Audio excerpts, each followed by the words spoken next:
It's time to show them. Yeah.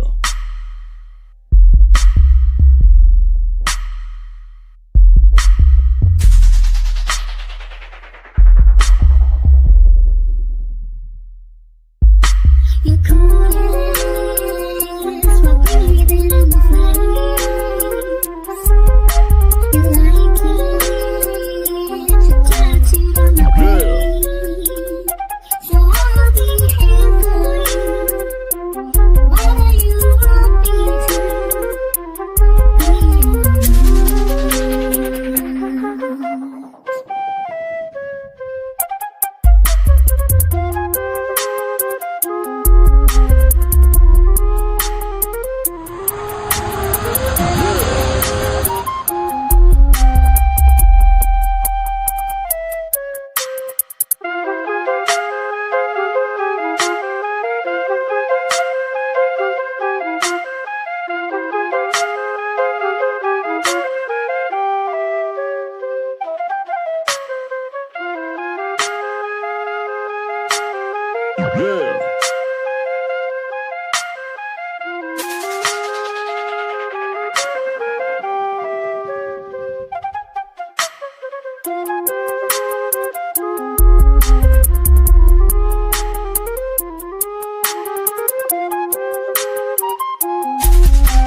Yeah.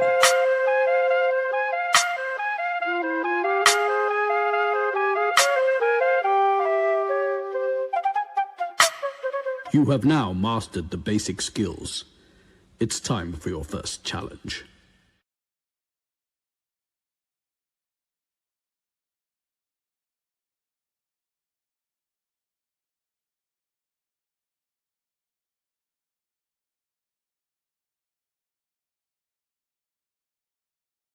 Why is it on mute? Can y'all hear me now? Let's try that again. Shout out to the chat. Shout out to the chat. There we go. There we go. How y'all doing out there? Happy Sunday to everybody. Happy Sunday to everybody. Grand Rising, Grand Rising. Hopefully everybody's day is off to a wonderful start. Get myself situated here. Come in and speak to the people. Got everything right? All right. We good to go. We good to go. Grand Rising, everybody out there. Happy Sunday. Happy Sunday. Arabia Barbosa, first in the building. Grand Rising to you, Arabia. Hopefully all is well. Hopefully your day is off to an excellent start. Traspectives, multitasking and listening. I appreciate you. Shout out to everybody who had the opportunity to hit that like button on the way in. It is greatly appreciated. Great way to help the stream out. Cheryl Hodges, Sunday blessings to you. Hopefully all is well. Miss Eve, Grand Rising to you, Miss Eve. I got something for you as soon as we get these welcomes out the way, Miss Eve. Something just made me think about you. It just, whenever I saw this meme, I heard your voice saying the words. So I'm going to show you that here in a second. Let me get through these introductions really quickly. Mad High in the building. Mad High 357. Grand Rising to you. Mrs. Baker. Hopefully all is well. Happy Sunday to you. Happy Sunday. Mr. Make You Rich, Grand Rising to you. Salute, appreciate you coming to listen for a bit.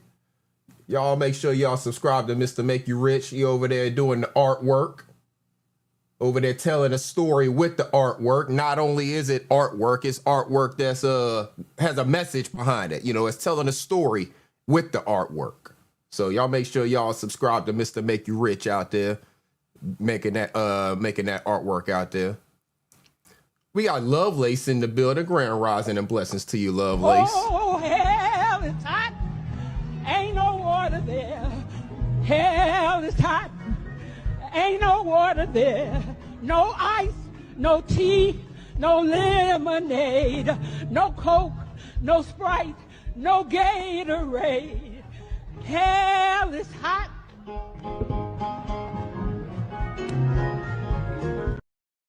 Shout out to Lovelace in the building. Grand rising to you, sister. Let me make sure I get everything the way it's supposed to be. So, Miss Eve, hopefully you're here. Ears, the wabbit god in the building. Salute the Ears. Let me welcome Ears properly. Hold on. Where is that? Y'all wanna listen to this Ears to the Street. Take a bad milk nut Bud Light. Shout out to Ears in the building. Salute. Miss Eve. So I saw this meme and the words, when I saw the words, and I didn't even create this. It was like this, you know, wherever I saw it or whatever, right? And I found this a couple weeks ago, actually, but I was just waiting to see you here at the right time. So I saw this, and I just hear your voice saying these words. Whenever I saw that, it said, baby, we grown. We don't care about nobody being mad at us or not liking us. And it shows a picture of a woman. She just looked like she's in her most peaceful state and place. But that reminded me of Miss Eve. I can just hear Miss Eve saying those words and being like, I care nothing about what you were talking about right now. We grown. I don't care nothing about you liking me. I don't care nothing about any of that. She said, that's about right. Shout out to Miss Eve. 40 the Splatter in the building. Salute to 40 the Splatter. Appreciate everybody having an opportunity to hit that like button on the way in. Y'all know we're going to have a good time. We're going to have a good time. We also going to talk about some of that other nonsense. We'll get into the thumbnail later. You know, as always, we talk about the things on the thumbnail. The thumbnail has meaning to it and all of that, you know, but we'll get into all of that later, you know, as it progresses, because there's different things going on there. Shout out to the thumbnail maker again, as always. Thumbnail maker always coming through with the fire. I can, you know, just send a part of an idea and they make it happen. So shout out to the thumbnail maker. CKJ, the little rider in the building. Salute. What up? He said, say what you want about me. I'm not a participant, straight up, no subliminal, not at least not this time. Egon Breeze Block in the building. What up? What up? You said you dig that thumbnails, fire love, like yeah. The thumbnail maker always come through with them fire thumbnails. Yeah, the thumbnail maker always comes through with the fire thumbnails. I just present an idea, and the thumbnail maker makes it happen. You know, I try to get it out there as early as possible. You know, sometimes it's on a shorter time crunch, but I try to get it out there as early as possible. But thumbnail maker always comes through, and I mean, I never have to request any edits or anything. You know, I always say, kind of at the end of whatever I'm saying, always feel free to put your creative genius on it. And that's what we get. V is she. Grand rising to you. Hopefully all is well. So, as y'all know, we like to celebrate things over here. We're not, you know, all about the nonsense all the time. We like to celebrate people's wins, celebrate the successes that people have, you know. And we're gonna do that, you know. So shout out to my wrestling fans, my old school wrestling fans. I don't know anything about wrestling over the last probably 20 years, right? But my old school wrestling fans, shout out to them. Some of our old school wrestlers that we grew up on in like the 80s and 90s are finally getting their flowers from the WWE. Larry Wade III in the building. Salute, bro. Some of our old school wrestlers are finally getting their flowers. Shout out to Sid. Y'all remember Sid? Whether you know him as Sid Vicious, Sid Justice, Psycho Sid, what name you know him as? His real name was Sid Udy. He's passed on now, but WWE, you know, is finally inducting him into their Hall of Fame. D. Grant, grand rising to your sister. Hopefully all is well. Yeah, WWE's finally inducting Psycho Sid. Sid Vicious is the name that I really remember him as, into the WWE Hall of Fame. So shout out to Sid finally getting his flowers. I mean, that should have been a no-brainer a long time ago. My opinion. But, hey, who am I? I'm not on the committee. They don't ask me, you know. And then for another one, another old school one, shout out to Bad News Brown. Y'all remember Bad News Brown? He's passed on as well. Rest in peace to him. But he's getting inducted into the WWE Hall of Fame as well. I don't know if y'all remember Bad News Brown. He actually had a successful career in judo prior to becoming a, you know, wrestler in WWE, WWF at the time. He, you know, was a successful judo champion over in, you know, across the water, across the pond. Shout out to CKJ for getting that membership. I appreciate you, bro. We do have memberships available. We have Super Chats, Cash App, all of that stuff available if you want to support the show in that way. We greatly appreciate you supporting the show by hitting that like button. Subscribe if you're not already. And if you want to type in the chat, subscribe. That's all you have to do is subscribe to the channel. You can type in the chat. Everybody's welcome. You're not going to get blocked. I only have a handful of moderators, and they're not sensitive. They know that I allow people to say whatever they want over here, as long as you're not spamming the chat, promoting something else over here that doesn't need to be promoted over here, or being just overly disrespectful to somebody, you know. Let me get back on camera. I'm sorry. You know, they know that I, you know, pretty much allow people to say whatever they want over here. So y'all are welcome. And did I pin the link? I don't think I did. Let me go ahead and pin the link. So it is an open panel if you want to hit the link and talk about any of the things that we're discussing, because we're going to talk about a few things.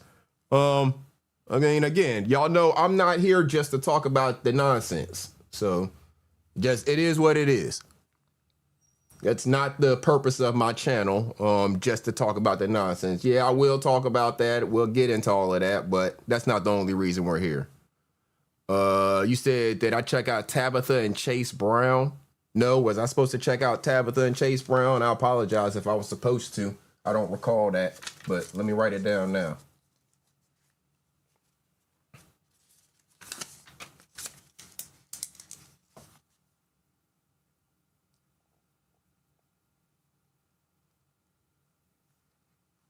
Let me check out Tabitha and Chase Brown. Okay. I don't know who they are or what they discuss, but a cool couple. Okay. You said I love their channel, Love Lace. Okay. Let me look them up. Make sure I have not actually heard of them.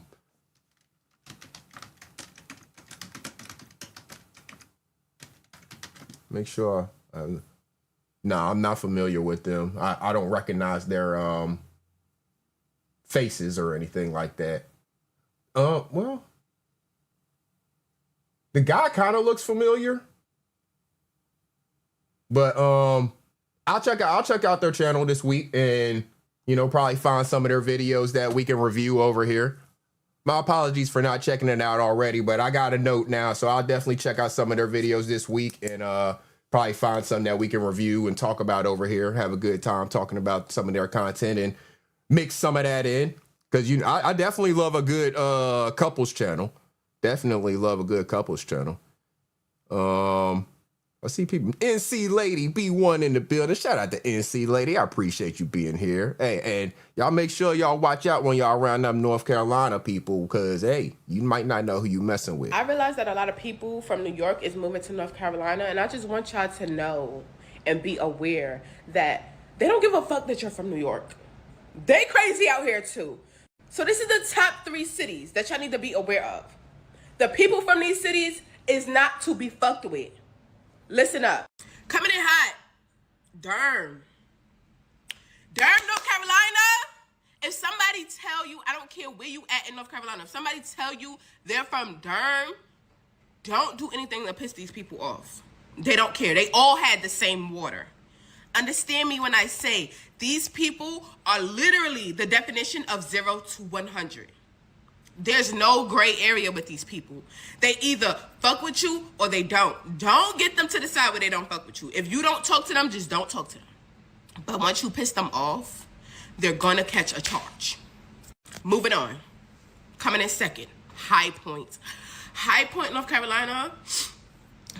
My thing is, do not fuck with nobody from High Point, North Carolina. Like, if you piss one person off in High Point, North Carolina, do you see how big the city is? The whole High Point is on your ass.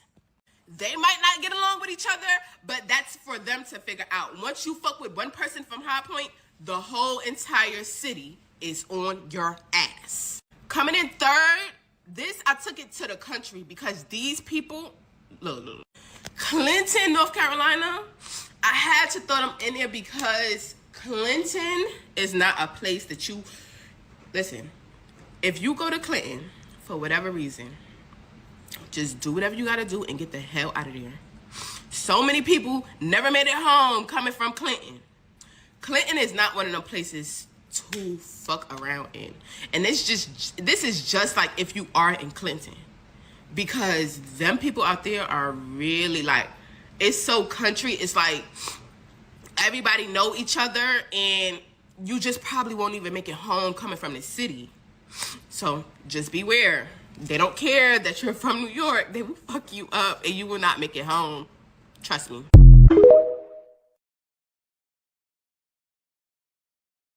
Building. You said RJ definitely hasn't heard this since he threatened you to come to NC. Yeah, RJ, he don't know who he messing with. He think he coming to North Carolina messing with NC lady and ain't gonna get jumped by a whole crew of people. So yeah, I'm telling you, know who you messing with. That's all I'm saying. Solstice in the building. Grand rising to you, sister. Blessings to you. Hopefully all is well. Larry Wade, you said you didn't know I was a wrestling person. You refed from 99 to 2018 on the Texas Independence and now book shows. That's what's up. Yeah, I haven't watched wrestling really in probably a good 20 years, but I used to watch it definitely growing up. I watched it, probably up until 2000, 2001, right around that time frame. So, right when you were getting into reffing, I guess, was when I was kind of phasing out of watching it, But yeah, I used to be into it big back in the 80s and 90s for sure. I couldn't tell you much about it today, but I was into it back in the 80s and 90s for sure. We got Just Jay in the building. Yeah, it's safe. Absolutely, it's safe. It's safe for anybody here. It's always safe. Even if me and a person have had smoke in the past or whatever, it's safe. It's absolutely safe. Just you know how to move in the streets. You know how to move around somebody who you've had some kind of interaction with that might not have been as pleasant in the past. But you're welcome to hit the link and everything, Just Jay. Stay on that account though. Don't come on the other one. Please. I appreciate it. Just stay on that account. Steady grinding with that $4.99 super chat. I appreciate you, bro. Salute Steady grinding in the building. Always supportive. Greatly appreciated. Let me see who else we got in the building while we were playing that drop. I saw a couple of other names. Daryl Cherry Sr. Salute. You laughing at that Carolina drop? Yeah, man. You said you got brothers in Durham, CKJ? Yeah. And I live in High Point currently. About to be moving, but I currently live in High Point. So, yeah, things are a little different. Tesh Aziz in the building. Blessings to you, Tesh. Salute. Appreciate you being here. Let's see. Make sure I'm speaking to everybody. I do have manners. Okay, I think I'm caught up with the chat. All right. So, yeah, we're still celebrating, y'all. We're still in celebration mode. We are celebrating the wins of people right now.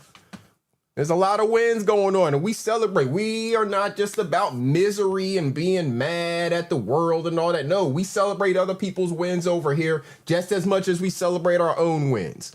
We celebrating other people, right?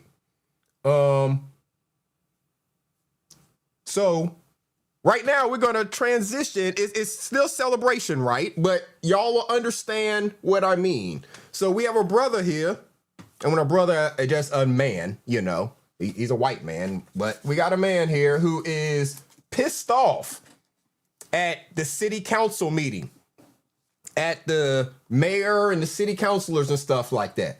And we're gonna celebrate this man for voicing his opinion. I think he has about 3 minutes. Brittany Smith in the building. Grand rising. Blessings to you, sister. We're going to celebrate this man voicing his opinion to these city councilors and the mayor. So without further ado, take a listen with me. Yeah, you do.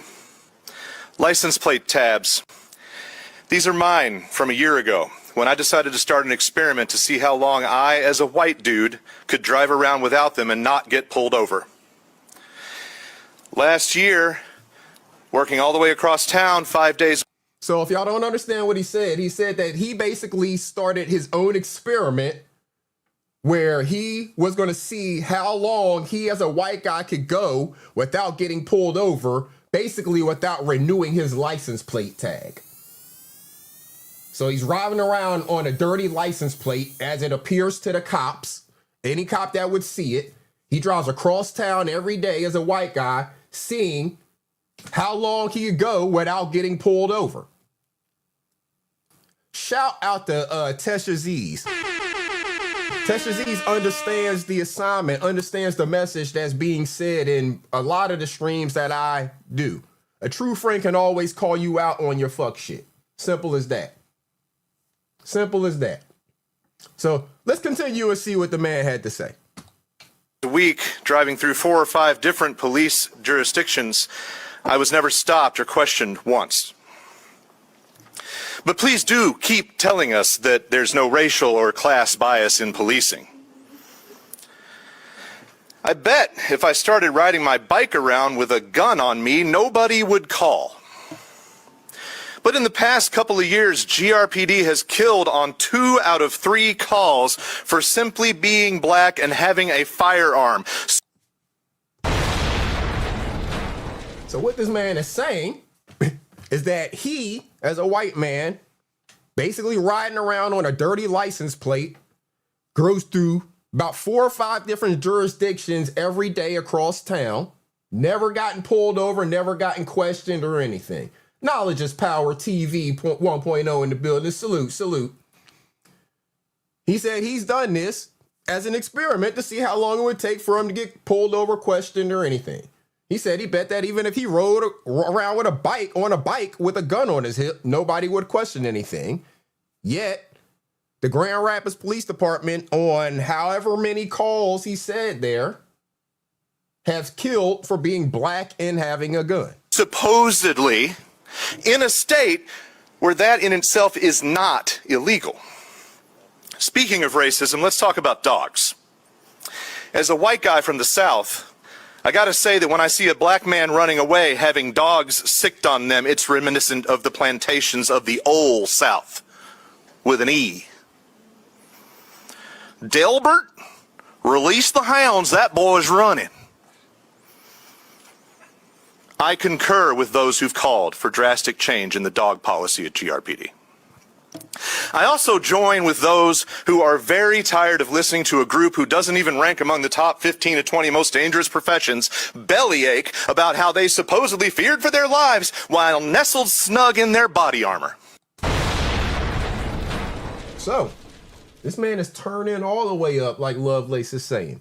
He's turned this into a racial issue, saying that he's getting away with as a white man doing all of these things. And black people are basically getting killed just for being black and happening to have a firearm. In these jurisdictions there. And he's talking directly to the city council members and the mayor. JT Moneyman 410, what's good? Salute to you. he referenced it and compared it to what it was like in the South, whenever there was the slave times, and even after that, when they would chase black people with dogs and all of that stuff, right? And now he is turning it all the way up to the next level, excuse me, and focusing it on them, how they are protecting the police officers who are basically trying to say that they're at fear for their lives in these situations. The police officers are trying to say they're at fear for their lives in these situations wearing body armor. And this man said that the police officers are not even in the top 10 most dangerous professions in America. We're going to get into that, but let's finish hearing what he had to say. Mayor, you urged people last night to have ideas rather than just complaining. But ideas are always rebuked by cops as a coddled class hiding behind endless excuses, red tape, assorted jingoistic mythos, and an endless pecker-measuring machismo. Look, David, I get it. You're insulted and maybe a little butthurt that people like me will come up here and get on you about your promises. I saw the Facebook unfriending. I read the cold, stoic handshake a couple of weeks ago. But you're the one that promised to take on policing as an issue in your campaign, and that we shouldn't be arresting people all the time for every little thing. And then you went and made a video carrying water for exactly that. So he said the mayor in his campaign ran on we shouldn't be arresting people for just everything. And now he made a video basically saying that they should do just that. Carrying water for the cops, basically. He's just a guy that's at the Grand Rapids City Council meeting. I don't know who his name is or anything, but he's at a Grand Rapids City Council meeting. He's pissed off at them. And he knows the mayor and all of them by name. That's why he's calling them by first name and all that. Listen to what else he has to say. He's almost done. Nobody's trying to belittle progress on stuff like financial disclosures, but I can guarantee you that has never saved a life. And imagine how much faster you could move if you stopped caring about wealthy puppet masters and feelings and egos in this building. Besides, until financial disclosure for all those appointees is a thing, this is nothing but political theater. So I reiterate my question from last night that you dodged about your personal political capital. You're unique. You can push back. You're better equipped than any prior mayor to throw some elbows. What keeps you from flexing? Make it make sense. Tonight, I'm not staying for whatever gaslighting emptiness comes off the dais. I'm making room for somebody else to come upstairs here to this podium. This has already done enough for my mental health, and it's only a freaking Tuesday. Shout out to that man. Shout out to that man. Highly favored in the building. Grand rising to your sister. Shout out to that man. He said he ain't even staying around to hear what they got to say in response because he knows it's going to be some BS. He's going to make room for somebody else to come in there and say what they got to say. So who is he talking about when he's saying David? He kept saying David, right? Who is he referring to? He's referring to the mayor of Grand Rapids, David LeGrand. Mayor of Grand Rapids. Because that video was not that long ago. It's 2025, I believe. He's referring to the mayor of Grand Rapids. Who, he's still the mayor. His term ends December of 2028, end of 2028. But, he basically says, shakes hands with them or used to shake hands with them, all this type of stuff. Now you done flipped. You done got elected and changed up on us, basically. So that's who he's referring to. And when he was referring to the top 10 dangerous jobs in America, saying that police officers are not that, I mean, you can just do a quick Google search of the, most dangerous jobs or top dangerous professions in the United States, and you'll see that police officers are not in the top 10. Most of them you would see are jobs that involve falling, things like that. Because the top one, based on the top, with the highest number of fatalities based on per 100,000 workers, they say logging workers have 100 deaths per 100,000 workers. That's a high damn amount. So they're at the top, logging workers. So you expect most of that's probably going to be from falls because they're climbing up them tall ass trees and shit like that. Next is roofers. Again, falls and stuff like that. Commercial fishers, I'm not exactly sure what it is. I don't know if they fall over and drown. I don't exactly know. I don't know a lot about commercial fishing. Construction laborers. Again, you got a lot of fall hazards, things like that. A bunch of things where there's a lot of moving parts and equipment that can injure a person. Uncle L in the building. Salute to you, bro. Aircraft pilots and flight engineers. Delivery truck drivers, because again, you're driving a lot. You're on the road a lot. Refuse and recycle material collectors. So your trash truck drivers, they're in the neighborhoods around a bunch of people who can't drive all at a time. So car accidents kill a lot of people. Shout out to In and Out 6969. You said you used to live in Michigan. That's what's up. Structural iron and steel workers. Agricultural workers, so farmers basically have it worse than police officers when it comes to danger on the job and deaths on, in per average or per capita, And then landscapers and groundskeepers, again, they go right in there with the farmers. It's going to be the same type of work, same types of hazards. So that's the top 10 right there. Police officers are nowhere to be found. So he's right in his statements, in his research. And again, we noticed that police officers seem to get protected by the government just constantly. And this is coming from somebody who was a police officer. Why is that? I don't know. Why they protect police officers more than they protect the people. No clue. But thought this meme applied to what that guy did and was saying. If you want high performing teams, start by making people feel safe to speak up. That guy felt safe to speak up because, he's not worried about the repercussions to him for speaking up.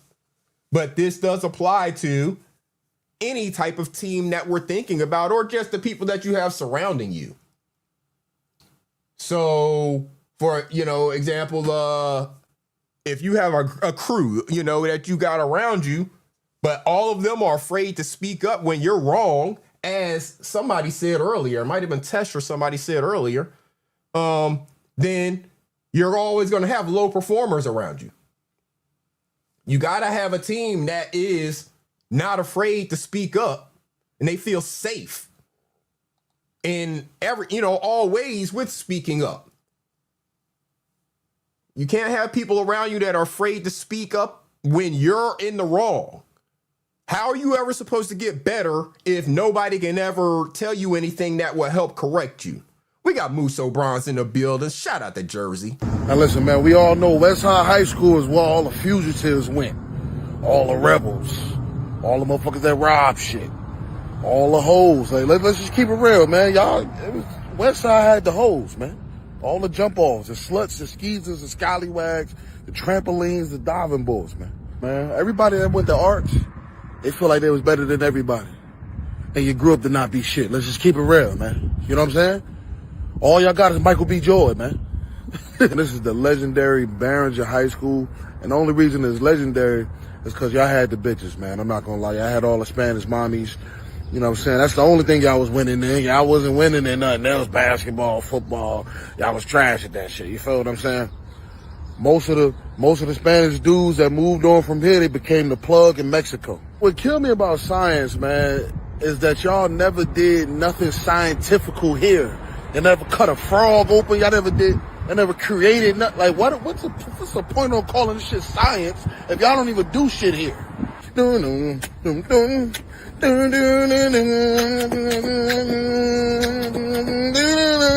I'm saying, we all know Malcolm X Shabazz is the best high school in Newark. That might be the best high school in Jersey. We ain't even gonna disrespect, but one thing I would say about Shabazz, niggas was a little zesty. Like, when I went to Shabazz, it was motherfuckers that was zesty as hell, bro. It was a nigga 6'8", extra zesty. Like, he was running the band and everything. Like, I'm talking about, bro, you didn't want to play basketball? You didn't want to play. I'm in front of Weekway. I gotta say, man, y'all stepped y'all game up to the max, man. You know what I'm saying? Academics, sports. You know what I'm saying? This is the only school right now that get good grades and they will whoop your ass. Like, they'll beat your ass outside the school and go back and finish doing their homework and shit like that, schoolwork and shit.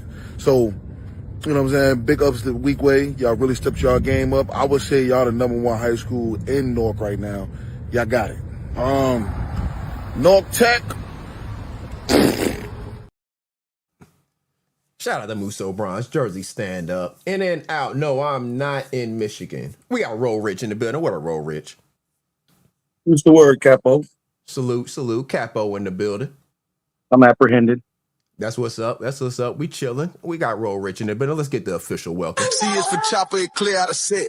A is for ammo, I keep it on deck. P is for pole, what I tuck in my sweats. O is for ops that get pressed and get left. Slim. Big Hen. Fats TV. Iceberg Thoughts. Lester, the YouTube God. And Roll Rich. These are your clout apprehension professional originals, also known as Cap O. C is for chopper, it clear out of set. A is for ammo, I keep it on deck. P is for pole, what I tuck in my sweats. O is for ops that get pressed and get left. Capo, ya bitch.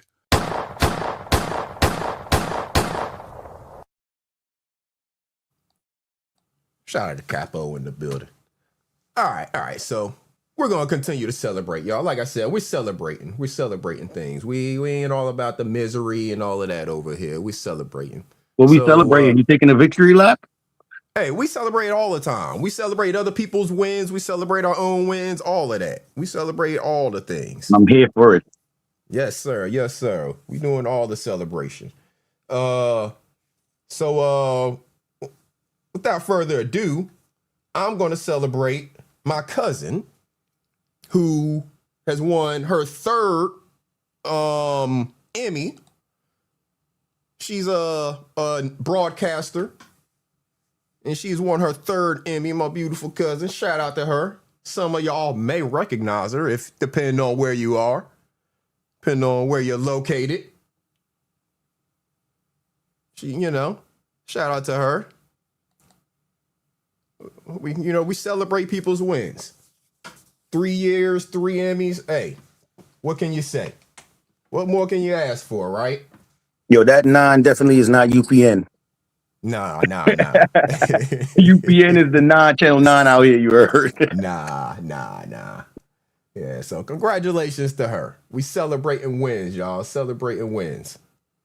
Celebrating the wins. All right, so I missed something here, but I'm going to mix it in. Because, hold up here. I got my list, y'all. I actually plan to show out whenever I'm doing this. Where'd I put that? Shout out to having a plan, man. Because that's when I do a show, I usually have a plan too. You know what I mean? It makes the show a little bit better. Absolutely. That's called curating the content. That's when you put something together for the people. Shout out to Iceberg, man. For sure. There you go. I had it in there. I just was overlooking it. So let me get the next thing pulled up because we're celebrating, y'all. We got a lot to celebrate. And we are celebrating over here. So let me get the next video pulled up because some of y'all are going to love this one. And of course, the miserable ones are going to hate it, but I don't care about them. So as the video's loading, y'all know that I've been taking y'all through the journey of what wifey and I have going on. We're building a house, right? We're working on building a house. It's a process, but we're going through the process, and I've been taking y'all along on the journey. So we're going to continue along on that journey. If I can get the video to pull up. All right. Yeah, so we're going to continue along on the journey. Drop Squad in the building. What up, Pro 901? Salute. We're going to continue along on that journey. Got a little video to show y'all. So if y'all would just indulge. And again, we're taking y'all along so y'all can see exactly what we got going on. So let's take a look.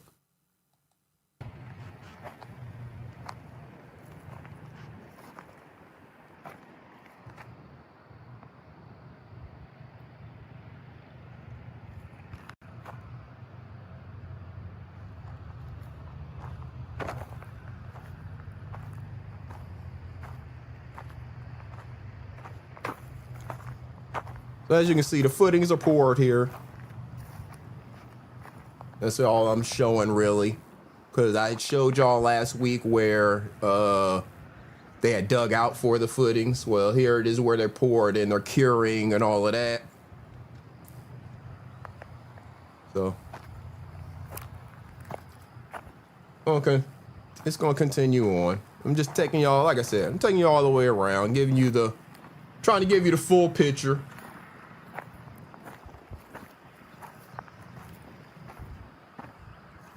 Just trying to give you the full picture, that's all. Get a hater something to hate. The people who celebrate something to celebrate.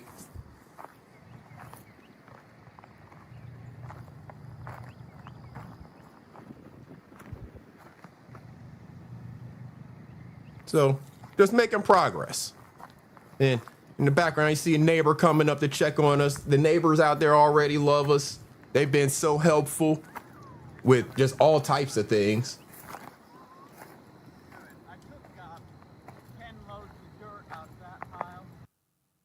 So there's still pictures, just kind of a overview. Yeah, I mean, you got to enjoy the energy of the sun. You got to enjoy that energy. Take that in. That's going to be our backyard right there. And again, when you're in the country, this is the type of stuff you're going to experience. So I just figured, some of y'all might get creeped out by it, but hey, that's Why what you chasing the snake though? I wasn't chasing it. I was It looked like you in. chasing him. He's going and you're behind him. Yeah, I was zooming in though. I just followed it with the camera, but I was zooming in. Yeah, Snake chaser. Iceberg the snake chaser. Look at this nigga. You brave. Nah, but they look like, congratulations, man. They look like they're doing some real good work. I ain't gonna lie. Look at that. I was just about to say something about how they got the bricks sitting right there ready to lay them shits. Right. That's good work. Harlem in the building. Salute. Fat T, salute. So as you see, we're moving on. They got right here about half the foundation done. Kiana Till, grand rising to you. Blessings. That's the sub-level, right? So this is a crawl space. All right. Yeah. Yeah, it'd be a crawl space. We don't have a basement.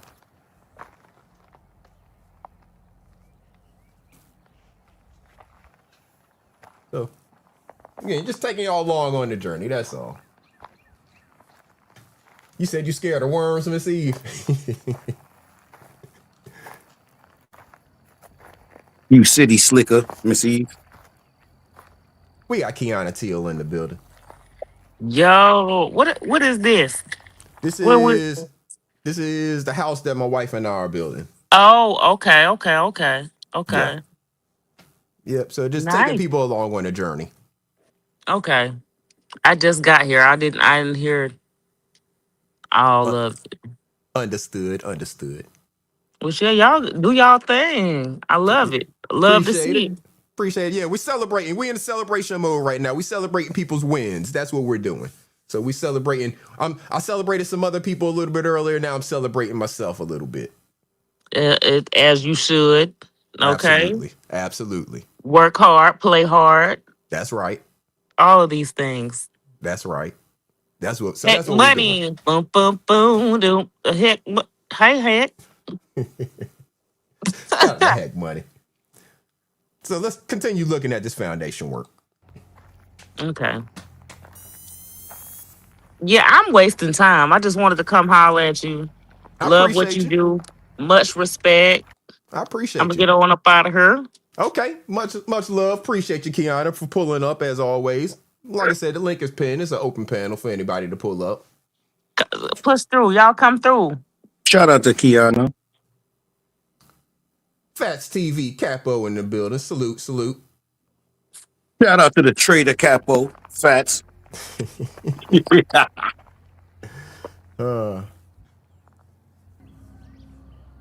So if Ronald Jones was here, I'd ask him what kind of bird this is.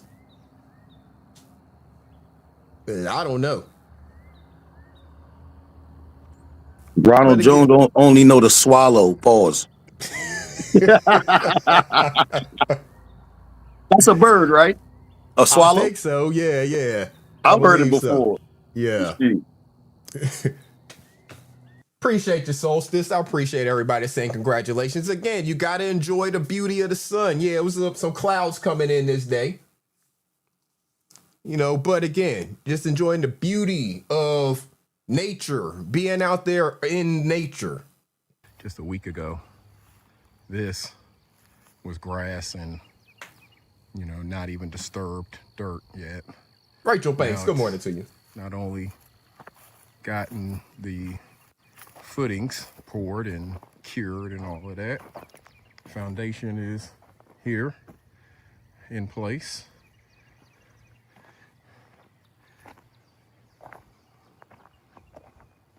As you can see, all our center supports. Let me ask you a question, Iceberg. Yes, sir. All the way down. In the beginning, right, when you first showed those center footings, it didn't have rebar sticking out of them. Mm-hmm. So they just laid the bricks on top of the concrete without rebar? You talking about in the center footings? Yeah, the center footings. Yeah. They stack them with the Why they do it without the rebar? If you don't, I guess they don't need it for that part. Because we're doing a modular, so I guess they don't need it for that part. I don't know specifically though. I would, because you know that just makes it more secure. I mean, it might be overkill, right, based on where you're at. You know what I'm saying? Right, like, right. In certain parts of New York, it's not necessary, but in certain parts, it is like mandatory to put rebars in your foundation. Right, because they got it on the outside, but not on the center. That's all I was asking. Yeah. So I don't know specifically. It may just be required along the outside, but I'm not sure. Right. Like I said, it's a modular, so it may be something to do with the way that they tie it in.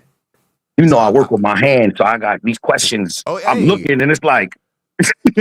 Matter of fact, in a minute, I'm going to play a video because shout out to the tradesman. I was going to wait for Carl Belton to come in here, and if he does, I'm going to play it again. But I got a video for my tradesman to welcome my tradesman, and you already got your welcome video. But whenever Carl Belton, man, yeah. Hey, listen, I wear a lot of hats, right? So a lot of intros might apply to me. Right. So I just appreciate them when they played, even if it's not for me. You know what I mean? Right. Yeah, so whenever we get through this video, I'm gonna do my welcome my tradesmen and all my tradesmen. We got ears in here, we got Carl Belton in the building. Salute, not worth it, salute. So yeah, as soon as we get through this video, I'm gonna do my welcome in the tradesmen video. Shout out to the tradesmen. So again, just taking y'all along on the journey. We'll be ready to set the house next week. We'll of course be out here to capture all of that. I appreciate everybody saying congratulations and all that. So as you can see, part of the house is there. It's amazing watching the process, experiencing the process. Yeah, it's been a fun ride bringing y'all along with us on the process. Yeah, part of the house is there. So they'll be setting it next week. Everything is going really fast now.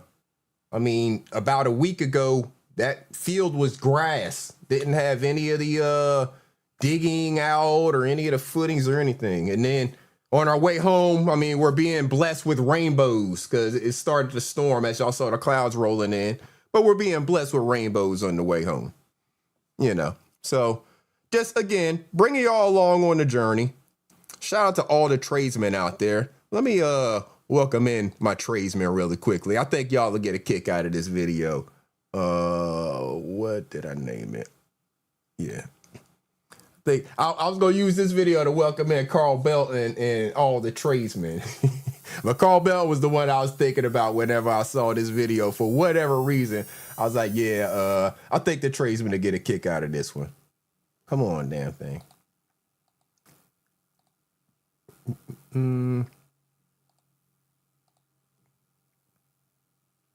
Here we go. So shout out to all the tradesmen out there.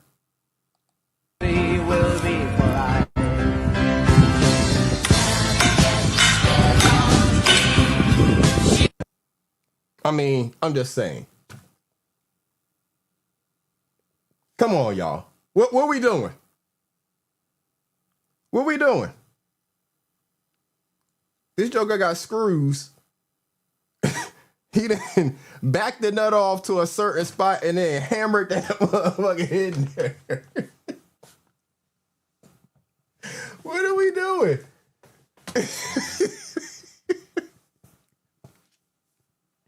What are we doing? Man, shout out to the tradesmen that actually know what the hell they doing. Because that ain't the way that's supposed to be done. That is not how that's supposed to be done. Yeah. Shout out to the tradesmen, y'all. So, yeah, I appreciate everybody giving us the congratulations, shout outs and all of that on the new spot. It's all going really quickly. They should be setting the house next week. I'll be out there to capture that. And for the ones who like to always have something to say, I guess, or want to say something about my wife and all of that shit, I mean, again, I know it's their own misery and whether, I ain't gonna say jealousy because that word has other connotations to it, but it's their own misery that makes them that way. The fact that they can't find anybody that would want to be around them, put up with any of their bullshit, deal with them, you know, any of that, right? I understand that about them. So I don't hold it against them. I just ask them to get better as people, right? Lord King in the building, peace to you, brother. You said that's one of those whatever it takes situations, ears. Yeah. So let me just share a video with y'all again, because again, this is the reason why I do all of this. So for the ones that saw the video about the house, and we're talking about the beautiful view and things like that, this video I'm gonna share with you next is the reason why I work so hard to do the things for us to be able to have that type of space. So I see you, ears. I don't know if you want to stay cammed up or not. We got ears in the building. Salute to you, bro. What's good, man? Salute. Iceberg, man. You telling us you ain't take that from somebody, man, in your family? Before you start that, I mean, goddamn, bro, you stop all this cap, man. You know you took that from a family member. Oh no, that's all hard work. That's wifey and me and wifey hard work. That's all that is. Man, some people ain't gonna be able to comprehend that, sir. You talking about working with a woman, you know what I'm saying, according to, you know, the smart people. Right. You can't be working with no woman. You know, don't nobody be able to work with a woman after 5 years. Don't no marriage work out where you and a woman could just make a decision together. Right. After 5 years, that's where everything is all goes to shit, according to some people who have never maintained a relationship for 5 years. Shout out to Tesh Aziz in the building. I got on that super chat. Tesh said, blessings. Thank you for sharing your journey with us. Live life to the fullest. May God bless you and a lovely family. Enjoy. I appreciate you, Tesh. I greatly appreciate you. Yeah, we're definitely doing that. We're definitely doing that. Hey, bro, something ain't right. You can't be happy with a woman, man. Not according to some people. Hey, Roll Rich, I think we may have an answer for your question. Lord King said, I'm a builder, and the reason why you don't have to use rebar is you're not going up to a second story and there's no basement, just a crawl space. So that's what he said. Again, I guess I don't know that answer, but I lean on the tradesmen who do know the answers, because that's not the trade that I am in the field of knowing anything about. So shout out to all the tradesmen, man. And shout out to Carl Belton on that $20 super chat. He said, salute tradesmen and salute fraudulent tradesmen. Salute to Carl Belton. What you want to say, ears? No, I'm saying when you get to that stage though, man, shit, if you know, I don't mind bidding on that rough end now. I probably can break you the better deal, you know what I mean? Especially getting your units and getting the rough end done on that. Right. I see what the people were working with, because like it's a whole everything package. So I don't know if they already have their people that they, you know, work with already selected or what? I don't know how that stuff works with their For stuff sure, really. for sure. Usually they do. They usually have like a, you know, they already have their HVAC electricians and all that companies that they probably did business with and all that. Right. Because like what we got there, what y'all saw, you know, it's basically the walls and stuff like that. We can see that the cabinets and things like that are in place, but the flooring's not in place yet. None of the door framing, you know, other finishes like that. None of that stuff is in yet. So they'll bring in all of those people to do all of those things, probably finish up whatever electrical, plumbing, and that type of stuff they need to do. And however they do their connections for HVAC and all of that. What's going on? I'm back. I'm sorry, y'all. Salute. What's going on here? What's good? What's good? Just And cooling, my brother. I was saying, Lord King might have had an answer for you, Ro Rich. He said he's a builder, and the reason why you don't have to use rebar is you're not going up to a second story and there's no basement, just a crawl space. That's 100% fact because it is a small stack. So, yeah. So I guess, you know, more stuff up north, you got more basements and stuff like that. So That's then a you have fact. to use the rebar to go up even higher. That's a fact. Yeah. Or Yeah, they they just build drop that a shit steel totally- beam in that bitch. Right. Yeah, they build that shit totally different up there than down south. Right. Yeah. Hey, shout out to Ears Lord King said he believes the ductwork is already done. Yeah, because since it's the modular, that would all that stuff would already be done because they got the walls like already on and everything, and you can see where the return, you know, where you put the filter and all that stuff is. So they already got the ductwork in the walls and stuff. Oh, so it's already built. So it's outlets in the walls and everything already. Yeah. All you gotta do is a hard connection. They got to do the finishes. Basically, I said ain't no flooring in it yet. They don't have the framing, you know, for the doors and stuff like that in, but all the rest of the stuff is really in for the most part. Yeah, so yeah, that's what's up, man. That look like a beautiful project, man. That's how you build some shit from the ground up. Right. Yeah. We're enjoying it. We're enjoying the process. You know, it's been a wait, but it's been a good wait, you know, because to see how it is done now, you know, where we're not waiting out there and we're just now going to be getting, say, you know, the subflooring and stuff like that put in. No, they coming out that next week. They about to drop that joker on this foundation and then start moving, you know, getting the floor and stuff like that in. So we're enjoying the process for sure. But I wanted to share this video again, like I said, real quick. I'm gonna be right back, Iceberg. Let me do something real quick. I'll be right back. Okay, that's what's up. So reason why I work so hard to do what I do to help provide what wifey and I have worked so hard to get and have what y'all are seeing is things like this right here. Like I said, haters are gonna hate. For everybody else, just appreciate it. Because wifey made a video and I'm going, when she's making videos saying that's her happy place and she's out there enjoying herself, I mean, what else could I ask for? That means the hard work is paying off. If she's making videos saying that's her happy place, you know, so it really makes it hard to pay any attention at all to what any of these other fools who are miserable and lonely have to say.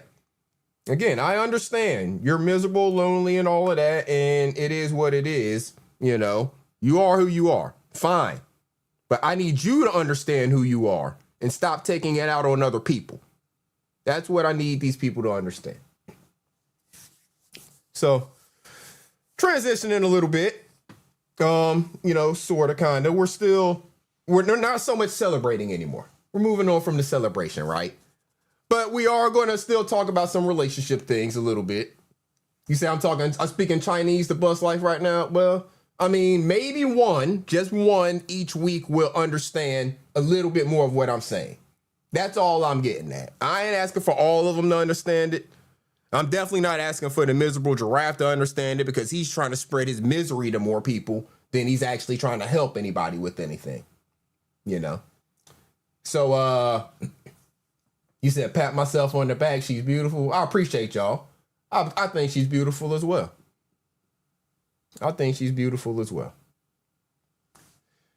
But so moving on from the celebration, we're going to talk about some relationship stuff. And first, we're just going to talk about kind of relationship in terms of just people in general, right? So if y'all don't know, maybe y'all do know, because I've been on YouTube for a few years now. So some of you may know what my birthday is, but I'm a Taurus. I know we're in Aries season. Fine, y'all gonna have it. I'm a Taurus, right? So we start in Taurus season early. Why? Because I'm a Taurus. And just to let some of y'all know, or maybe give you some insights on how and why I operate the way I do, right? So for example, I saw this meme, and I mean, it can't be any more true. This is something that I share with people that I know in real life on Facebook, and they co-sign it. Like my mom and dad co-sign shit like this about me. My sister's laughing like hell when she saw this, you know, because they know it about me. I ain't got no problem with you, Aries. I don't have no problem with y'all. I'm a Taurus. We different. Aries matter, Carlos Franklin. Shout out to y'all. I'm just a Taurus. We different. So this one says, I'm a Taurus. The whole world can fall out with me today and I won't give a fuck tomorrow. I mean, because that's just real life for somebody like me. And that's why I move the way that I do. Here's another one that may help y'all, give y'all some insight. Taurus got the kind of I don't give a fuck switch that make you question if they ever fuck with you to begin with. Now, we seen that one in the acts more recently. You know, some people who I had to tell some things about themselves, they didn't like the way I handled it, and then they started saying that I ain't fuck with them to begin with if I felt the way that I felt. Okay, so I'm not allowed to feel the way that I feel, or else I ain't ever fuck with you to begin with. Okay, if that's the way you feel, you're entitled to feel that way, but that's not how I move. I'm going to always say what the fuck I mean and what I think, especially if I think you on some bullshit, right? Here's another. As a Taurus, I'll remove you off everything and forget you exist. Don't play with me. I've done it to people in real life and on YouTube. I can cancel a person out of my life real easily and quickly. Hit me, McFly, that guy in the building. Salute. I can cancel a person completely out of my life and act like they don't exist. Lord King said, Iceberg, the difference in what you are doing is Kwame is rehabbing old property. You are doing new construction. Kwame is a little jealous that someone else on this app is doing the work. I believe that, Lord King. I believe that. Because I told him a long time ago that based off of what he's shown,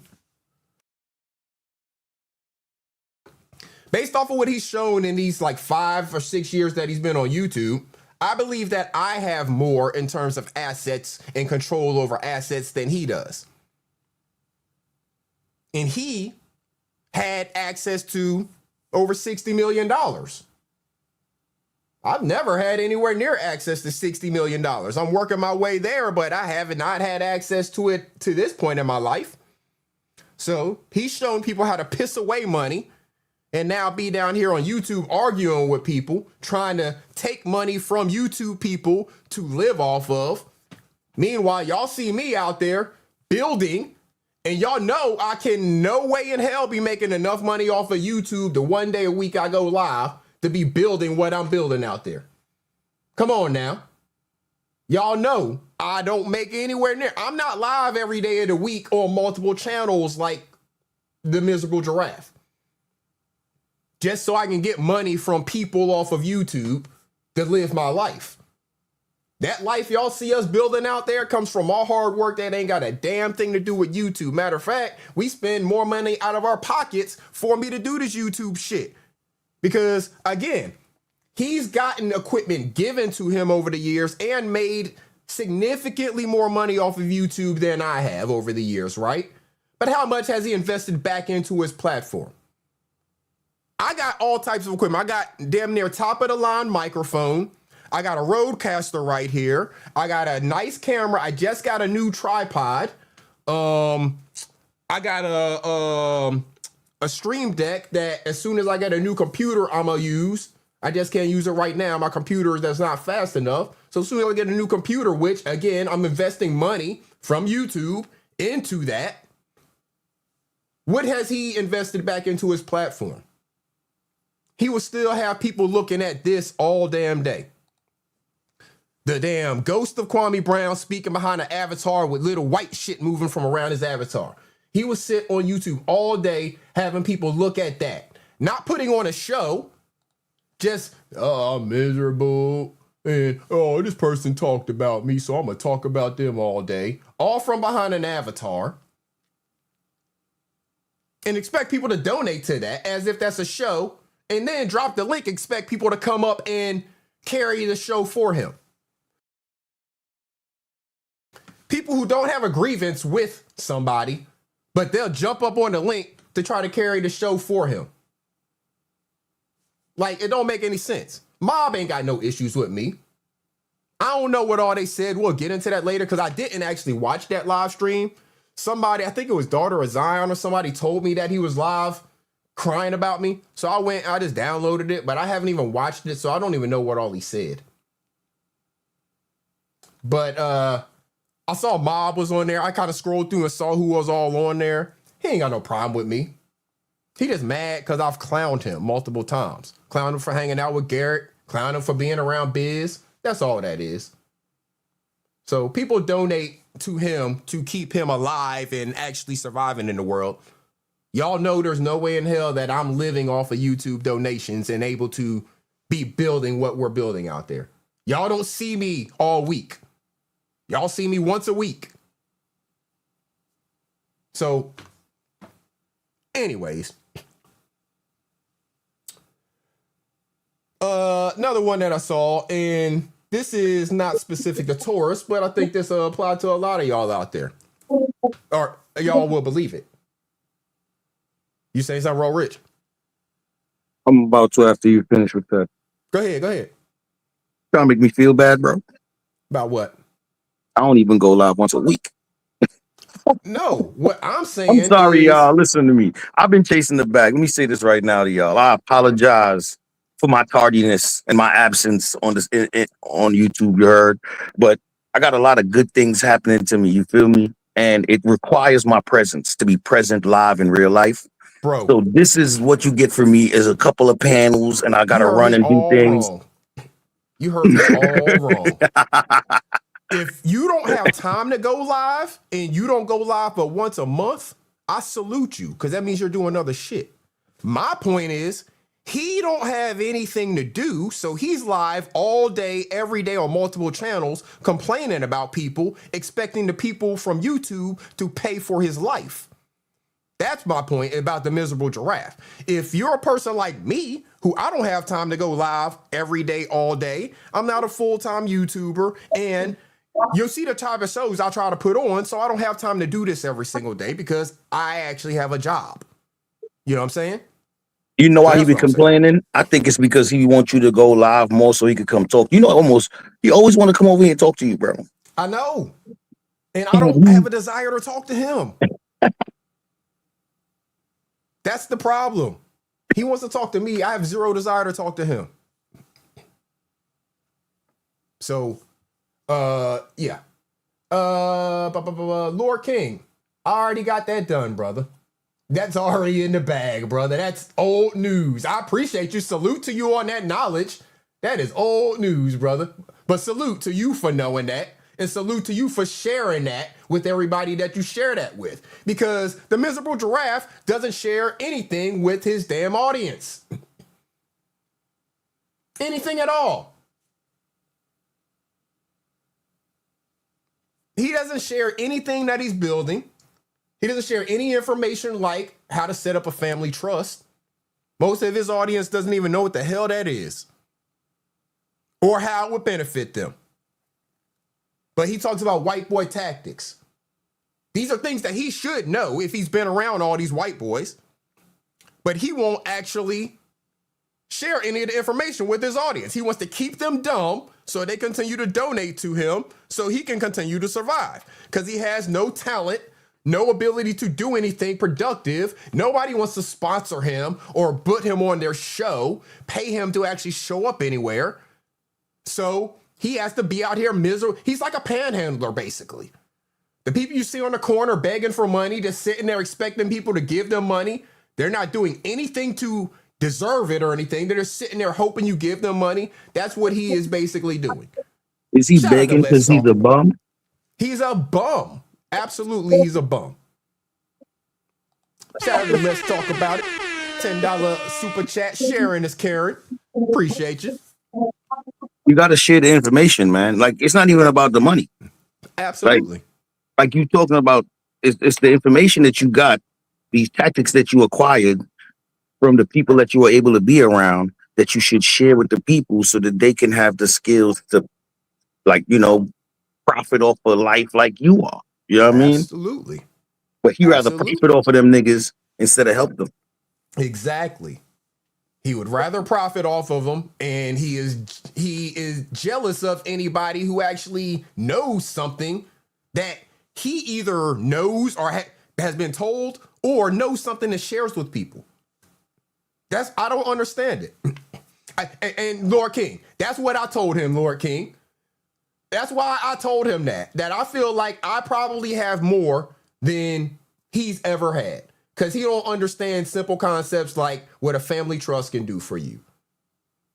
And he won't share that information with his people. If what you that got a does woman, to protect you your assets. What that does to your tax filings and all of those different things. All that remains. Grand rising to you. if you got a woman, Iceberg, you lapped them already. I mean, you got a wife, nigga, you lapped that nigga already. I've been trying to share that value with him, and we're going to see some more of that here. I've been trying to get him to understand that spreading a whole bunch of seeds to a whole bunch of women that don't want anything to do with you is not what makes you a man. Having somebody that's willing to build with you, willing to tolerate your shit, willing to continue to grow with you, that more so makes you a man than just getting a whole bunch of women pregnant. So I don't understand what kind of ethos and stuff that he thinks that I and the rest of the men out here in the world are living by. Iceberg spitting bars. That nigga said a woman that's going to build with you while they building a house. I mean, I'm just saying. So, a couple more things that I found. Because again, a lot of people that we see that we're dealing with here on these YouTube streets, they kiss so much ass to keep others around. But no, not me. Fuck all y'all. I'm not kissing nobody's ass to keep you around. Nobody. And see, we see that's what a lot of them are willing to do. The parrot, the naked mole rat, they over there just kissing ass to be able to hang around. Because the parrot, he already said a long time ago that the naked mole rat was a nasty motherfucker. Now he got to run up under him because he can't have his own channel. What does that make you look like, sir? That's why I can't fuck with people like you. People who be flip-flopping and all that stuff, you know? The one who act like a clown, you know? That's why I can immediately cut some stuff off and it'll look like I flipped on you when no, really what I did is just saying, I ain't fucking with you at all. I don't want nothing to do with you. That don't mean I'm gonna be taking shots at you. That don't mean we got beef now. None of that. That just means I don't fuck with you, period.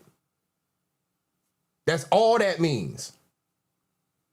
As simple as that. If you make it mean more than that, then that's you making it mean more than that. But if I say I don't fuck with you and that's the way that I'm moving, then that's all it is. End of discussion when it comes to me. But like I said, y'all, relationships. The older that I get, the more that I understand the peace that you have with the solitude of being kind of blocked off from the outside world.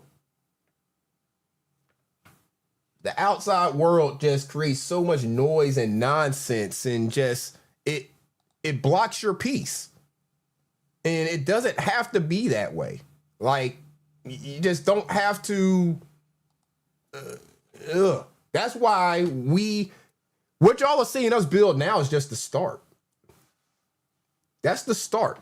We plan on transforming that property into something like you can't see right now.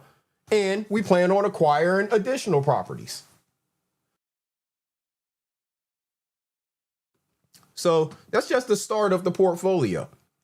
But yeah, the older I get, the more I understand the peace that you get with the solitude of being able to block off the outside world. Something similar to this right here.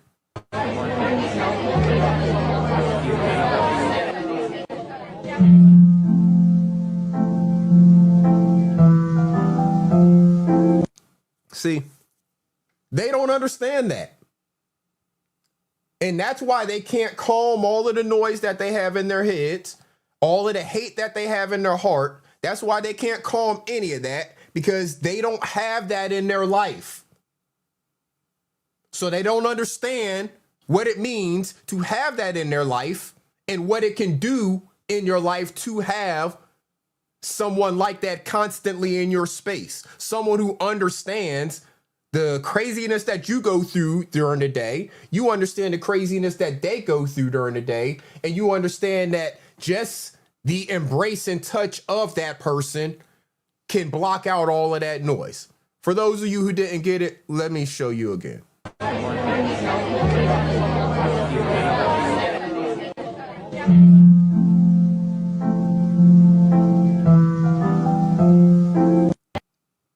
There's just certain things that you don't understand if you don't maintain relationships.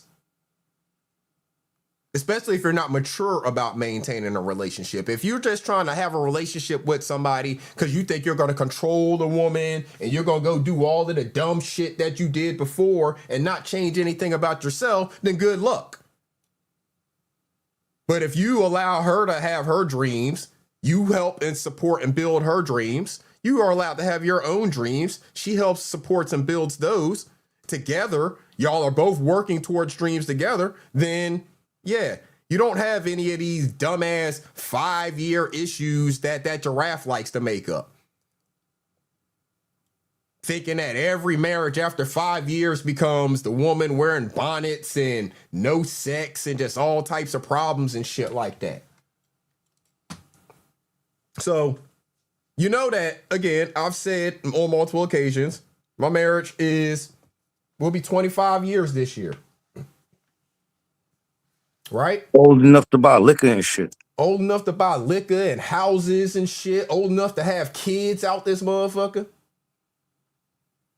And with that being said, if he thinks that all relationships at 5 years become some like rocky thing, and like the woman, no longer wants to have sex and she's always walking around the house wearing a bonnet and all this shit.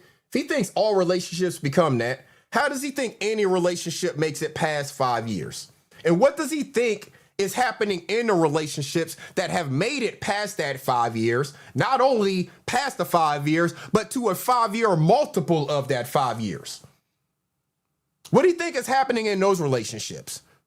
If we've gotten past all of that bullshit that you claim that we all experience in 5 years, if we got past all that shit and are still putting up with each other's shit, what do you think is happening in our relationship now? How solid do you think our relationship is now? What do you think we've actually experienced and been through and forgiven each other for, gotten mad at each other about, and gotten past with one another? How much of that shit do you think actually has gone on in our relationship if you think at 5 years, everything just becomes rocky? You don't think the shit ever gets better? So just from 5 years on, for the last 20 years, our relationship has just been shit. She ain't been wanting to have no sex. She been walking around with a bonnet, just sliding her feet in a robe and all that shit. That's all it's been for the last 20 years. Really? Like, what kind of, and the people in your chat who listen to and believe that dumb shit, especially the ones who have been married, like, What do you really think is going on in a relationship? If you think 20 years past that 5-year mark, we are still together, building a fucking house together, and she's making videos talking about this is my happy place. So people in the chat who listen to that and co-sign that, do you all realize how stupid y'all look? By listening to somebody who has never maintained a relationship beyond 5 years? Do y'all realize how stupid y'all look? What's up? You know what the problem is? Is that they're so accustomed to seeing people grow apart. They're not used to seeing people grow together. Well, they're not willing to grow themselves, so somebody will be willing to grow together with them. They want to stay immature and do all the same shit and buy fucking new Jordans every week and waste money on hot dogs every week and waste money supporting somebody that don't teach them a fucking thing every day. Then to actually grow themselves, mature themselves, and then somebody might actually want to spend some time on their dumb asses. Down to 24.55, I see you. I mean, it doesn't make any sense to me. It's fucking common sense. He's never maintained a relationship, so why would you listen to him for any relationship advice? At all. One word. One word of a relationship advice from somebody that has shown you nothing but how to fail in relationships, not only with the women that they've had relationships with to have these children with, but even the children. He can't even maintain a relationship with his children. We've seen his son fall out with him. We've seen him leave his daughter at the restaurant. What are we doing here? But this is the person they go to and listen to relationship advice from. Or his brothers, or his cousins. All of them are single. Everybody who supports him. I'm talking about he can't maintain relationships with them either. He can't maintain relationships with his family.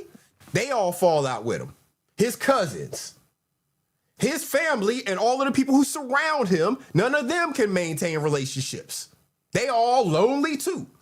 The parrot bouncing around from place to place. The naked mole rat always by himself unless he's with one of them. They're the only friends that they have is each other. No real life friends, no real life person that actually knows them wants anything to do with them. Lord King, okay. Definitely gonna keep that in mind. Right, Lord Larry Wade III. Never had one successful business, but tells people how to do business and spend their money. Like, I don't get it. They listen to this nonsense all the time. Because they have never experienced anything like this. Getting married, you gotta get used to not being able to do regular shit without your fucking partner. Example. Early as fuck in the morning. Wife woke up early as shit. I'm like, why you up so early? She like, I can't sleep. So she leaving the room saying she don't want to wake me up. She's like, get your rest, go back to sleep. I'm like, gladly. I can't sleep without her ever in life. So now I'm just up early too. Now I'm finna get out of bed and go see what she got going on because I miss her, bro. My body don't know how to sleep without her being in this vicinity, dog. It's too goddamn early for this shit. Hey, baby. You know I can't sleep without you, man. Oh, I just sit next to you. I just don't want to bother you. Oh. Oh, big baby. I mean, they're so miserable. They've never had a relationship with someone that you just get used to that person being in your space. So things like sleeping when that person's not there because you've gotten used to sleeping with them for so long, it gets weird trying to go to sleep without them there. Just little things like that they've never actually experienced. And so they're so miserable in their lives because of things like that. I mean, again, I'm just trying to show y'all. Shout out to all the single people who are happily single doing their thing. This is not shots at y'all. This is shots at the miserable single people who think that they know anything about being married and think that their hate on people's marriages is going to do anything to benefit them. If you're single, happily single, doing your damn thing out there, growing, living your life, shout out and salute to you. I'm just trying to show what it's like from my experience in life. That's all I'm doing. You saying something wrong, Rich? That shit was beautiful. Oh.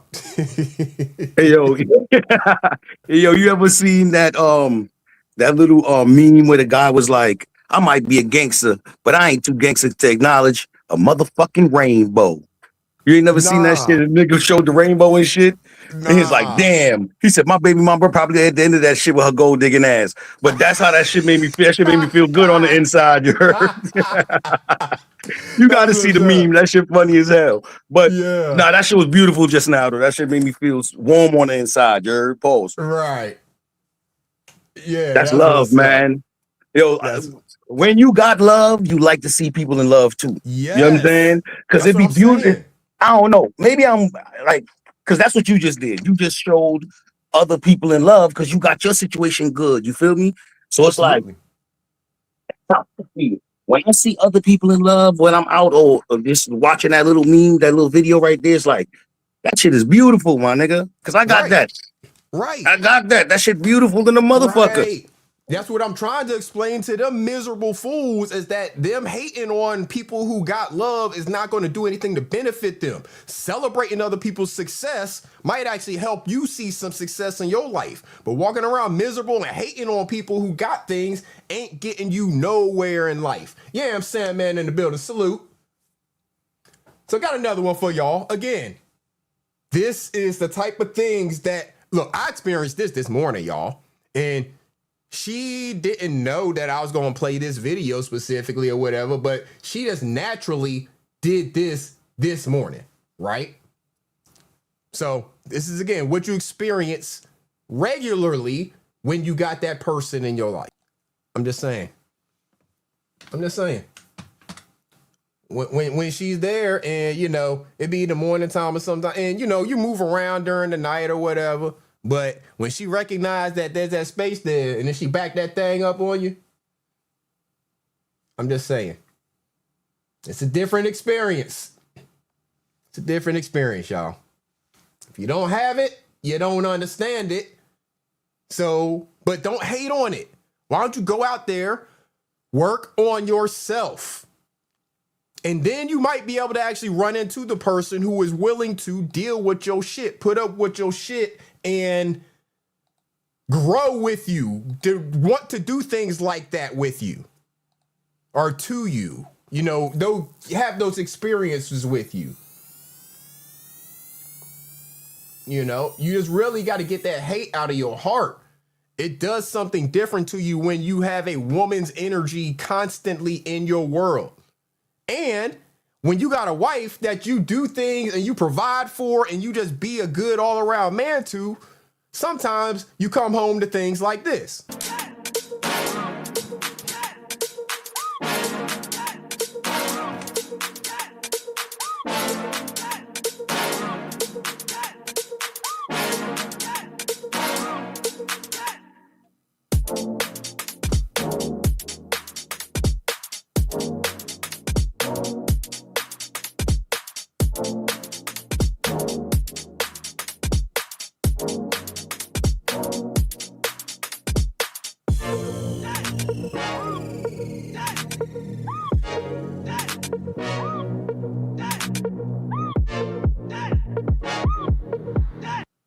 See, what these miserable fools don't understand about being in a marriage, especially being in a marriage for a long time, pick and choose TV Slim, Capo in the building, salute to Slim and all them tradesmen out there.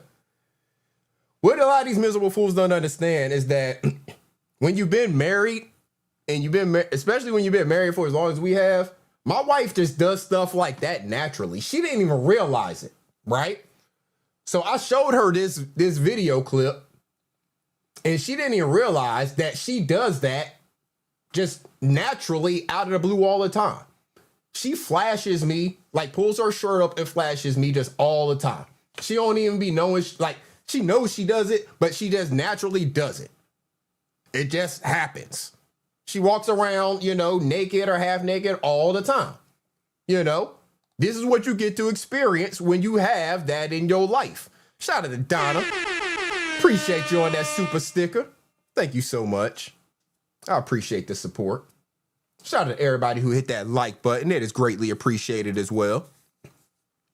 But yeah, these are types of things that you get to experience. Silly little things like that. Can you see the cringy cartoon again? Cringy cartoon. Let me see which one you were talking about, Donna. Let me get it pulled back up. I gotta remember which one you're talking about, but I definitely will. You talking about the one about not being able to sleep, or the one about being each other's safe space? Let me know which one you're talking about, Donna, and I definitely will show it again. For sure. But yeah, those are just little silly things, those silly moments, making her feel comfortable and free to be silly like that and safe being silly like that in your space. You know, that's what you need in your life, because again, that changes the energy that you bring into the world. You know, you can't walk around all mad and gangster, mad at the world and shit like that all the time when you got somebody like that that's in your space all the time doing those silly things. Okay, Don, I got you. Shout out to Donna on the request of the video. We're going to show this video again for Donna about not being able to sleep without having your wife there. Or getting married, you got to get used to not being able to do regular shit without your fucking partner. Example, early as fuck in the morning. Wife woke up early as shit. I'm like, why you up so early? She like, I can't sleep. So she leaving the room saying she don't want to wake me up. She's like, you know, get your rest, go back to sleep. I'm like, gladly.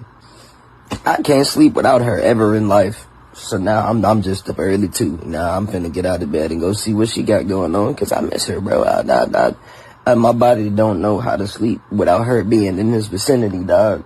It's too goddamn early for this shit. Hey, baby.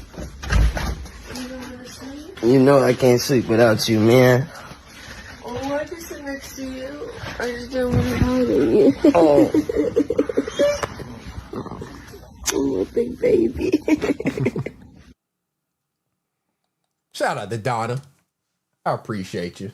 421 TV in the building. Salute. Knowledge, you can't put all women in the same box, bro. You can't put them all in the same category. Yeah, my wife is in a different category than a lot of women. Yeah, my wife is definitely in a different category than a lot of women. I'm actually going to show y'all here shortly the category that my wife falls into. I mean, a lot of these videos are really the category my wife falls into, because she, again, does a lot of this shit that I'm showing y'all. This one here definitely is a category I'm getting ready to show you, a category that my wife falls into for me, and really probably should be for everybody out there. Shout out to Donna again. Another super sticker. I appreciate you. I appreciate you. Would you say Lovelace? That's me, Iceberg. I need to see what you be doing. I be on his heels. Where we going? Yeah.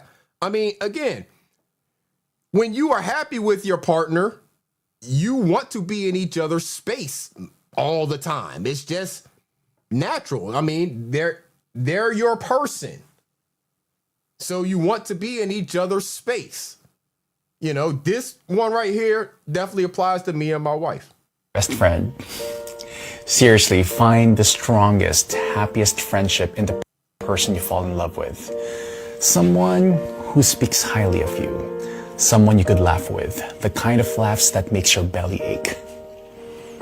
Life is too short not to fall in love with someone who lets you be a fool with them. See what I'm saying? That message says it all. Marry your best friend. Our lives are too short to be miserable like they are so much. Marry somebody that allows you to be a fool with them, just like they can be a fool with you. Y'all get to laugh, y'all get to joke, y'all get to have fun, y'all get to do all of the sexy things together as well. Let's listen again. Marry your best friend. Seriously, find the strongest, happiest friendship in the person you fall in love with. Someone who speaks highly of you. Someone you could laugh with. The kind of laughs that makes your belly ache. Life is too short not to fall in love with someone who lets you be a fool with them. Lovelace, the random dancing is my wife too. And that's a lot of women who are happy and comfortable and feel safe in their space. Like they're not going to be judged by their spouse or the other people around them in their space. The women who have a space that they've been able to curate, maybe by themselves or with their spouse, that they feel comfortable and safe in doing all of the silly random dancing and singing and whatever that they want to do, because that's how comfortable and safe they feel in their space. Because that's what they've been able to build with their person. And because you have that, you in turn also pour into that man everything that he needs to receive from a woman. That makes him the better balance of who he would be if he were just surrounded by a bunch of angry single men all the time, right? So for a man that's single and angry and surrounds himself with a whole bunch of single angry men, that's all he's going to know how to be. He doesn't have anything in his life to counterbalance it. You know? Absolutely, you got to break out into dance. And he can join in. Absolutely. My wife will break out into dance and I'll start making the beat. She'll just be dancing for out of nowhere. I'm like, okay, and I'll start making the beat. Why? Because we're having fun. Why not? Balance is a good word for the day. We got some words of the day. Balance is not one that I had planned on, but we can definitely look that one up too. But here's another one again.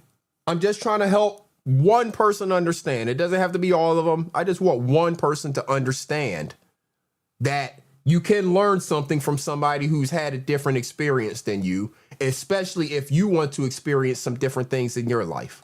Your wife should be able to be a whimsical fairy. She should be fully in her divine feminine and not have to worry about shit.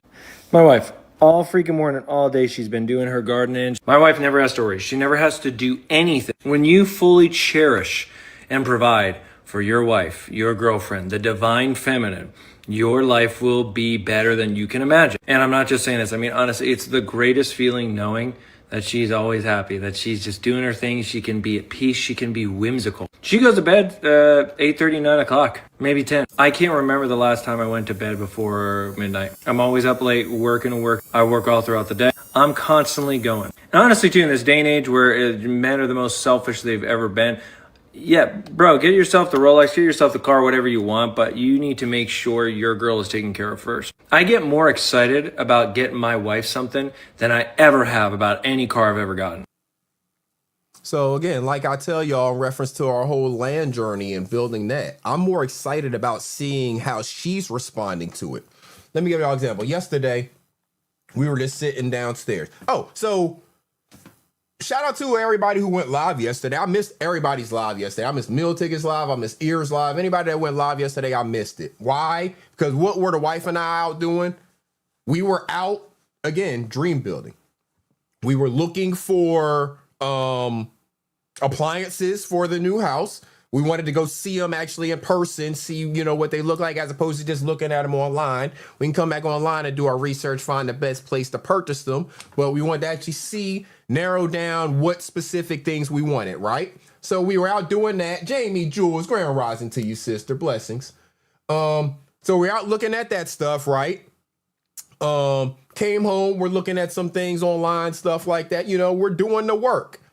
And, so I'm sitting back just chilling or whatever, and I looked at her, and I don't know why. It just made me ask, call Bill. And basically, I'm busy, So I looked at her, and I was like, you good, babe? Because that's how I asked her, just, you good, And she just closed her eyes and took a breath, She's like, I'm so much more than good right now. And she couldn't even really find the words to say what it was she was feeling. But she just said that she had a smile come over and everything. She said, I am so much more than good right now. Because we're looking at all of the things for building our home, and just picking out all of the stuff. And she knows she's going to get all of the things that she wants. She's the decision maker on it. I'm just helping do the research, I don't care what stove and fridge and all that shit we get. Whatever one she wants is the one that I want, essentially. So that's what we're doing. And again, it does something for me whenever she has those types of responses. Whenever I know that she's in that good place and that it comes from the things that we have built together. I mean, there's no feeling like it. I understand that a lot of them haven't experienced it because they've been so selfish. They've been so selfish and everything has just been about them. Shout out to Roll Rich. He dropped off. It might be back later. But I'm just trying to show another point of view. That's all. From a different lived experience and letting you know that it can exist for you out there if you continue to grow, focus on growing yourself as opposed to trying to make the woman exist. If you grow yourself to the right place, she will just show up in your life. She would just show up in your life. So here's another one that's, again, just putting it in different words for you. How do you make your wife happy?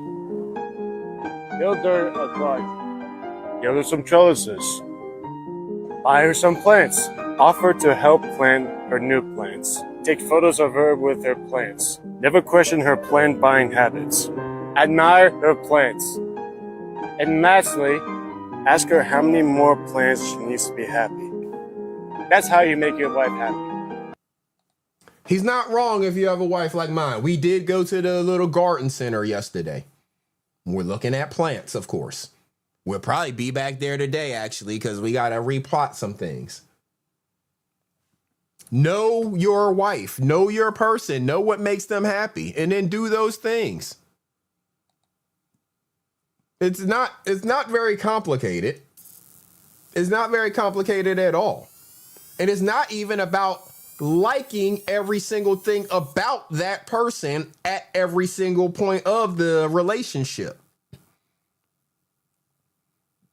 See, these people who have not been able to endure relationships think that as soon as I don't like something about whatever that person, anything, they are no longer a good person or something. If you remember, look for the plant called Leaf of Life. Leaf of Life. Okay, Lovelace, I'm gonna write that down. Leaf of Life plant. Y'all giving me all types of notes. I'll take notes when y'all say stuff in the chat. Lou Jenkins, what up, though? Mulch is on sale? Yeah, mulch is on sale. Matter of fact, I need to look up some mulch whenever we get done. I got to figure out where I'm going to buy it from. Because we definitely got to mulch around some things. It's a healing plant, Lovelace. Okay. We definitely like that. But see, a lot of these people are getting their relationships and marriage and all of that confused. Thinking that everything is about liking every single thing. 421, that's not a bad habit. That's a successful habit of never telling her no. I got something that's going to apply to that too here in a minute. But let's take a look at this one really quickly. A brother just breaking it down for y'all. Days I just don't like my wife. But that's exactly when the love comes into play. And a lot of the days she don't like me. You want to know how I know? Because she told me. And that's okay. See, society got things all twisted up. They got like and love mixed up, thinking that just because y'all going on a vacation together that y'all are showing each other love. Just because y'all taking nice, cute pictures all the time and he brought you a bag of food from work and you wasn't expecting it, that's love. Y'all showing each other love. No, fool, y'all showing each other like. That's the moments when you like each other. The like, it comes and goes. It comes together and it fades. Ain't nothing wrong with like. But don't get it confused with the love. Get this, love is proven in the tension, in that silence right after a fight, and choosing to go the softer route when your ego wants to be right. And some days your husband or wife, they gonna push your buttons like they trying to break the remote. But real love says, even though I don't like how you acting right now, I still choose you and I still got your back. Because being married is not a constant feeling that you feel every day. Being married is a daily decision to choose to love the other person in spite of how you feel it. So look, if you ever had a day when you loved your spouse but you didn't like them, ain't nothing wrong with you. You're not broken. You married. Just keep showing up to the fight. And go ahead and share this video with somebody who you know has been choosing love in spite of not liking somebody. We're trying to help all of us get through this thing together because marriage is crazy. I know. And if today is one of those tough days when you don't like your spouse, don't give up. Pull up, stay in the fight. Now, if you'll excuse me, I gotta go tell my wife I'm not mad at her for washing my white socks with my dark socks. But it's simple. Pull up. So again, it's not about liking every single thing all the time, every single second. However, the love is the thing that gets you through when there may be something that you don't exactly like.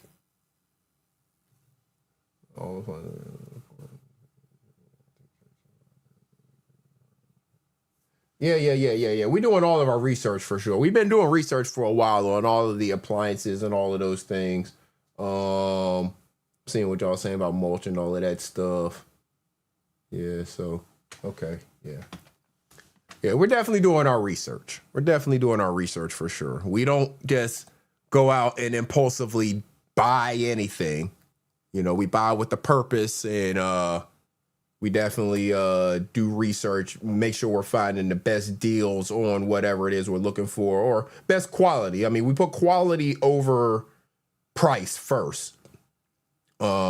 So quality is definitely the first thing we're looking at. And we're definitely, when it comes to say like things with mulch and stuff like that, we look about things being organic and eco-friendly, stuff like that. So those are things that we definitely keep in mind.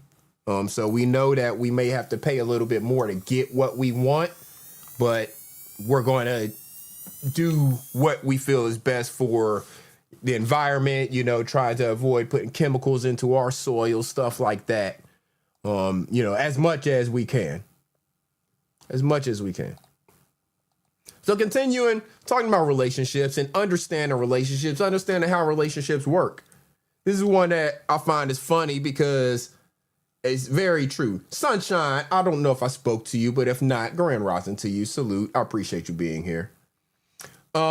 So again, one that I found funny because it's very true in my life. I mean, granted, I don't get very many people asking me to go out and do stuff, thankfully. But if so, take a look at this one. That ever says, let me check with my wife, he's telling y'all no. Yeah, if I ever tell you, let me check with my wife, that is not me checking. That is me politely telling you absolutely not. And then I'm going to put the blame on her so that our stories can line up later. And ladies, do not act like you don't do the same thing. Because if my wife tells you, let me check with my husband, I'm like, for what? Because you hadn't asked for my permission for anything. It just helps, right? It helps me look like an adult. Because I want you to think that I want to go. But deep down, emotionally, I am already on the couch in sweatpants watching Netflix. Don't get me wrong, I love my friends. I love hanging out. But I don't need, like, a break from her. That's my person. That's my best friend. And let's be honest, she's the only one who does that thing I like. So I'm going to choose her, like, all of the time. I never... Uh-oh. I don't know why it's frozen on us. I don't know why it's frozen on us. Hopefully it will unfreeze. All right. Still counting though. All right. I don't know what happened there, but let me try all over the time. I never really understood the guys, the married guys that are like, guys trip. Come on, bro. 7 days away from our wives. That's not a vacation. That's a group project with no supervision. What are we going to do? Sit around and eat gas station snacks and argue about who has better wings for the next 6 hours? 7 days with y'all? I don't even text y'all back in 7 minutes. Marriage is awesome. Like, it's so good that I can fake being controlled by my woman just so I can stay home with my woman. Oh, come on, man. Don't be like that. 7 days away from our wives. We're gonna run wild. We're gonna go out to a gentleman's club. Don't you get tired of seeing the same pair every day? No, I don't. I've seen the sunset and the sunrise every day, and I still enjoy it because it's a thing of beauty. To mention, I never understood that concept anyway. If I'm going to spend a whole bunch of money on a woman who has no interest in me, I can stay at home. But home, that's my wife. That's my best friend. She's the only one who understands how truly dumb I am and still chooses to stay with me. She's the only one who lets me see her naked. I don't know what you have planned, but you're not beating that. I mean, I'm just saying. Y'all stop that brother where he was lying at, because he didn't say nothing that I saw was a lie. Yeah. First of all, she don't ask me for permission for nothing. And whenever I'm asking her for permission, yeah, it's definitely to get out of some shit. For sure. It's definitely to get out of some shit. So shout out to being married, because being married is awesome. That's been my experience. I understand it hasn't been everybody's experience, but that's been my experience. Another one that's just a joke for y'all. I found this one funny. I felt like it would be fun to share, because it's talking about relationships. Now, this could be seen as, this ain't nothing that my wife would ever try to pull on me or anything. This could be seen almost like a toxic relationship, the base to it when this is happening. But it's funny the way it plays out at the end. So take a look. If we broke up today, what would you do? We know that bullshit. Can you just answer the question? If we broke up today, what would you do? I'm going back to my ex. Nah, that ain't what you just said. What the hell you mean? If we broke up today, what would you do? I just told you, I'm gonna go back to my ex. What the fuck you mean you want back to your ex? Man, don't let me knock that shit out your hand. What do you mean you going back to your ex? I love her. I still love her. Since the when? Since I ever met her. I know. Stop playing. I ain't never stopped loving her. What the fuck you want me to do? Why you don't just go back now? That's a question. I can't. Why? She got a nigga. Do you not know how she changed me? She helped change my life. No, I don't. Because your life was shit when I met you. So what you mean she helped you change your life? What the was it before that? And that's why I'm going back to my ex. Why?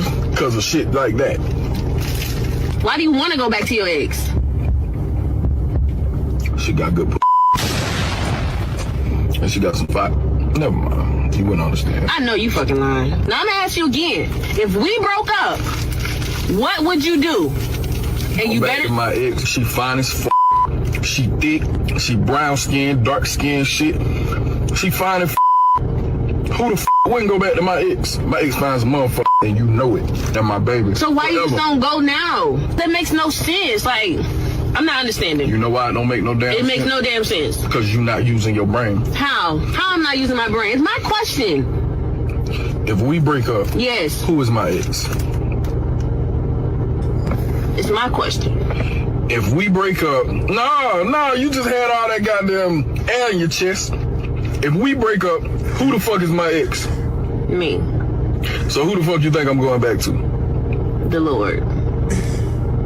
Don't try to twist my question around. I ain't twisting shit. I answered the question. You just so toxic. You thought I was talking about another ex. I'm toxic because I asked the question. Oh, now it's my fault. Yes, because you got time for this shit. Get on my nerves. Get on my nerves. Why you didn't just say that in the first place? See? I don't have that kind of relationship. My wife don't do it. She don't ask me no shit like that just to try to get mad. You know, no, she don't do that. But he got her ass on that one. She deserved that one. Asking some crazy ass shit like that. Why you gonna ask some dumb ass shit like that? There ain't even no point in asking nothing like that. So as I think it was 421 said earlier, has the issue with not telling his wife no, basically, whenever she asks for anything. Yeah.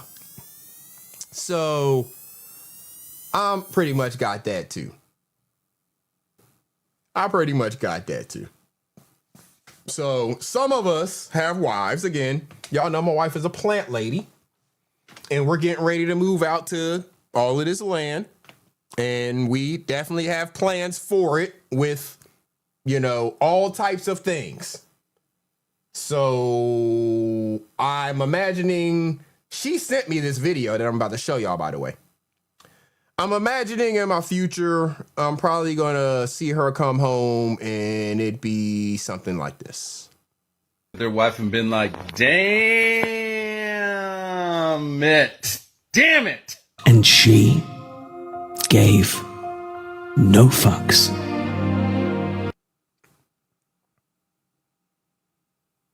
I know it's in my future, y'all. I know it. I mean, she's definitely gonna come home with damn a trunk or truckload full of plants. Like that's just gonna be regular. It's probably gonna be damn rescue dogs and shit. And damn sure if she finds somebody that's giving away some baby goats, she's sure enough gonna bring them motherfuckers home. I know it. Watch it again. Has anybody ever looked at their wife and been like, damn it. Damn it. And she gave no fucks. And she's gonna give no fucks about the work that it's going to require, having to build the fence and pen and all of that shit. And she knows that I'm going to help her. Kiss my cheeks in the building. Grand rising to you. She knows I'm a helper, obviously. And she's going to give no fucks. She's just going to show up with them. I'm saying, this is the type of wife I have. So, for all those who want to question and ask all the things and thinking that it all becomes like bonnets and no sex and all types of shit like that. No, that's not true. You're going to experience things like that. Her showing up with just fucking goats out of the blue or rescue dogs or whatever. And she's going to give zero fucks about all of the work that it entails, but it is what it is. Oh, Jamie Jules, don't act like we ain't gonna have space for a fucking horse to show up. She wants the damn Highland cows already as it is. So all of these damn things, we got the trailers and shit like that. We don't have a cattle trailer yet. We got all types of other trailers and shit. But yeah, I know it's coming. It won't be a surprise. It's all good. Shout out to Gilbert Arenas and Melly. A couple that's showing, you know, they're making content together. Showing, you know, happiness of a young marriage. They've been married short time, you know, maybe a couple years now. And you know, they're making content showing the happiness of being married. Gil is still Gil no matter what on anything that we see him on. He's still pretty much the same person, same type of responses, whether it's him talking to Melly or talking to, you know, the guys on the show. Shout out to Cache on that $49.99 super chat. I appreciate you, Cache.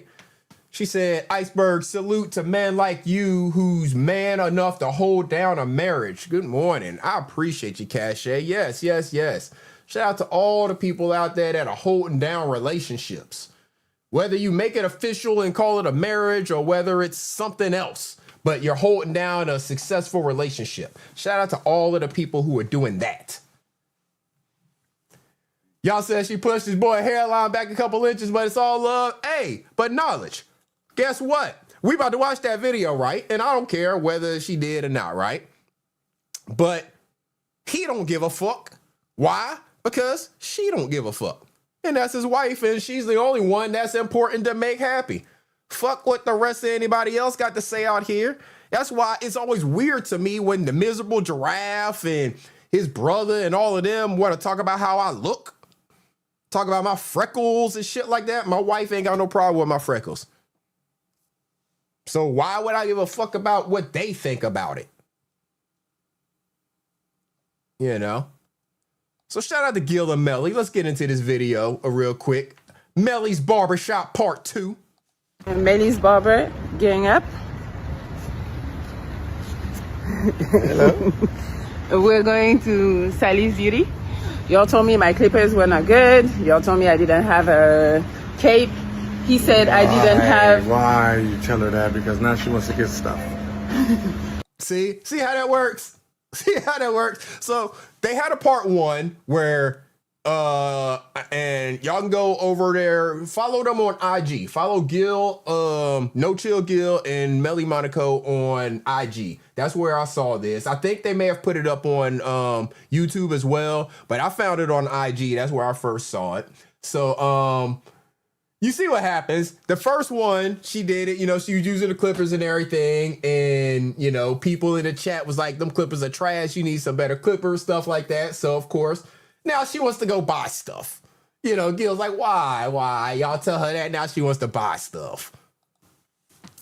So, let's see what they go buy. I want to get stuff. He said that I didn't have the brush. So we're going to... Hello. So we're gonna make sure you get the brush so he can't say nothing. So get the clippers that you need, baby. We do a fade and a taper today. Ooh, look, Fat Joe, Tank. Who else? We know him? No. Oh, we know him. Yeah. Football. Football. I take that one. That's for lining it up? Yes. And this one's for cutting it here? Yes, that one's for all over. It's gonna be $600 for you to cut my hair. Yes, you're paying. We almost forgot the kid. See, knowledge. If you were married, you would know that. Gil knew that going in. That's why he said, why y'all tell her that now she wants to buy stuff. Gil knew walking into the store that he was paying. But of course, she gonna say that, you know. And that's funny because we know it. Going in, you're paying too. This is for you. Even though it's for her, she's going to make it for him because it's to cut his hair, right? You know, so he paying because it's for him, technically. We found it. Okay, for him. Melly's Barber in full effect. Barbershop. Second haircut, same victim. He's willing, y'all. Like a man, he's carrying the bag as he should be, right? You know what I'm saying? So he gets to go in there. She wants to go buy stuff. So you get to go shopping with your lady. She's doing all of the shopping. You're doing all of the paying and the carrying of the bags. It's just natural. It is what it is. Right? It is what it is.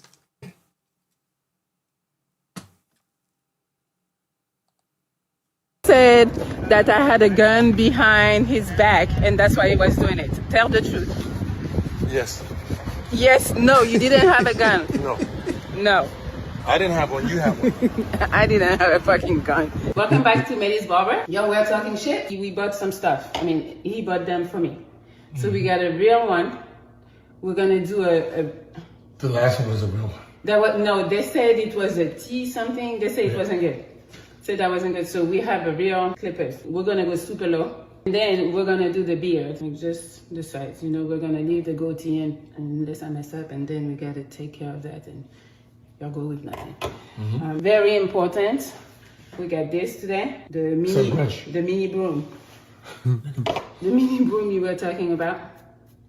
Shout out to Gil for being a good sport, as he always is. I mean, all the content that we've seen Gil make over, you know, the years that we've seen him on YouTube and things like that, he's always been a good sport with anything. But he's being a good sport making content with his wife. I mean, who better to make content with than your wife? Cappy Queen, salute to you. We got that.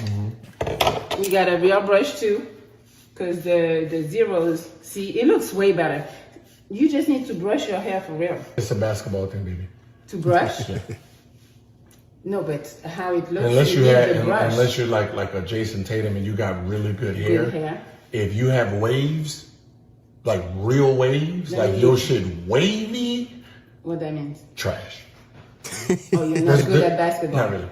Like there's only a few. There's Why? like Joe Johnson got waves. Like there's only a few because you know how long you got to spend brushing your hair when you can be getting jump shots. Like if you think about like if you think about like the top elite, right? I don't Like think no that's true. waves, Jordan, no waves. He didn't have hair. No, but no waves when he didn't have hair. Kobe, no waves. LeBron. No waves. Kevin Durant, no waves. No, Kevin is another No level. waves. Curry, no waves. Magic, no waves. No waves. Duncan, no waves, baby. Westbrook, no waves. 421. He had me thinking on this one too, and he's right. Because Kevin Durant had, you know, people try to talk about his head being peasy, all that stuff. Ain't none of them got waves like that. When you think about them. Kawhi, no waves. Allen, no waves. No waves. Waves, you got to do this all day. Yeah, I Like, got you could be, you know how many jump shots I could have got? 5. That's hours of doing that. Best hoopers got the naps. Oh, you got, okay, look at this. Yeah, I got this. The best hoopers got the naps. Okay for you? Is it too tight? Nope. You brush first. I just did. I don't. You're not used to brush, so I think you didn't brush everywhere. So they told me again. I'm going off what they said because you don't give me good advice. They said you cannot go against the grain. They were like it was so cringy going against the grain. So should we put the 0.5? I got different sizes. 0.5 or nothing? Nothing. Like this is fine. Yo, we're going for this. You're not scared. I don't know why. She said, you're not scared. I don't know why. Gil don't give a fuck. It's free, so you don't care? No.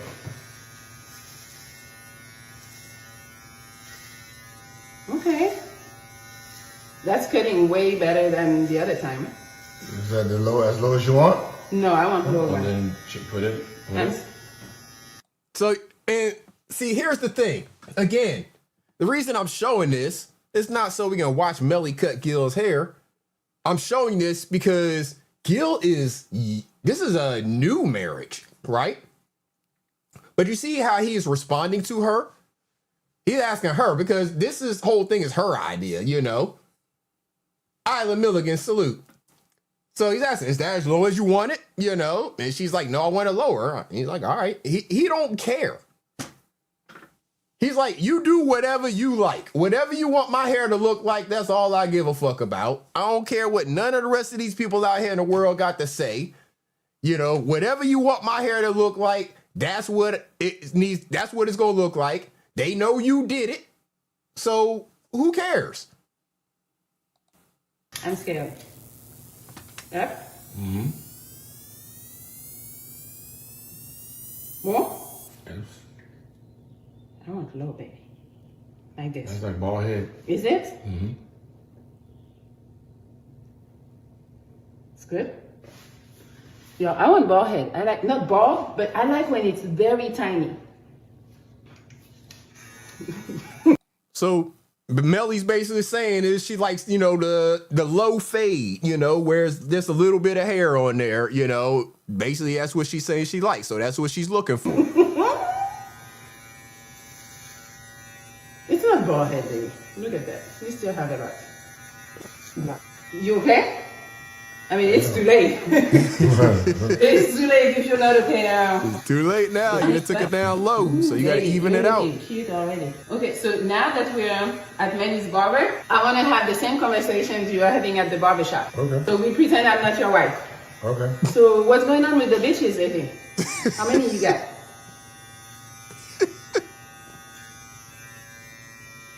You don't answer the barber? Oh, I don't know. I've never been to a barbershop, baby. I haven't been to a barbershop in a long time. Well, we're at the barber shop. I don't know. I've never been. Pretend. We talk about. Yeah, I'm saying, man, AKA the Caesar. Exactly, the Caesar. That's the cut I used to get all the time when I grew more hair. I used to get the Caesar before I went straight bald. But yeah, she talking about wanting to have a conversation, talking about something. So what's up with the bitches? Gil like, I don't know. I ain't never been to the barber shop. I ain't answer that question. Bitches. That's what they talk about in barbershop. I would swear they talk about hoop and sports. They talk about bitches. It's bothering you? Where is the brush? Sorry. The barbershop talk about. Right, 421. Gil just cracked. He's like, I could swear they talk about hoop and sports and stuff. Cause that's where barbershop talk come from. You gotta say it, you know. He's like, I don't think they talk about bitches in the barbershop. There be kids in there. You can't be talking about bitches in the barbershop. But you can talk about sports all day. We talk about girls. They talk about sports. That's a lie. That's where all sports debates. That's why it's called barbershop talk. Y'all let us know. I'm sure they talk about bitches. What did you think about the last Laker game? You can keep going.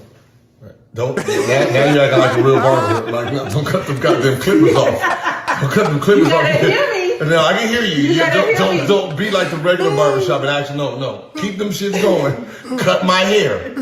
I mean, I'm not gonna be here for it. It's free. Cut my hair. But it's free. Focus on my hair. Okay. I thought the last Laker game. Oh, that shit right there is hilarious. Cause hey, that's a real shit. You got some of them barbers in there. Them motherfuckers will cut the clippers off to have a damn conversation with you. No, motherfucker, keep cutting my hair and talking. If you want to talk, keep fucking cutting and talking. Don't cut them clippers off to have a fucking conversation. They're playing right now. They're playing against Detroit Pistons. So what you're thinking? I'm hoping we win it. We down 3 right now. Okay. And hopefully we pull it out.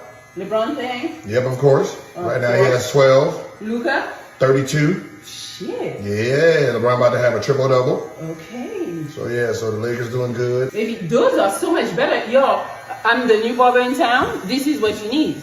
It was a little pricey, 200 and something, but it cuts. You have some ways when we cut it down. Baby, this looks so good on you. What looks good on you? The haircut. Oh. How you feel about me doing the front this time? My lineup? Yes. Either too scared on the lineup. I mean, lineups, you mess up a lineup, that could take months to get back. So you don't trust? It's my second haircut. I think I got much better in a few days. But we don't trust our regular barber with our lineup. We don't even trust new barbers with a lineup. But I'm your wife. Okay. So? Tell the people you don't trust your wife? With my haircut? With everything. I don't trust a new barber with my haircut. That means if he had a business for years, he's been doing this since he got out of jail. You don't trust his wife. Okay. Somebody already pushed this back. Look at this. That wasn't me. Let's not put that on me. Yeah, so what you gonna try to do? Make it look straight? Yes. Yeah, so that means you're gonna try to go up higher? Yeah. No, just here is crazy. Yeah. Like here. Yeah, Just so here you like gotta, this. Yeah, I'm not going here. I'm just taking this off. Okay. Right. This video is You hilarious. think so? You like it? Mm-hmm. Oh, you messing up back there? You Right. Oh, I don't know. It's you back there. I'm not messing up. Oh, okay. I'm trying to concentrate and go super straight so you can say nothing. We're gonna do the front. Even Elijah come in. Oh yes. And one of the homies. Stop. Now you fucking with her. See, Gil don't care. I think I need to do some more on the front. Yeah. A little more, huh? Oh yeah. All right. She got him Pretty crispy good, though. baby. Yo, were talking shit. Look at this. This man is becoming 35. 35? 35. Do you do like this? Same thing. No, look at me. Okay, do.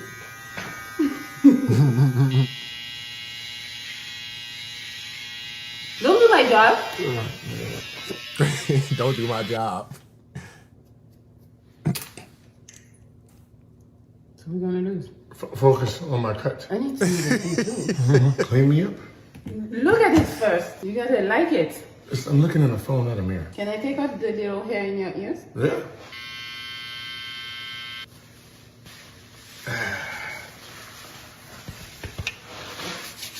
Ooh, look at that crispy line. Would you holler at me if I look like this? Hell yeah, baby. Okay, all right. Good job.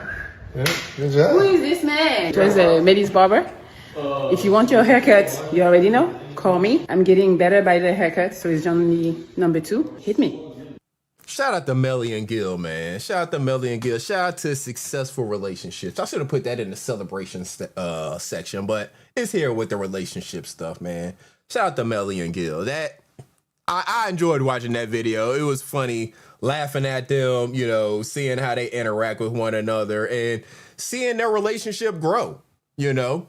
Seeing their relationship grow. They're sharing it with, you know, certain parts of it, obviously, with people on YouTube. So, you know, and IG. So it's cool to see. It's cool to watch, right?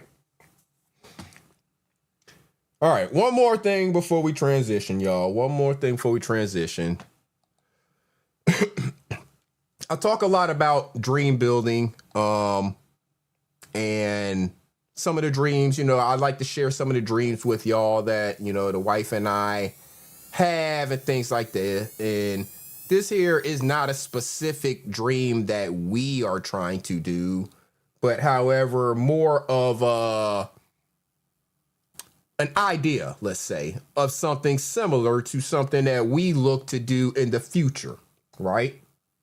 Because like I said, this, what y'all see us, what we're showing with the house we're building and all of that, that's just one thing. But we definitely plan on having a different or additional pieces of property where we can expand, you know, into some other businesses. And this is one that is kind of a dream for the wife. Again, maybe not exactly like this, you know, but similar. And this is an advertisement for this place as well. So y'all can check it out if you want to. Take a look. To the Genesis House, a private wellness estate designed for deep rest and renewal. Here is the heart of the estate, the main house, where guests check in, ground into their energy, and begin with a refreshing welcome beverage. The Mizu Suite, the Grace Suite, the Suna Suite, and the Stone Suite are all located here in the main house. And here is the soul of our estate, where all of our meals are cooked and prepared here by our private chef. All inclusive includes 3 meals a day, and our a la carte stay includes a bento box for breakfast. We offer 10 wellness suites, each intentionally crafted to bring privacy, relaxation, and a connection to nature. And here is our meditation room, my private domain for restoration, relaxation, and bringing balance back into the nervous system. Our spa experiences offer relaxation through rest, rituals, water, and intentional touch. This is our greenhouse bathhouse, one of our signature rituals here, where guests soak in herbal waters, creating stillness and relaxation. This is our living herb garden. Many of the botanicals that you'll experience are grown here on the estate. Our saltwater pool and jacuzzi is located here against the Red Cliff Rocks, perfect for slow mornings, gentle evenings, and stargazing. And here at our tea house, open daily from 7 a.m. to 9 p.m., enjoy unlimited snacks, teas, and the peaceful view of the Red Rock Mountains. Home to one of the largest crystal bowls in the entire city of Sedona, 36 inches of pure 99.9% clear quartz, here to elevate your energy, relax your nervous system, and to bring you into inner peace with the beautiful Red Rock view. Enjoy a private nature walk. Our trails offer you direct access to Oak Creek, where you can enjoy the refreshing waters and the sounds of the beautiful forest. Enjoy a walking meditation here in our labyrinth path, designed to bring you back to yourself with wholeness and intention. At the Genesis House, everything here is designed to help you slow down, relax, and truly rest. We can't wait to welcome you. That's the Genesis House, y'all. Spelled Jenesis. Jenesis. The Genesis House. Yes, it is a real place. And you can go there, you know, you can book and go for a retreat. It's in Arizona. So yeah. And really they're only on 4 acres there. So it doesn't take a lot of space if you have the right vision, you know, the right location and stuff like that, and you can build the retreat necessary essentially you know? So again, that's a dream. That's dream building. That's something that we, not that specific thing, but a retreat like that, you know, different location, you know, all of that, maybe offering some different amenities and services, but a retreat like that is one of the business plans and ideas that we have as, you know, something for the future, one of our future endeavors, let's say, right? So just sharing the dream, y'all. Again, we have enough people on here who are miserable, who want to share all types of misery and tear people down all the time and stuff like that. And I just can't see it. And Ears, are you asking, what are you asking about North Carolina? That place is in Arizona. The Genesis house is in Arizona, Sedona, Arizona. Type in Genesis. Just search the Genesis house. Genesis. It's out in Arizona. Yeah. But yeah, so again, we got to celebrate wins. We got to celebrate victories. Everything can't be just sharing a whole bunch of hatred and just miserableness and stuff like that. I'm not about that, y'all. I'm not about that. So yeah, it's in Sedona, Arizona. So we're going to transition now. We're going to transition, and to help us with the transition, we're going to go to my favorite editor, Triple S, who's going to help us transition into what we're going to be talking about next. So take a look at this video from Triple S because it perfectly kind of helps us segue into what we're going to be looking at. Scammers, scoundrels, and scallywags. People who want to do better, people who want to be better, you need to stop for a second and understand that telling the truth ain't the worst thing to fucking do, especially to somebody that you shouldn't be lying to. See, if you lie all the time to anybody about everything, you really are a useless part of society. And I'm just trying to tell you, everybody who don't have the courage to tell the truth. Some people only tell the truth to people that beat their ass. Some people only tell the truth to, like, they boss at work who could fire them because they caught up in a situation. I'm saying, learn how to tell the truth on GP because it's the right thing to do and you ain't no punk motherfucker. Buzz Lies episode 10. So if I meet a girl in Vegas and she just want to come back with me, I can't fly her back. I just committed a crime. If you drugged them back there, no, we ain't doing no drugs. I don't even want them to have no drink. If they have a drink, I'm gonna jump up and run. Hell no, this bitch trying to be to me. Don't get drunk around me, hell no. Listen carefully, as Kwame Brown completely forgets that he is on this panel with a hot mic. He proceeds to debate with a woman about, you guessed it, taking a shot of alcohol that she was seemingly trying to avoid drinking. Hold on, did you talk about this man's? It ain't got nothing to do together. You just want to control speech. I just asked you, right? Look at how you be an outrage if we man. You called me Bigum 18 times? What are you talking about? I got a problem. I should also mention that at first, neither Ears nor SoFly were aware that Kwame Brown was engaged in an entirely different conversation. Everything I say to you, you got a problem with. Why? You want to be around. I'm just trying to figure out, if I was on the outside looking in, I would wonder, why would you be around this person?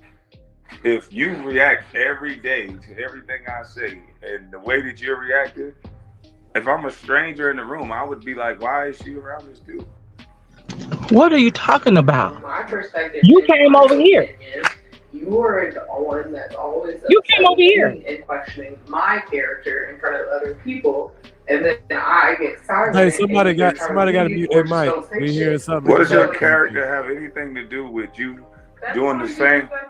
Okay, but I'm asking you a question now because you said something about character, and I don't think character has anything to do with what I was talking about. The rules of the game when you're playing Tunk is the loser take a shot. And you said, can you take a call first? I said yes.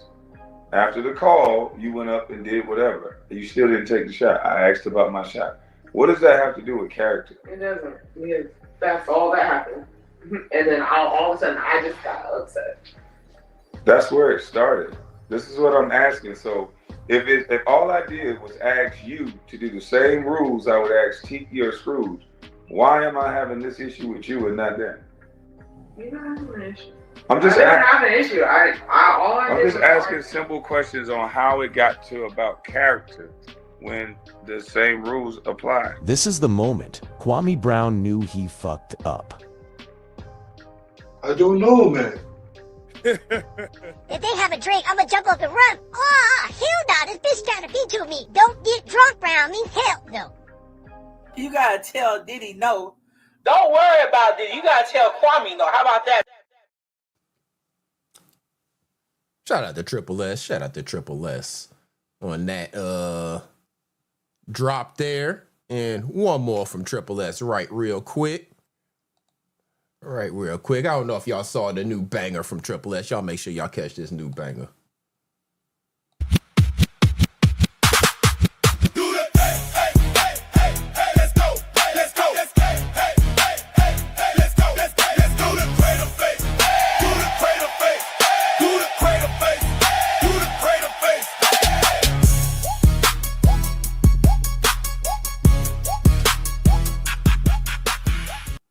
Shout out to Triple. That's my favorite editor, y'all. That new banger out there, the Crater Face. Yeah. Shout out to Triple S, y'all. So, like I said, we're transitioning. And so, with that transition, of course, let's look at the thumbnail. So, as you can see on the thumbnail, you see Wifey and I in the foreground. We're looking over our property, surveying the acres, dream building, all that stuff, you know. So the reason that the title is what it is, Revenge of the Nerds 2. Of course, we're picking back up on last week talking about Revenge of the Nerds. Now, 2 is spelled the way it is for a reason. Yes, I know normally in a movie title or something like that, if it's a part 2 of a movie or something, you might see the Roman numeral 2, or you may see the number TWO or just the number 2, right? As opposed to TOO. Well, we're going to get into that in a second. And nerds win again because why? We just keep on winning over here. That's why we're celebrating the successes. That's why we're showing the building, showing the work happening. Talking to people how they can actually achieve these things themselves if they got rid of some of the hate in their heart. And then in the background, of course, you see the angry giraffe, you see the naked mole rat, you see the parrot, and you see the women that they constantly and consistently chase away, but they can't actually seem to form a relationship with. So that's what you have going on the thumbnail there. Again, Wifey and I in the foreground. Got our backs to all of their nonsense because we're really busy all week long doing stuff, working on building our house. I mean, we're packing our current place. The current place is going to stay on our portfolio, so we have to do things to make some changes here to get it ready to go on the rental market. You know, we have a lot going on. So we really have our back to a lot of this nonsense and hate that's going on in reference to us on YouTube while they're in the background scaring off women constantly. So that's what you have going on the thumbnail, right? So, because, again, the word on the thumbnail, the word 2, Revenge of the Nerds 2, it's spelled that way on purpose. Yes, I know, because the giraffe and a lot of these people over there fancy themselves as experts and they think that, oh, well, Iceberg is dumb for whatever reason. You know, I got multiple college degrees. I've maintained a job for a long period of time, maintained relationship, you know. I've shown maturity in multiple different ways, been in the military, all types of different things, but they like to think, oh, Iceberg is dumb and don't know what he's talking about, even though I'm showing you the fruits of my labor. And he can't show you much of anything. He won't even upgrade the way he does his YouTube stuff. But we have the word 2 spelled like that intentionally. So, without further ado, let's have a word of the day.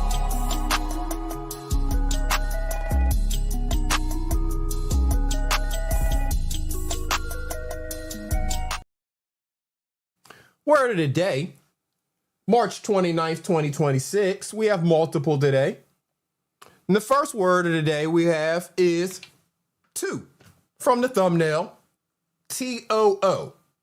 Spelled T-O-O. We know last week we did a lot of talk about what the definition of a synonym and an antonym and a homonym and all of those things are. We're not getting into all that today. We're just doing simple definitions today. We don't need to get into all of that extra stuff. I'm not going to educate on the same stuff every week. You can go back and listen to that if you need that education. But to give a definition for the word to, we're going to go to Webster's this time.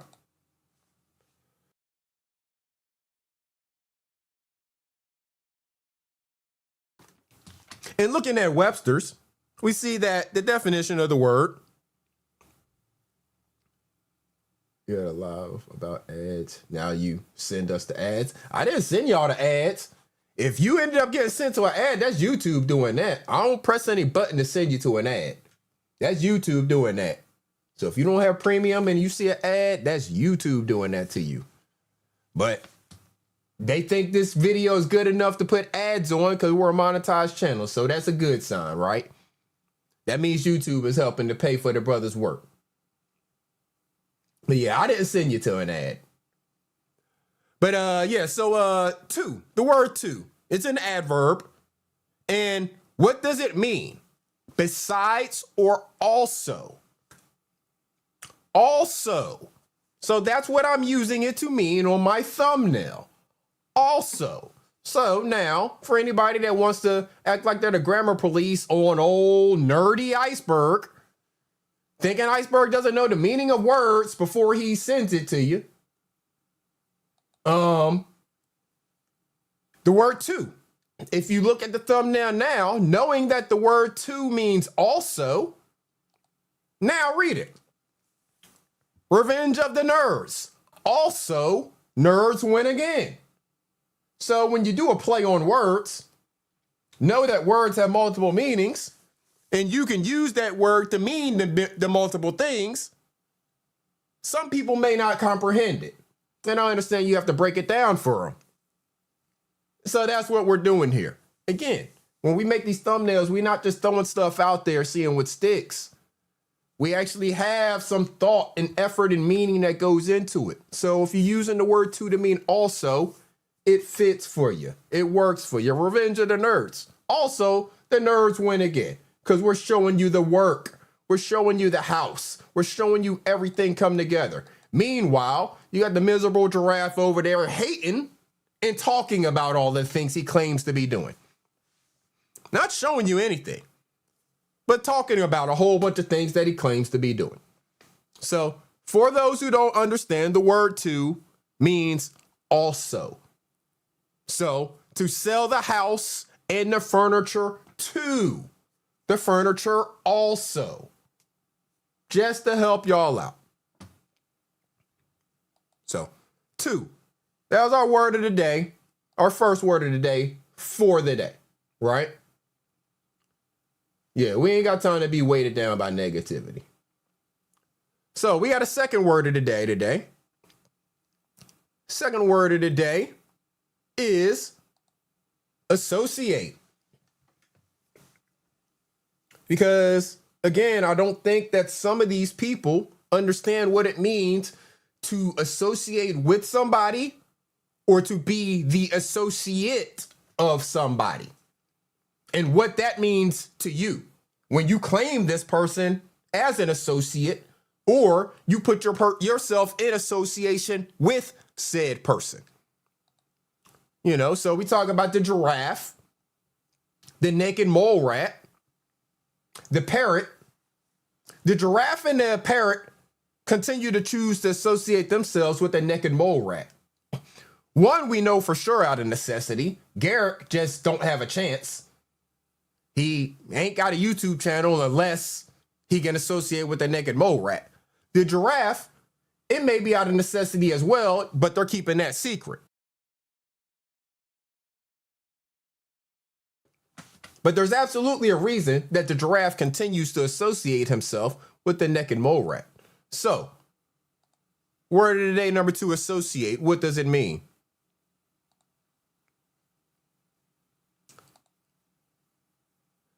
To join as a partner, friend, or companion. To join or connect together. To bring together or into a relationship in any of various intangible ways. To come or to be together as partners, friends, or companions, combine or join with parts. So again, all these things are talking about being together, coming together, being linked together, with one another.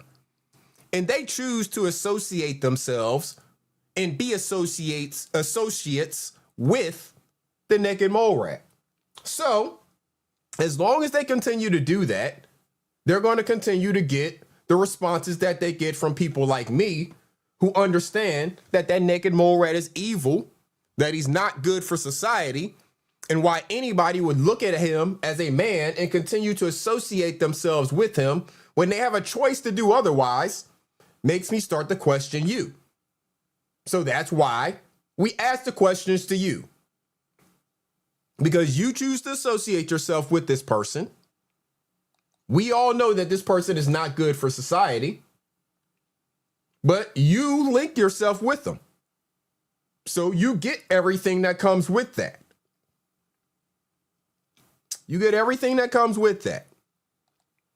Don't cry about it. Don't say they trying to do this and they trying to do that. No, you continue to link yourself with this person. So everything that's associated with that person, how we look at that person, and you choosing to link yourself with that person, we look at it that way. Again, when the cops see people on the block, whether it's right, wrong, or indifferent, if they see you hanging out with the thug that's always getting busted for selling drugs, and they can always be sure to find drugs on him, and you're hanging with them, they're going to pat you down too. It's called being associated with the person. It's part of it. You just got to deal with it. Or you can disassociate yourself with them. It's simple as that. Right, Knowledge, they call it guilty by association for a reason. So let's take a look at this. Shout out to the homie that sent me this video. I'm not sure if he's listening right now, but shout out to the homie that sent me this video, because again, when you have guilt by association and certain people have certain things associated with their name, then there's certain other things that might get linked with you. Yeah, they link what Ears does with and says with me all the time. I don't know how or why. Ears and I have never met in person. I don't have a problem with, calling Ears one of my associates here on YouTube and all of that. But Ears does not have any of the charges, accusations, or anything like that naked mole rat has. We've never met in person. We don't have any business dealings together or anything like that. So they can say that we're associated through YouTube if they want to. Fine. I don't have any problems with that. But the naked mole rat and the giraffe are associated a whole lot closer than any way they can say me and Ears have ever been associated with. Me and Ears ain't never been in a hotel room together. We damn sure don't have any business dealings together talking about we've been in and out of banks making business moves and shit like that. We ain't never done none of that. But did y'all know, shout out again to the homie that sent me this video, did y'all know that this existed in the world? Was today years old when they found out that churches can purchase SA insurance. Yeah, y'all. Let that sit for a second. Churches can purchase SA insurance. So a creator named Jazz just said that she found out that churches purchase SA insurance. And I was like, what? So I went to Google. Church mutual insurance. What? What? Let's see what issues they cover. Personal injury offenses may be covered even if the offense is not accidental. Are you serious? Now listen. And the sad part is a lot of these options are directed towards churches. And you guys want to know who's leading the charge in these court cases? Over here, y'all. 5 B's. 5 B's. You want to know?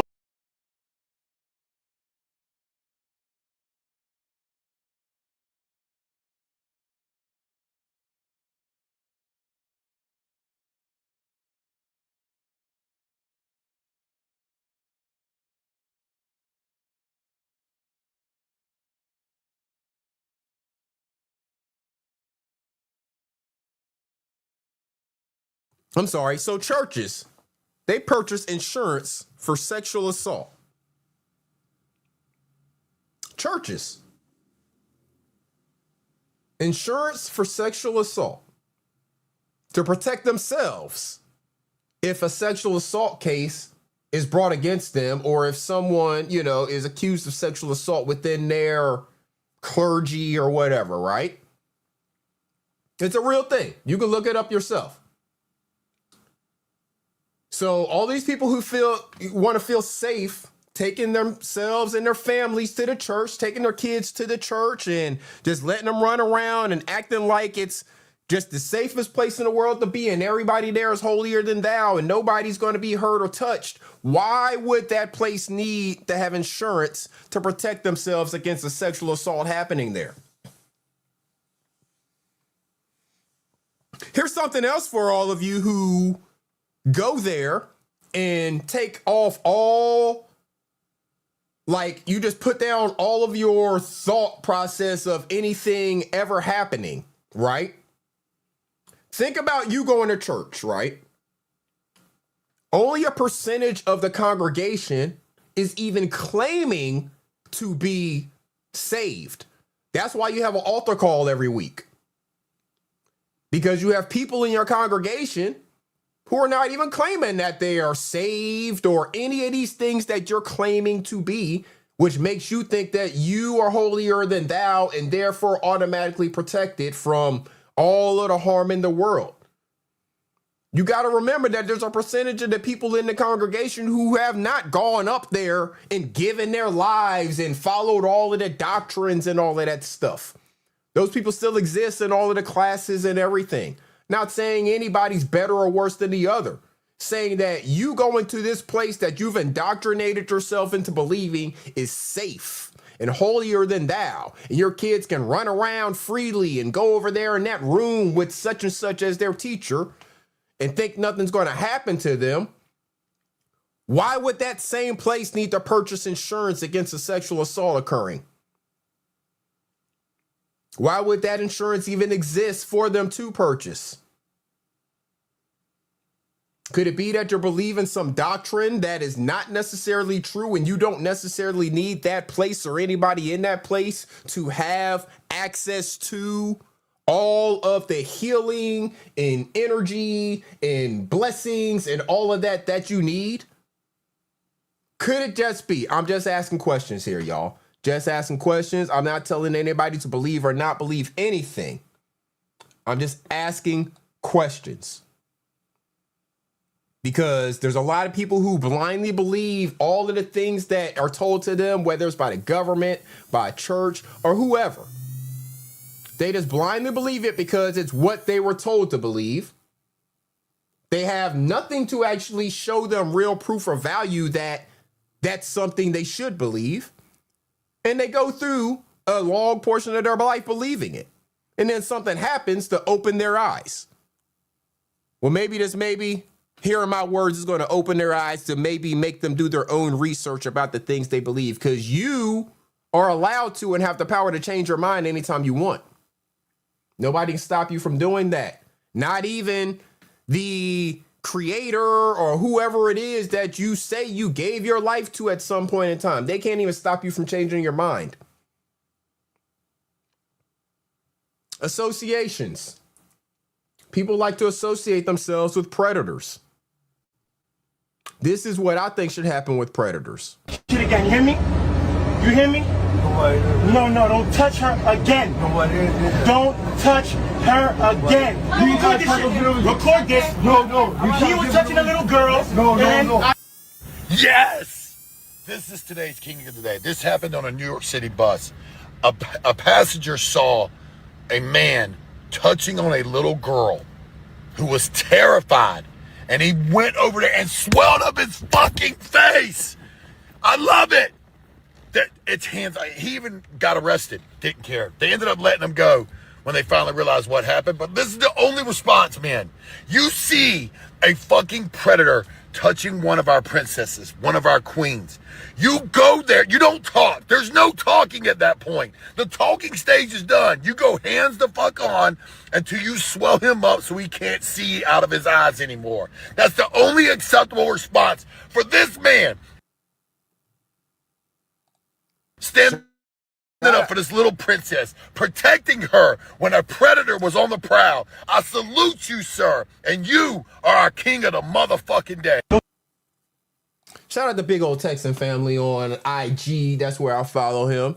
He is always sharing videos about trying to protect basically women, ladies, you know, girls, all of that from sex trafficking and things like that. That is very prevalent in Texas and spreading, you know, across America even more. But he is very adamant about sharing information about the things that need to be done and are being done by people to help protect women and girls from these predators out here who are doing stuff. I mean, to me, that's really the only acceptable response for a motherfucker. If you see them doing something that is, you know, touching on a girl, something like that, that especially unwanted, but you ain't got no business touching on a girl, period. But touching on a woman that doesn't want to be touched in that way. I mean, there's just only one response. But all of these people want to seemingly make an excuse for that guy and associate themselves with him. They don't have to, but they choose to. So, long as they choose to associate themselves with somebody like that, I'm going to continue to choose to expose them for who they are. It's just that simple. You don't get to choose to associate yourself with a pedo, with a predator, constantly and not expect backlash for it. It's just that simple. So, shout out to everybody out there who is all about protection, about calling out people for their bullshit no matter who that person is. Because one thing I learned from reviewing the video last week about the giraffe is that he thinks that, for example, himself and Michael Jordan going into a restaurant, he thinks that Michael Jordan should get different treatment than he should get. And therefore, he thinks that if him and I are in the same space, that he should get better treatment than I should get. Because he thinks there's levels to this shit. He thinks that he's on a different, higher level than I am. And he thinks that Michael Jordan is on a different, higher level than he is. Well, what he doesn't understand about someone like me is that I don't give a fuck about none of your titles, none of these levels that you think you're on. You're a man like I'm a man. I expect and deserve and am going to demand the same respect from you and from everybody else, no matter who that person is, whether it's Michael Jordan, whether it's you or anybody else. Because I make it a habit to respect people without knowing their qualifications, title, or position. I don't care what your qualifications are, your title, or your position are. Yes, maybe I can learn from you. But that has nothing to do with levels. You are not on some different level than me because you have some different title, some qualifications, something like that. I'm not going to put myself beneath any person. The fact that you are willing to put yourself beneath a person, like a Michael Jordan or anybody for that matter, shows me more about you. That tells me more about you. And again, that's not what I'm willing to do. You're willing to do that, that's fine. You are entitled to live that way. I'm not accepting of that, and therefore I'm not going to allow you to think that you can treat me like that and it's okay. Absolutely not. You are not on any higher level than me, sir. At all. At all. First off, you want to be a celebrity when it's convenient. And then any other time you say you're not a celebrity, you don't believe in that celebrity construct, you don't believe in any of that shit. But when it's convenient and you think that it's going to put you on some level amongst your audience to be higher than or above somebody else, then you want to claim that you're a celebrity. You don't get to have it both ways. I don't buy into none of that shit. I believe you're a man who makes bad decisions, who associates yourself with bad people, and that's why you're a lonely, miserable giraffe. No one wants to stay around you. You can only get people like a Biz to associate with you. That's what I believe. If you must know. So, again, another thing I believe is that working with people who are smarter than you is a blessing, not a threat. I understand that I can learn from people who are smarter than me. I understand that iron sharpens iron. I understand that I don't know everything on every subject. I understand how to take knowledge and wisdom from people who actually know things, but I also know when a fool is speaking. I also know how to decipher that. I also know how to decipher when a fool is speaking and I shouldn't listen to anything that they're saying because they're a fool who thinks they know what they're talking about, but they're really a fool. And they can only fool the gullible, the audience that wants to listen to them because they treat them like a celebrity, but they're really just gullible people.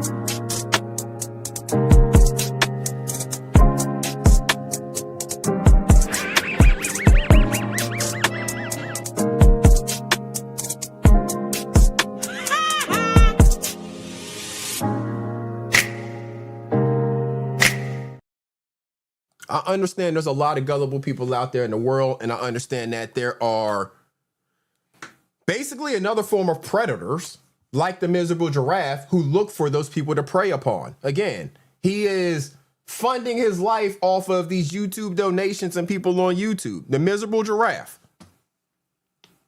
looking to prey upon people who see him as a celebrity for whatever reason. Shame on them.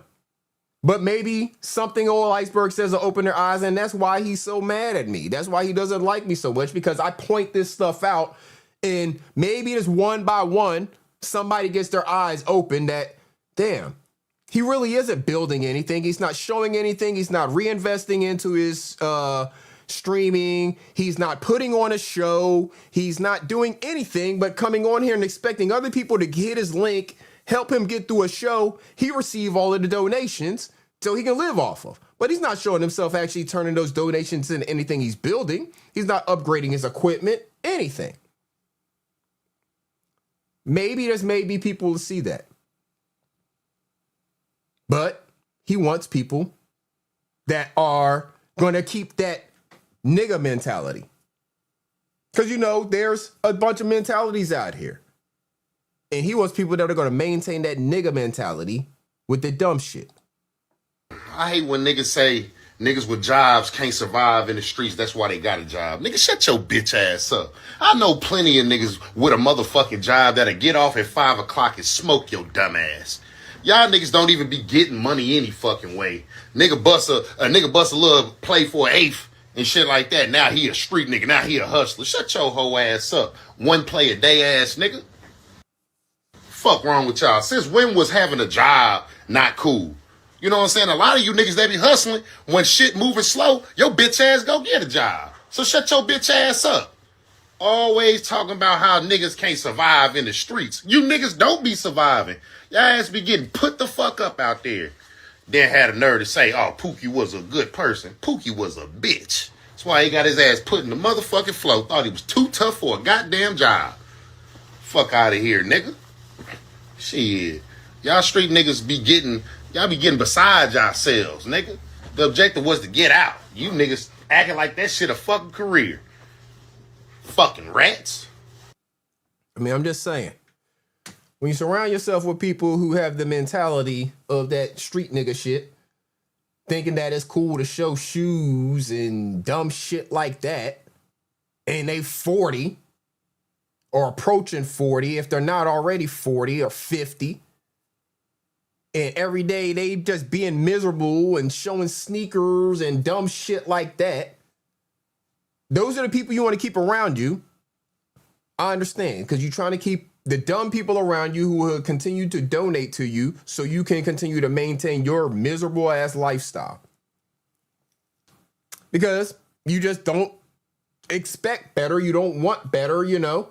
You just a miserable person. Misery is all you know. You keep people around you, again, who don't feel safe to speak up. That's why you don't have a high-performing team. You have a bunch of low performers around you who don't feel safe to speak up and call you on your bullshit whenever you're doing bullshit. You don't call them on their bullshit whenever they're doing bullshit. Y'all just make excuses for each other. And y'all wonder why none of y'all are growing or getting any better. Because all of y'all are afraid to speak on each other and call each other's bullshit out. It's simple as that, man. These are simple lessons. While you're over there calling me dumb, I'm over here telling you stuff that could actually educate you and probably a good portion of your chat. But they will listen to you calling me dumb, but you're not giving them anything to actually contradict what I'm saying. You're just calling me dumb with nothing added. I'm dumb. There's no follow-up to explain how I'm dumb or the difference or anything like that. Let's give people some free game, y'all. Y'all know I used to be a police officer. I want you to know how to protect yourself. Some people don't understand these concepts, so let's give the people some free game. Illegal on here or anything Nope. like that? No, it's okay to make sure? There's no reason to search me. But is it okay to make sure? There's no reason to search So me. you're saying no? I don't know. Is it against the law to say no? Because I'd rather It's you not don't. against the law. If police ask to search your home, car, or belongings, that means they don't have probable cause. So the only way they can legally search is if you say yes. Here are 3 secrets that police officers don't want you to know. 1, you can refuse a search. If police ask to search your home, car, or belongings, that means they don't have probable cause. So the only way they can legally search is if you say yes. So be polite, but firm, and say, I do not consent to any searches. 2, you don't have to answer general questions. During a traffic stop, you need to only give your name and your ID. And if an officer proceeds to ask you questions like, where are you headed, where are you going, you can either decline to answer, or like me, you can say, I'm coming from that away, and I'm headed that away. 3, police officers cannot stop you without a reason. Police officers must have reasonable suspicion that you committed a crime in order to stop you. And if they do approach you, then ask, am I free to go? So if they say yes, then you walk away. But if they say no, then you're being detained. Knowing your rights can protect you, so use them. I'm Attorney Dante Pride, civil rights specialist. If you'd like to hear more tips about your civil rights, give me a follow. You can follow the brother on IG. Again, free game. Educate your people. No destination, just out driving. There's nothing illegal about just driving around in circles, wasting gas. There's nothing illegal about that. That's not a crime. You don't have to tell them where you're going. You don't have to tell them where you're coming from. You don't have to tell them any of that information. Those are not questions that are part of a traffic stop that are necessary for you to answer. If you tell them no and they search anyways, they have to have probable cause for that search, or else that's considered an illegal search, and anything they find during that search would be not admissible as evidence in court. So maybe they have probable cause to search. Maybe they asking you just to ask to see what you say, see how you respond. But maybe they know they already have probable cause to search. And once you say no, maybe they're still going to go forward with that search knowing they have the probable cause. But if they don't and they search you, that's an illegal search and you have recourse in that instance. So know your rights and know what you can and cannot do, you know, when those situations go down. Oh, yeah, I'm glad we said this really quickly because I wanted to bring up one thing. Whenever I was talking about the giraffe and him talking about the whole tiers of people and him and Michael Jordan being in the same place or me and him being in the same place and all of that stuff, right? Fortunately, he said, when I was in training, did you go over Constitution? You have to go over the Constitution. That's most of what the police academy is learning the laws. The physical shit and all that stuff, yeah, you learn all of that. And yeah, you go to the range, but that's only a short period of time. Most of the police academy is the laws and how you as a police officer are involved with the enforcement of those laws. So knowing the Constitution, people's rights, and all of that stuff is what most of the police academy is. You know, you're 6 months in there of learning the laws and stuff like that. Yeah, for sure. But yeah, talking about the whole giraffe thing and people putting people in tiers, thinking that somebody's a celebrity, so that makes them anything. It doesn't make them better, worse, anything in any aspect, right? Because again, he wants to put people like Michael Jordan on a tier and thinks that he's in some tier higher than me. I don't agree with any of that. You know, we got an example here. He's been a recurring example of somebody who, I guess is, you know, it's definitely a celebrity, falls into the celebrity status, but really is just a piece of shit as a person to me. When you look at the lack of accountability that this person takes, the problem that this person obviously has with whether it's alcohol or some other substance abuse that they're not getting the help for, and they're continuing to go out and put other people in danger. Tiger Woods, he's on that Michael Jordan level of tier of celebrity. But I look at him as a piece of shit as a person. That motherfucker just had another DUI, rollover crash. He continues to live from these things. I mean, I don't want anybody to kill themselves, but it's lucky he hasn't killed himself. He continues to have these rollover crashes because he keeps having DUIs, not wanting to cooperate after he has these rollover DUIs, getting arrested, all types of shit. Get help. You obviously have a problem. Get help for whatever substance it is that you're abusing. Get a driver so you can stop fucking driving. And take care of yourself. You are too old to be out here fucking having rollover DUI car crashes because your ass can't properly handle your alcohol or pills or whatever the fuck it is that you're on.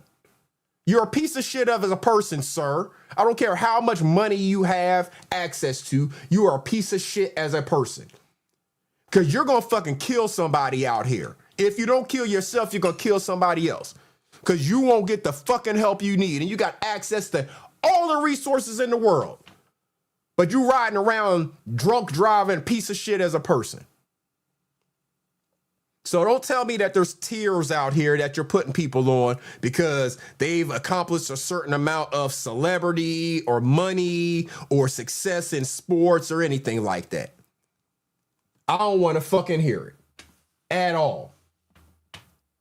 At all. Y'all can believe and follow that bullshit all you want.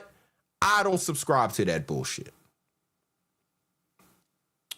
So without further ado, y'all, let's take a look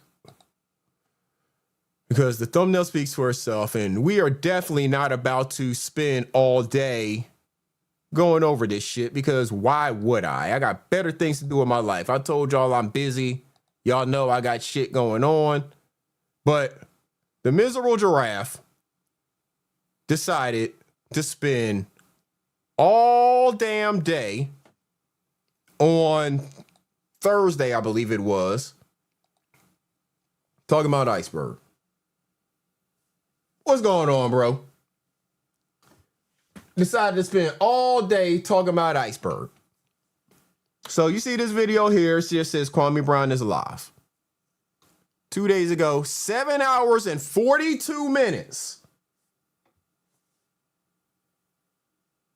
on a Thursday, talking about Iceberg and his wife and all of that type of stuff, right? For 7 hours, y'all. 7 hours. You know, of course, he said he was leaving YouTube and all these other things, just stuff for clout chasing. Look, he said he was leaving YouTube 13 days ago. He's made a video every damn day since. He goes on his other channel making videos every day, just clout chasing. Just cloud chasing.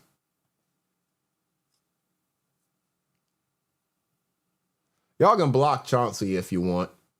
He's not adding anything to the content. Come back on your real account. Come back on your real account. So, spends all that time worried about Iceberg and what Iceberg got going on. So, we're going to just go over a little bit of this. Not a whole lot because I really don't have a whole lot to say about him. I mean, I've said what I had to say. He's miserable. He ain't got nothing better to do all day but talk about me. So let's hear him talk about me. You said whoever doing his thumbnails need to be fired, got him looking like a casket picture. Let's go back and look at that real quick. Because them thumbnails do look pretty sad. Like, just extra close up picture of him. Like, they're just weird looking. They're just kind of weird looking to me. Yeah, they definitely are not doing good on these thumbnails. At all. That's a good call, Ears. That's a good call. I hadn't really paid that much attention to it, but yeah, definitely not good look on these thumbnails. You need to go back to the drawing board on that. Find you somebody else that can do it something, because they're definitely not looking good at all. But let's go here. So for the first about 20 minutes of the video, he was hating on Gilbert Arenas, as usual, you know. And then he flipped into hating on Iceberg. So we're just going to review a little bit of this because we're already at the 3-hour mark talking about stuff that I actually enjoy talking about. So we'll review a little bit of this and we're going to get up out of here. So let's see some of the dumb stuff that he had to say in response.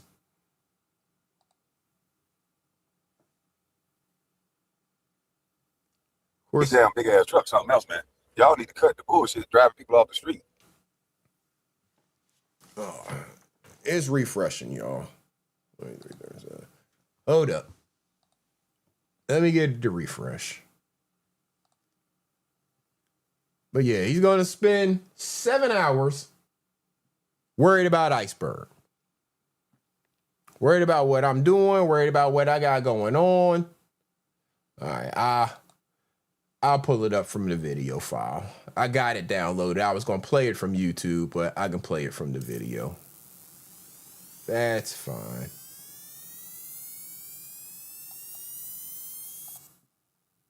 That's fine. We'll do that instead. Now it's coming back up. All right, so let's see if it's going to play for us a little bit, and if not, we'll play it from the video file. I got that loaded as well.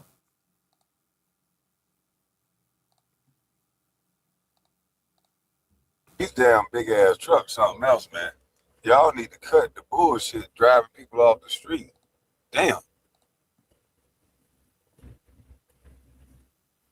But damn, Revenge of the Nerd, he finally embraced the name that I told him that he should embrace. Because these guys don't know how to laugh at themselves. All right, so he's starting out saying stupid stuff. He finally embraced the name I told him to embrace. Well, I didn't hear him tell me to embrace the name, so I don't know what that exactly means. But I played on the name myself. I chose to play on the name myself. He wants to call me a nerd, then fine, I'll be a nerd. I showed him what the definition of a nerd is. You want to hate on that? That's fine. I can't have any problem with what the definition of a nerd is, and that applying to me. I'm fine with that. Right? Totally fine with that. He said something else there that I forgot real quick, but I wanted to respond to. Hold up.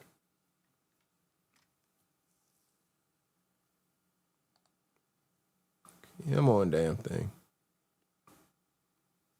All right, I'm gonna play from the whatchamacallit. Let me get it to the right timestamp.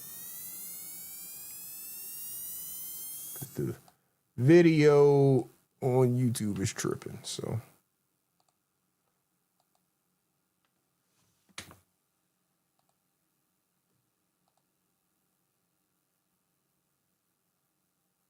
What's going on right now? Everything tripping right now, y'all.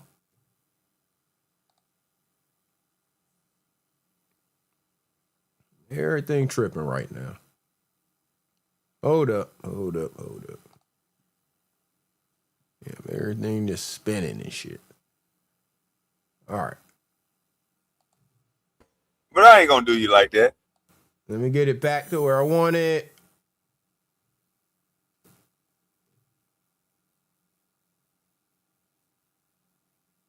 All right, here we go. Here we go. He got a moment of silence, as always. But it is playing. Man, why is this shit spinning so much?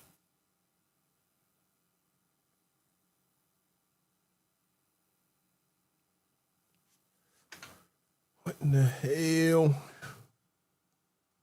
Sorry, y'all. Things are spinning right now. I don't know if the browser is refreshing or what's going on. I want to play it from YouTube because I can play it on ×2 speed. But I'll play it on the other thing. It's not going to play as fast. So we try it again.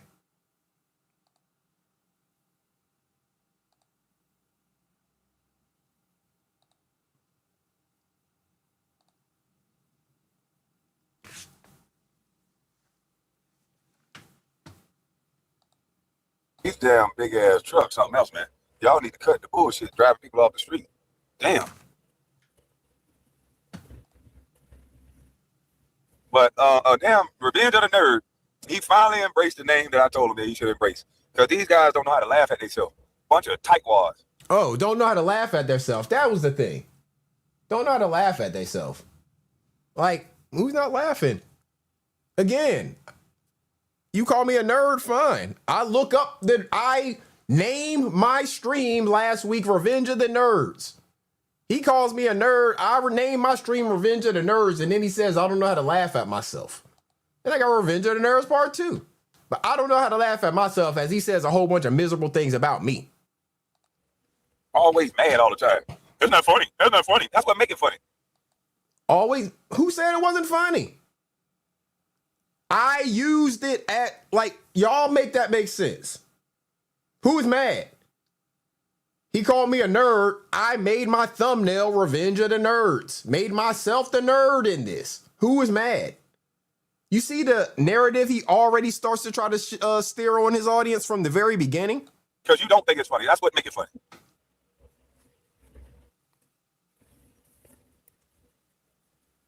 A bunch of goddamn on tightwads. Getting on YouTube where everybody ain't a tightwad and then trying to make us tightwads like them. I wouldn't do that. I wouldn't do that. I wouldn't do that. So I wouldn't do that. I wouldn't do that. I want to make everybody just as bland as them. Everybody don't eat Mrs. Dash's seafood seasoning all the time. Sometimes they like a little Xanaran. You punk. Niggas always trying to water everybody down like them. So let me go ahead and play this video. There's a dweeb that did a reaction, so I'm gonna do a reaction to the dweeb. Since he like to react to my videos, I mean, you know, I'm the biggest content on the channel, so he's a Kwame Brown support channel now. So I might as well throw some love his way and react to the video, and then he can react again, and then that'll help him. I'm feeding his wife, basically. Help feeding his wife, because he don't want to work over 40 hours, lazy, big forehead, something. He don't even want to work. He want this to be his second job. So I'm gonna go ahead and turn him up, man, so the man can go on trips and shit instead of taking his wife to the hold down. So hold on. Revenge of the Nerds is real. So y'all hear this nonsense, Him right? saying something like that would make me think that he... Again, mentioning my wife for no reason. Now he claims he's feeding my wife. Again, I don't know what part of me going live once a week makes him think that YouTube is feeding my wife in any way, shape, or form. He's the one live every single day. He's the one out here begging for money for people every single day on YouTube. I go live once a week. So how does he think YouTube is feeding my wife? He thinks we're building that house out there off of YouTube money? Seriously? How much money do y'all really think I make from YouTube going live once a week? Make it make sense. Make it make sense. I don't make that much money going live once a week. Shout out to everybody who blesses the brother with Cash Apps, Super Chats, and all of that, memberships, all of that good stuff. But I don't make a whole lot of money going live once a week. That's just the reality of anybody who is a content creator knows that. I don't care if your channel's monetized. I don't care how many subscribers you have, any of that. You got to put out content to make money. I go live once a week, so I don't get a whole bunch of ad revenue. I don't get a whole bunch of opportunity for super chats. Why would somebody just cash app me just randomly out of the blue if I'm not live? Meanwhile, you're live every single day for 8 to 10 hours a day. You saying I don't want to work more than 40 hours? What are you talking about? I work 40 hours at a job where I get paid very nicely, and then I go do real work. Dream building with my wife. Not wasting my time talking about you every single day like you want me to. I'm not obsessed with you the way the parrot and the naked mole rat are. I don't care about you. I know that I live a better life than you, a happier life than you, a more fulfilled life than you. So why would I waste my time talking about you every single day like you want me to? Just because you have nothing better to do with your life than talk about me, Ears, SoFly, your cousin. You don't have anything better to do with your life than scam those people talking about us every day, all day. He saw the movie. I would think he saw the movie Revenge of the Nerds for him to make that his title. I know I saw the movie growing up. And I understand in that movie, the nerds are the ones who ended up winning in every one. They got all the looks at the girls and the showers and all that stuff. They the ones that ended up getting all of the wins at the end of it. So this jock, dumb jock at that, thinks that calling me a nerd is an insult. When the nerds are the ones who... No, you must have took it as an insult because you fired back with an insult. If you didn't take something as an insult, smart guy, why would you fire with an insult? You're an idiot. So if I had told you... So me saying that he must have thought him calling me a nerd was an insult, and then I insult him, like, what? You tried to insult me. I flipped it by showing the actual meaning of the word, showing that you trying to insult me, calling me a nerd, actually would be a compliment based off of all of the definitions of the nerd word, the word nerd. But you don't understand that because you're too slow to comprehend. You're too slow to comprehend how somebody can take the dumb words you say and flip them to actually have their real meaning to show you that you don't know what the hell you're talking about. Again, Ears, please educate this fool. DDK 101, salute. Ears, please educate this fool. I have a salary job. So why would I work over 40 hours at that job? Why would I choose to work over 40 hours at that job when I get paid a salary? That's just giving them free money. I don't get paid overtime at that job. I get paid a nice salary for the 40 hours a week I work. I get a whole bunch of vacation time. I get a whole bunch of sick time. I get personal time. That's just kind of free time I can take. But why would I work over 40 hours for that job if they're not going to pay me to work over 40 hours? Things that you wouldn't comprehend because you've never had a 40-hour-a-week job like the normal person. So I wouldn't expect you to comprehend these things. So therefore, you should probably shut the fuck up talking about them.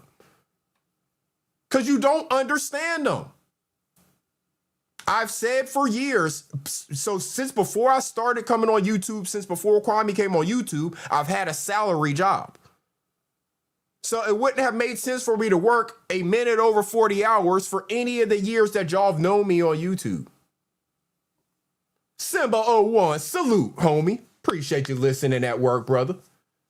See, that brother's out there working, making money, but he has the ability to listen right now to what I'm saying. But again, Giraffe, This is dumb stuff that you wouldn't understand because you've never had a 40-hour-a-week job, probably. So, therefore, you wouldn't understand. You definitely haven't had a 40-hour-a-week salary job. So, you wouldn't understand the concept of why the fuck would I work more than 40 hours for that job?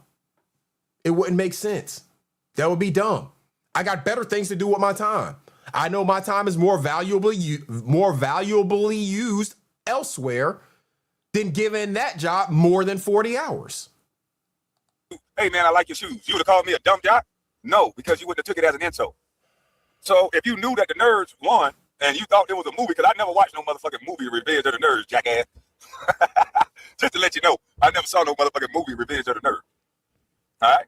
I just came So that's your dumb ass fault then.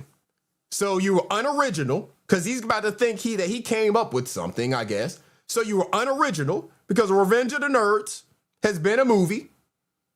It was a movie during Kwame Brown's lifetime. But he's unoriginal and is going to think that he came up with an original idea. With that off the fly. I know. But if it's a movie, great. But it still triggered you, buddy. Because if it didn't, it doesn't make sense. How would you talk to somebody so negative if you're supposed to take that as a compliment then? You should have came on with a little less aggression and said, thank you, Kwame. You know, maybe you're not smart enough to know, but the nerds always won in the movie because you don't know if I saw the movie, but you automatically going to start with that little construct that you start with, and you're going to base your whole story based off that. That's a damn shame, son. Damn shame. But if you did not take this as an insult, it's interesting how you fire back with an insult. One, I insult you because I think you're a dumb person. My insults towards you have nothing to do with anything you say to me specifically. I insult you because I think you're a dumb person that's out here scamming people for money. That's why I insult you. It has nothing to do with anything you say to me.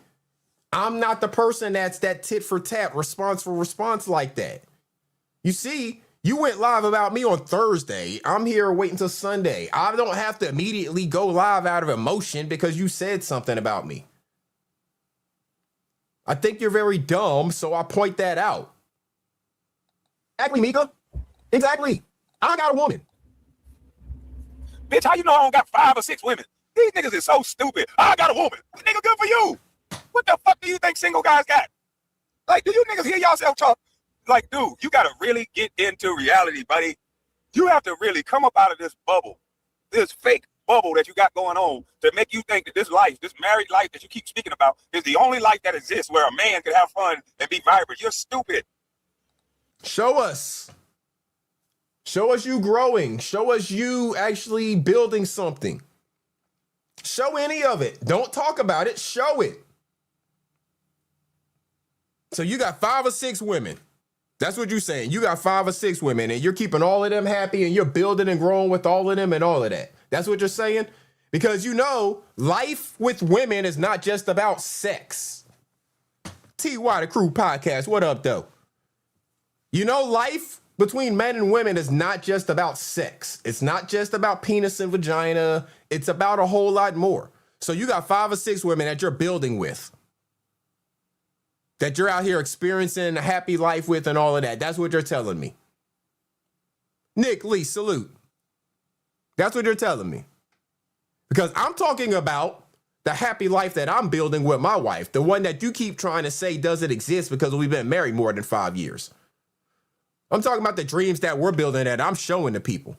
Show us you building something with anybody. You got 5 or 6 women, but you only seen around men. You're hollering about having one woman, boy. You don't know what my setup is. You don't know if I might not have a wife, but you don't know if the women in my life are way better than the woman in your life. You don't know. So what the fuck are you talking about? I'm not concerned with whether or not the women in your life are quote unquote way better than the woman in my life. The woman in your life can't be way better than the woman in my life because the woman in my life is the perfect woman for my life. There's not another woman out there that can be better for me in my life. I'm not looking for another woman to be better for me in my life. So this is, again, your own ignorance speaking. We got ears back in the building. This is your own ignorance speaking, because I don't need another woman to be way better than the woman that I have. I'm not looking for another woman to be quote unquote way better. Iceberg, you can't have no woman in your life if you ain't never made a woman run around the car till you punch through it. Don't no woman love you unless you hang them over a balcony, my guy. I mean, apparently not. You got to have 5 or 6 of them. Yeah, you need 5 or 6 women to do what one woman can do. See, he don't understand that concept, sir. You know, he don't understand you don't need 5 or 6 women when you got 5 or 6 women in one woman. Exactly. My one woman does all of the things that these 5 or 6 women you claim you have are doing for you. And then some, because again, I'm showing you building. I'm showing myself building with this one woman. But you know what you ain't showing, Iceberg? You ain't showing how you got to make your wife drink. You know what I'm saying? To enjoy you being around. Yeah, not at all. Not at all. Like I said, just yesterday, whenever we were just sitting there, we were looking at appliances and stuff like that for our new house. And I asked her, I was like, babe, you good? And like I said, she just closed her eyes, took a deep breath, and kind of a pleasant look came over her face. And she said that she was so much more than good right now. You know? That's the type of thing I'm looking for. He ain't never heard no shit like that. He can't understand that. Right. Yeah. He heard a woman say he took it. You know what I'm saying? So if you ain't the type nigga that got to take something, you ain't living life. You ain't living life. You know what I mean? You got to have a woman accuse you of taking some coochie, and then nigga, you will be that dude. Well, I ain't never had none of that, and I guess I'll never be that dude if that's what it takes, because I'm not willing to commit any of those actions or surround myself with anybody who is willing to do that type of shit. And then he ain't got old yet. So, you know, until you get old and you realize that running around trying to get 6, 7 women to care about you when you're old, when you ain't got nothing else to offer, you know what I'm saying? I don't think he understands that. None.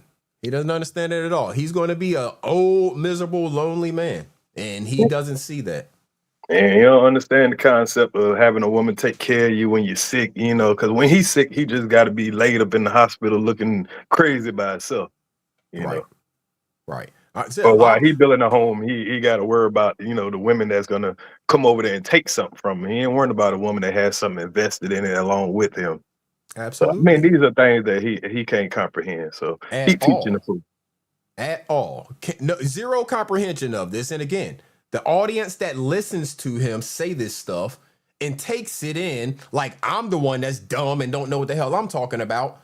Y'all are dumber than he is for listening to him, because he has shown you zero success of maintaining a relationship with a woman. So why would you listen to him compared to me, who has 25 years in the marriage and then more closer to like 28 years with this woman? You know, so you choose who you listen to, you choose your sources and who you get educated by. We're strangers. I know you got a wife. Cool. Why are you bringing her up? You brought my wife up, sir. Right. I never heard you really bring your wife up. You might mention what y'all do together or something that she, you know, approve of or whatever. But it's him that brings her up all the time to keep trying to keep a conversation on the woman, because that's what these weak ass niggas do. They can't address the man that they have a problem with. They try to address women that are not even on YouTube. Outside of me talking about the fact that she exists, I just now recently started showing y'all videos that even have her in them. You know, yeah, I showed something a long time ago. I was never been hiding her from anybody, you know, but I haven't been bringing her into the conversations like that. You know, I talk about the relationship stuff from my point of view. So yes, if I reference her, she's the person that I'm going to reference. Why wouldn't I? You know, she's the one that I'm going through these experiences with. What I'm trying to get you to understand is think outside the box, little man. Okay? Everybody's not a dweeb like you. I got the woman. They're miserable and lonely. All of the ones that have something to say about me are miserable and lonely. I'm the one that has a successful relationship with my wife for going on 25 years. Make it make sense. Man, if you've been married 25 years, y'all motherfuckers fighting every day. Shut your stupid ass up. Who the hell wanted, man, listen. Don't you know that we understand in real life how marriages are, dude? Do you? What kind of logic is this, y'all? Man, he can't understand that every man ain't out here punching through their woman's window. Every man ain't out here fighting and scriffing, as he say, with women that they're involved with. Everybody ain't fighting over the goddamn child support and time that they can spend with their kids. Everybody ain't doing that. So he know he's talking to an audience of dudes that can't have successful relationships. Right. Only dudes that just want to, accuse the woman of doing all kind of stuff and never take accountability for their action. Right. So because we've been married 5 years, we fight every day. That makes zero sense. Like I said earlier in the stream, what happens to the people who get past this 5-year mark that he's claiming is the mark that everybody's relationship falls apart? Ryan Rose, salute. You said y'all married 16 years and y'all never argue or fight. We never argue or fight either. We don't have shit to argue or fight about. Extortion, I see you. But what is it about this mystery 5-year mark that he claims that all marriages from 5 years on, they're just all shit? So those of us who have gone, Ryan Road is 11 years beyond the 5 years. You telling me that he stayed with this person for 11 years and all they did is fight and argue every fucking day? I've stayed with my wife another 20 years and all we do is fight and argue every day. Do you see how that logic doesn't make any fucking sense? And the people that I grew up with that were married, all of them are still together. And right. I've never seen them fighting and arguing. I mean, they can disagree about stuff, but hell, they get over that shit. But that's what he doesn't understand. And that's what goes with that video I showed earlier, that marriage is about love. It ain't about like. We can disagree on all types of things. That's not a fight, first off. A disagreement is not a fight. And we can disagree on shit. We disagree on shit right now. Because we're two different individual human beings. I allow her to be the individual she is, and she allows me to be the individual that I am. We can disagree on things all the time. Because she's smarter than me on some subjects. I'm smarter than her on some subjects. We bring that together to form the bond that we have. But disagreement is not a fight. We've never fought. That's just not something we do. We've never fought. I've never laid hands on my wife in any way that would be considered non-loving. So we've never fought when it comes to that type of stuff. And so you ain't never hung over a balcony? Hold on, what kind of nigga you is, man? Hell so no. You telling me you ain't never chased her around the house and punched through the window just to let her know you love her? Hell no. Hell no. Y'all saw me chasing my wife through the woods last week on that video I showed y'all, and that was just us having fun. That was us having fun, but it wasn't to do no harm, and she never felt in any form of danger. You know what I'm saying? But we don't even raise our voices with one another. I mean, but this idiot thinks that anything after 5 years is just y'all fighting every day and shit. That does not make any sense. No relationships would last. Who was it? Jamie Jules said her parents been married 56 years and they never fought. That sounds crazy. So you telling me that for 51 years, Jamie Jules and her parents been fighting? Because everything after 5 years, they've been fighting every single day. For 51 years, they've been fighting every single day and they still together. What kind of miserable life is that? Who the fuck would live a life like that? Lil Ray says she been with her since 98. The last time they fussed was in 2000. I can't believe you was chasing her through the woods just for fun. Y'all was just having fun and shit. What the fuck kind of marriage that is? Y'all still have fun. Just have fun, enjoying our property, building dreams together, not fighting about a damn thing, because why? Man, if you've been married 25 years, y'all motherfuckers fighting every day. Shut your stupid ass up. Who the hell want to... Man, listen. Don't you know that we understand in real life how marriages are, dude? Do you know how many hours and months and minutes that you done spent miserable, boy? And I could just... No, I don't know how many hours and months and minutes I've spent miserable, because I don't count time of how long I've been miserable. The time that I'm miserable is when I'm away from my wife, because for whatever reason, when we were in the military and one of us was maybe deployed away somewhere, that's the time when I'm not even miserable. That's not the right word, because I still have a connection with her and still have a bond with her. So miserable is not even a term that I use in my lexicon. It's not something that I am. That's a reference to you, Giraffe, not me. Oh shit, you just said a new word, man. You know you're gonna have to break that word down. Well, lexicon. Oh man. You just said something outside the norm. We don't know what a That's outside of lexicon his is. Yeah, that's outside his 50-word vocabulary. Well, he just gonna have to play catch up, man. I ain't explaining that shit. We ain't in class right now. Do you know the thrill is gone down there, boy? 25 years. Come on, man. Shut up. You shouldn't even be talking to me. Like, why are you even talking? You got things that you should be working on. 25 years. Well, when did you get married? No wonder you all dweeb. Me and you about the same age, ain't it? Did you get married like right out of high school? Don't tell me you one of them son of bitches that the first little thing that gave him some, you just got married on. Oh, that's who I'm talking to. I'm talking to first generation dweeb. Okay, there's nothing wrong with that. You guys are gonna look like it's safe on paper, okay? It's gonna look like you did the right thing, but it's gonna be the same result in the end when she divorced it, dumbass. So I don't know why you so, Why is the misery train always wishing that somebody else had misery in their life? So now he's wishing a divorce on my marriage.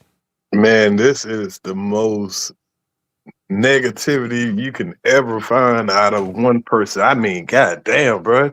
You wishing that the man get divorced? Right. I mean, we see the man building a home with his woman, and you're trying to tell us that, she gonna divorce him after 25 years? She would have divorced him after 10.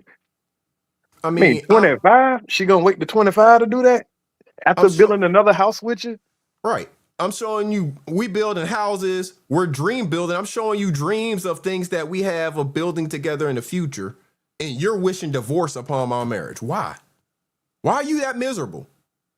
What benefit is it going to be of you if my marriage were to fail for some reason? How is that going to benefit you? Do you understand what I'm saying? How you just surround yourself in misery, surround yourself by miserable people? Look at your thumbnail that you have up. Half those people are miserable as fuck. I'm not going to say all of them because I don't know about all of them. But half those people on that thumbnail are miserable as fuck. Carcino miserable, 86K miserable, Candyman miserable, Rodney miserable, Mob, I don't know if he miserable, but he damn sure lonely. He's miserable. Yeah. Half the people on that thumbnail are miserable as fuck. I don't know nothing about some of the rest of them. That's what you surround yourself with. Thank you, Lovelace, for wishing me and my wife 50 plus more years of celebrating our marriage. Thank you for sending positive blessings and energy our direction, as opposed to all that negative energy that Giraffe wants to have on my marriage for no good fucking reason. It's going to be zero benefit to him. I don't wish negativity upon him. I wish he made better decisions with his life. I wish he stopped associating himself with some of the people he did. I wish he wasn't as miserable as he was. But y'all don't see me out here wishing negative upon him. I don't wish any, harm come to him or anything like that. I just wish he stopped being the miserable fucking person that he is and wishing negativity upon everybody else. You want people to be just as miserable as you because you fumbled your fucking life so far. Now, as you said, I literally have what every black man is looking for. Hey, I appreciate that, brother. I don't know if every black man is looking for it, but hey, I appreciate the ones that do recognize it and see it that way. Big Marshall in the building. It is the American dream. I think so. Shout out to Big Marshall. I think it's the American dream. I mean, look, we got land. We putting a house on there. We ain't going to have no neighbors that's bothering us. Again, our neighbors love us. Our neighbors are giving us more shit than we can ask for. We got neighbors that just last week gave us some cedar trees. We got another neighbor that's wanting to give us some crepe myrtle trees. We got neighbors that's just wanting to help us. The neighbor across the street, he's always wanting to come over with his tractor and dig holes and shit so we don't have to break our backs doing it. All my neighbors around there are wanting to help. I got another neighbor that's going to be helping us spread grass seed and shit. They not asking for no money or nothing. They just wanting to help. They happy to see us moving into the neighborhood. And whenever we are growing our stuff and all this stuff, vegetables and all that, what are we going to do? Share it with our neighbors. Now, the one thing I could damn so say I wish I had more of that I know you are good at is the agriculture experience and knowledge. Right.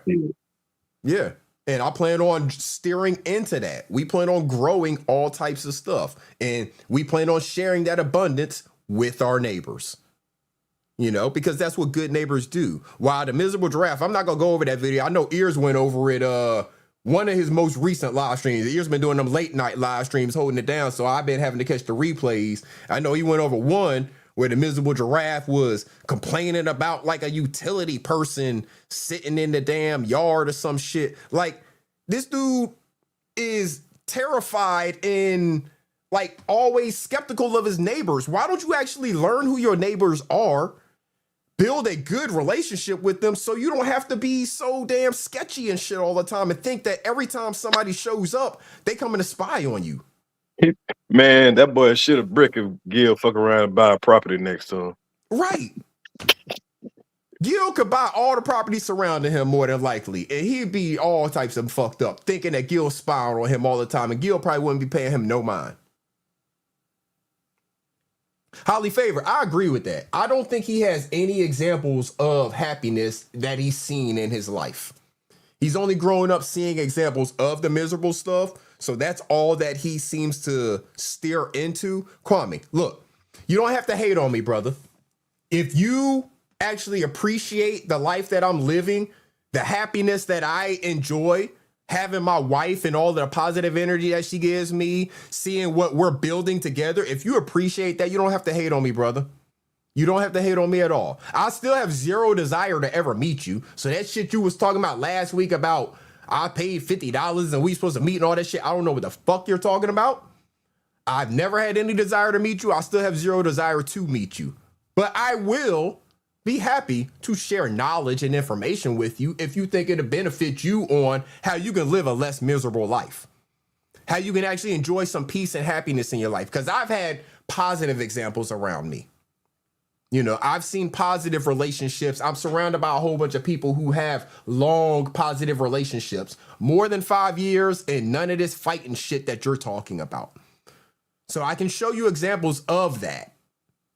And maybe it'll change it. Maybe it'll allow you to think outside of the box. You said that I'm such a dweeb and all of this stuff and can't think outside of the box. Maybe it'll allow you to think outside of the box and understand that most relationships that are lasting beyond 5 years, those people are not fighting every fucking day. It doesn't make sense. Especially relationships that are 10 and 15 and 20 years old. You can't go through a relationship fighting every fucking day. That just doesn't make logical sense, sir. Pumped up about this marriage. That's how I know it's not going well. It's like you trying to get her to hear you. This nigga trying to rekindle the flame of his marriage by talking shit to me, by calling me a jock at 44 and I don't play no motherfucking basketball. I'm trying to rekindle the flames of my marriage by talking shit to you. What do you think? You know, my wife would rather me not be live right now. That's why this probably is not going to go no more than about maybe another 45 minutes. You did 7 hours on me. I don't know how much of it I'm going to get to review, but my wife would much rather me not be live right now. Let me look and see. Is she even here? Let me look and see. So she's here still, but she would much rather I not be live right now. The only reason she's here is because it's cold outside. It got down to like fucking 33 last night. So that's the only reason she's even here. If it wasn't cold outside, she'd be somewhere in the fucking streets right now. Probably buying some more plants or something like that. You know, coming home and I'm like, damn it, you know, more shit for us. But she would much rather I not be live right now and be with her doing shit. So that's why I'm going to be ending this. And probably, like I said, by 1 o'clock, we getting up out of here. Because I got shit to do. Look, she right here. Say it again. Say it out loud. You better tell him, babe. That's right. You hear her? That's my wife right there. I hope y'all heard that saying, you better tell him. She would much rather I not be doing this shit. Not talking about your dumb ass.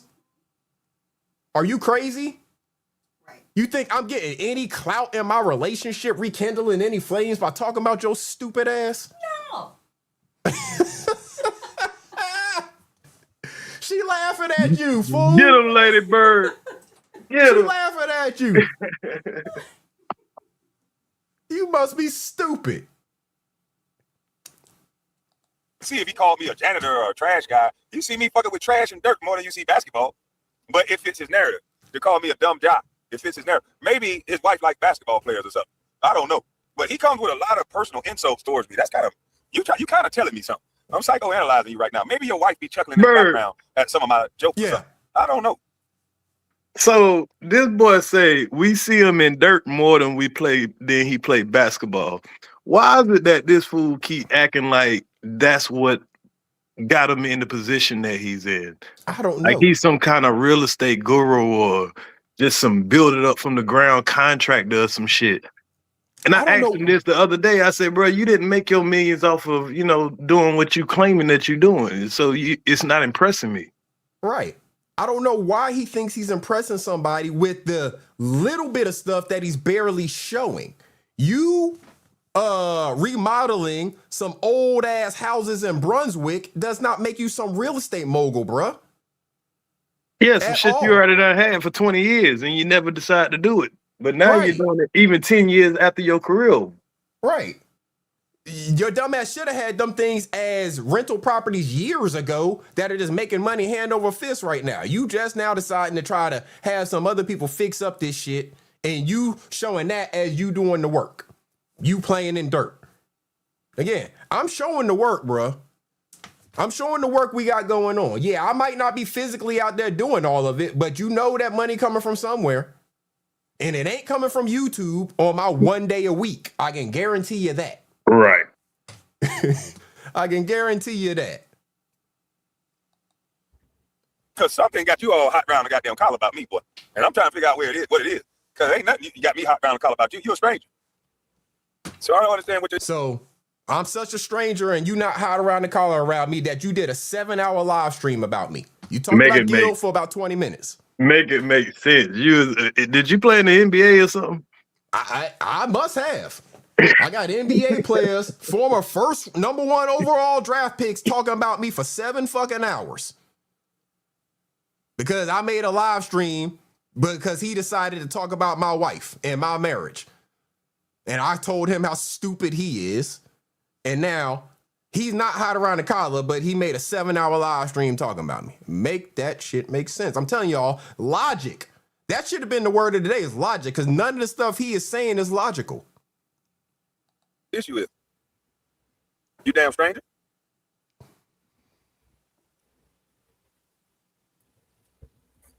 He's a stranger. I don't understand people like you, buddy. But I hope you get the help you need. I hope your wife listening to your channel, and I hope it rekindles the flame that you guys have. I really hope it does, because it sounds like you trying to stop her from doing something. I don't know. It sounds like you trying to, maybe you're using me as an athlete that's in the town that she like. I don't get it. But maybe you need to pipe down and just review the video, buddy. If you're gonna review the content, can I flag this nigga for how aggressive he talking to me on my content, misusing my content? Damn, you want to be a victim now? Now you want to be a victim. You want to flag me for how aggressive I was talking to you. But when Michael Jordan told you to carry your bitch ass up in the stands and get that motherfucking basketball, you better not miss the bus. It wasn't a thing. But now you want to flag me because of how aggressive I'm talking to you. Are you serious? Are you that much of a girly man? This shit, that's that coochie. That's that coochie. You can't make this shit up. I ain't ever seen a motherfucker so damn... Can I flag him for talking so aggressive to me? Are you... We gotta hear that shit again. That's in the town that she like. I don't get it. But maybe you need to pipe down and just review the video, buddy. If you're gonna review the content, can I flag this nigga for how aggressive he talking to me on my content, misusing my content? But I ain't gonna do you like that. But man, you got to calm down, man. How am I misusing your content? I'm doing a review. I'm not like the idiots that follow you that sit here and say fair use every 5 seconds as if that means something. Saying fair use after somebody curses or saying fair use every 5 seconds when you're reviewing somebody's video don't change a motherfucking thing. Fair use is a policy and you're either abiding by it or you're not. Saying the word 100 fucking times don't change anything. I ain't worried about you flagging me. Fucking try to flag me if you want to. You're going to fucking look stupid. You got to be doing this on purpose. There's no way you just stupid. Of course I'm doing this on purpose. No way you just stupid to watch. I don't understand. Stupid is as stupid does. Identify and correct and move on. Once you identify and you know what you know, it's stupid to stay. Let that be your last comment. So revenge of the nerds is real, y'all. Revenge of the nerds is real. So let's see what this miserable giraffe had to say while he is not on vacation, but whatever the hell he's doing. He claims to be doing business or whatever, but he can't stay off of YouTube, not on vacation. I don't know what the hell he got going on. He said, so they always got to frame what I'm doing as a vacation. Bitch ass nigga, I don't take no vacation. When you gonna learn that, boy? What is wrong with you? And why would I get off YouTube? I wouldn't even get off YouTube on a vacation. I would make YouTube a part of my vacation. I know you will, because YouTube is your life and you have to continue to provide for those people that you're scamming, because if you don't, you're not going to have an income. While you're worried about whether I work 40 hours a week or not, you will not have an income if you disappear off of YouTube. Let one of his channels go down. Let the monetization on one of his channels go down. I bet you he'll cry for a fucking month. I bet you he will cry for a month if the monetization went down on one of his channels. Because he lives off of this. And those dumbass people over there who continue to feed him. When I told Gil my studio is everywhere, why wouldn't I go to somewhere else and show it, dummy? Like, you guys don't make much. Dumbass people over there listen to him say that shit. My studio is everywhere. The ability to live stream from anywhere and actually having a studio are two different things. He doesn't have a studio. He's never built a studio. He's never taken the time or effort to spend the money to get the actual equipment and hook it up and all of that stuff to have a studio. He doesn't have a studio. And then he's a live streamer who goes live from a fucking phone or a laptop. And then he happens to mention something that he's really not doing, because we see Gil, he's on the vacation with his wife showing all the other alternate content. But you got one nigga that just go there and talk about ears and iceberg and shit. Nigga, that ain't content. Exactly. That's catering to the audience. Exactly. Exactly. He's doing the same shit. You don't have a show. So you don't need a studio because you don't present a show.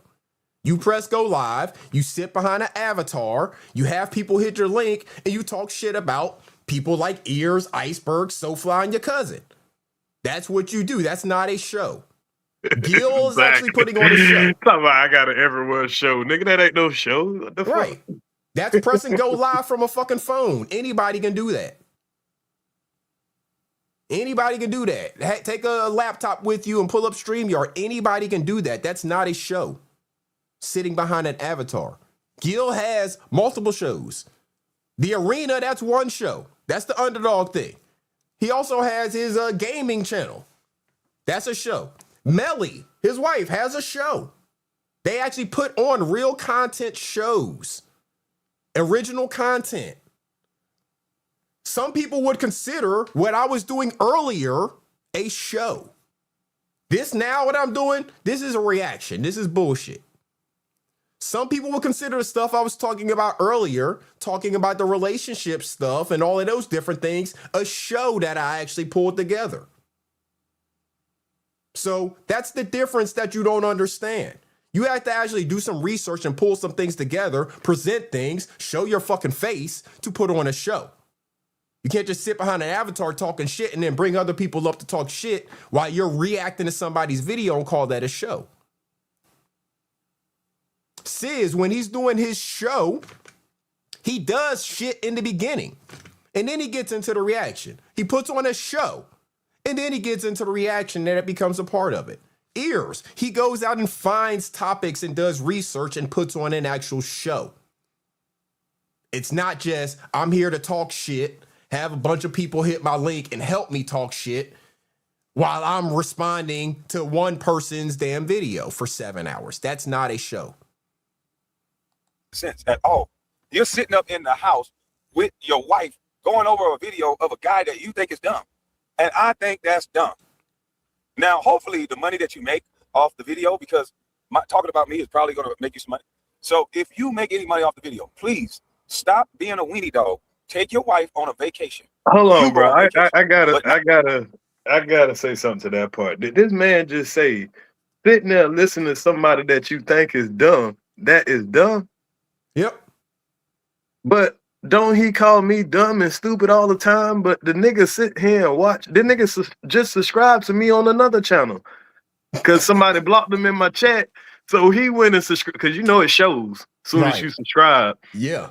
And he subscribes in his backup channel just to come back in the chat to talk some shit. The boy's slow. The more he talks, the dumber he sounds to people who actually use their brain. He has a bunch of brain dead people over there, again, who are willing to not use their brain for sake of his celebrity. But anybody willing to use their brain and listen to the stuff he says, realize that he's slow and contradicts himself constantly. Constantly. Now you worried about me taking my wife on vacation. My wife's going to go on plenty of vacations this year. Don't you worry about that. One thing I can guarantee you, though, is while we're on vacation, what we're not going to be doing is talking about or thinking about you.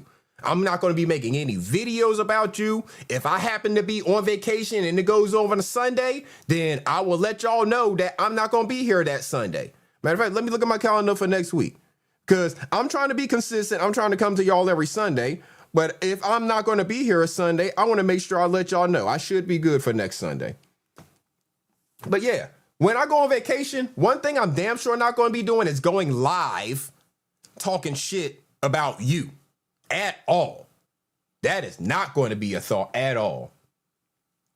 The Vibe 3000, you said he tricked this chat to get a Patreon and never do content on it. Go figure. That's a fact. And he keeps on saying, I should have did this over on the Patreon. I should do this on the Patreon. Nah, I'm just going to do it here. That's a fact, the Vibe. And Patreon, you have to, like if it's the, you paying to get the subscription over there, you have to pay it, to even see the content. There's one content creator I'll follow on Patreon. And that's because they won't let her put her content up unedited on YouTube, But there's one content creator I'll follow on Patreon and, pay the membership and all of that. But that's a fact. He don't put up no content on Patreon. Nothing different than the same shit talk that he does on YouTube. So why pay?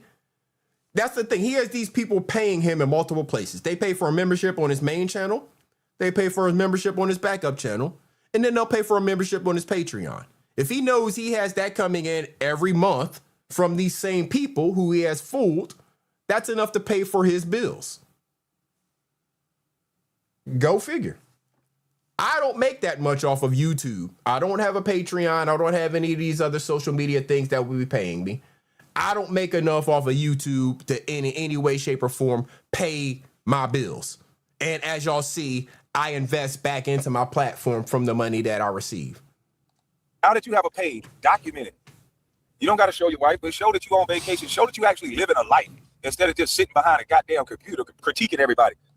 So me showing the house that we're building is not me showing living a life, showing my wife, documenting the life that we're building. That's not us on vacation. That's us building our home. We're on vacation. And not to forget all the agriculture stuff you were showing when you first came on anyway. Right. You was the only one over here talking about, growing fruits and vegetables and shit. Right.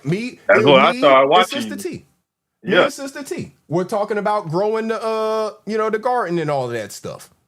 That's what my channel first started as. A whole bunch of videos talking about the garden and growing flowers and all of that. And it was me and Sister T back then showing them videos.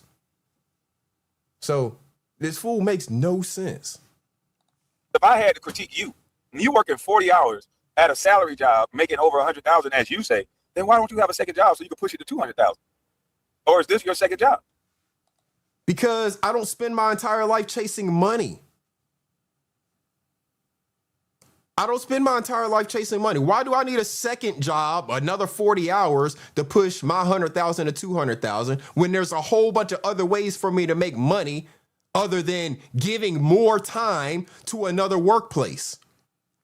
How about I build my own businesses and make money off of them in this other time that I have? After I've given 40 hours of my work week to one place, that makes me a 6-figure salary. How about I spend the rest of that time building my own businesses so I can give less time to a job. I'm trying to give the ones I'm giving 40 hours now, I'm trying to figure out ways to give them motherfuckers less time and make the same amount of money. Not give more time to another place. I'm trying to figure out how I can work 30 hours and still make them over $100,000 at the same job. You see what I'm saying about educating your people and saying dumb shit to your people in the chat that listens to him say dumb shit like that, as opposed to somebody like me who makes over $100,000 at my current job, salary job, working 40 hours a week. He's saying that I need to go get another 40-hour-a-week job and make $200,000. I'm saying I need to figure out how to work less hours at this 40-hour-a-week job where I can still make $100,000 there, and I can go have a business and make $200,000 in that business, so I can make $300,000. But this motherfucker want me to go give 80 hours of my week away to make $200,000. You see how we think differently? Right. You see why I don't listen to the dumb shit you say, why I don't enjoy having conversation with you, why I don't feel like I can learn from you? Because you want me to go give another 40 hours to another fucking workplace when I'm trying to figure out you want me to go give another 40 hours to another workplace for another 100,000. I'm trying to work on giving less than 40 hours to the current workplace, still making that 100,000, and how I can make another 200,000 in a business of my own. Who am I supposed to fucking listen to? You or myself? And the people who are filling me with the knowledge that say spend less time in the workplace. Do I have the book in here right now? I don't think I do. I'm gonna tell you what the problem is. I'm gonna tell you what the problem is, Iceberg. You say you trying to make 300,000. You should have been saying you need to be making $1 million. An executive who decided she was going to retire, not at a retirement age, but at the age that her money allowed her to do so. And taking that time back to do the things that she enjoys. She has a book. It's called Stealing Back Time. It's teaching people how to get back one of the most valuable things that we have, time. They're not making any more of it. Rather than chasing money all the time, doing better things with your time, how to make your time more valuable. So no, I refuse to listen to your dumb ass and go get another 40-hour-a-week job just so I can try to make $200,000 a year when I can spend that extra time doing things that can make more than the money that I'm making at my current job by multiples. You see how that works, smart guy? You see how you give your people dumbass advice and say dumb shit and they listen to you? As opposed to listening to me, somebody who does think outside the box, somebody whose brain is a little more elevated than you. So therefore, I wouldn't think go get another 40-hour-a-week job. No. How about I spend less time making more money? Stupid. See, we all can sit back and critique each other if that's what you're trying to do.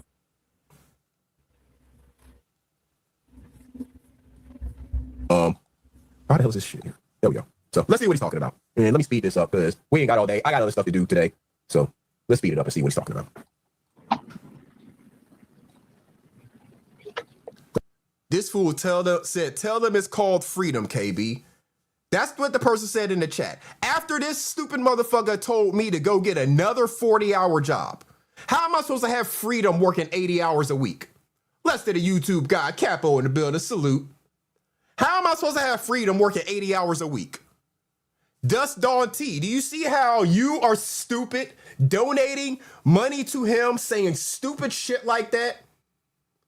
How am I supposed to achieve freedom working 80 hours a week? Where's the freedom in that? People are stupid. Of course, put the silence in the beginning. Tim just noise. Like, why? Get an intro. Get an intro for your show. You've been on YouTube 5, damn near 6 years. No, motherfucker, no. How about that? They don't like me for no intros, nigga. I got an intro, nigga. I got Mama's Cooking, punk. And I play it when I want to play it, punk. All right? So don't tell me to get an intro when I can play songs and I play. It is Lovelace. It is Alexia Moss. That's who wrote the book, Stealing Back Time. She's a friend and mentor. And again, I learn from people who I feel are smarter than me. So Mama's Cooking, that's his intro. But he goes live and makes people sit in silence for 2 minutes because he's worried about cursing in the first 2 minutes, thinking that YouTube is going to strike his channel if he curses in the first 2 minutes. And he's playing that same weak ass shit using this same damn thumbnail. Half them people don't even fucking get along with him. He puts zero effort into his show, yet his people continue to show up and listen to that shit. You have the book. That's what's up, Lovelace. Yeah, I got multiple copies of it. Got an autographed copy, of course, and then, got the copy that I've went through and highlighted and all of that stuff. Hey, songs on my other channel, Pop. And if you mad already, you might should have just skipped reviewing this video, man. Why are you mad? I ain't even said nothing yet. This nigga mad before I even start talking. Damn, what? Jesus Christ. The thrill is gone in your house. You mad all the time. How the hell you mad? What time is it you just mad? After you yell like this, you go to bed and lay next to your wife after you yell like this? Damn. Yeah, I wouldn't want no woman coming to bed with me after she done been yelling and fussing and fighting.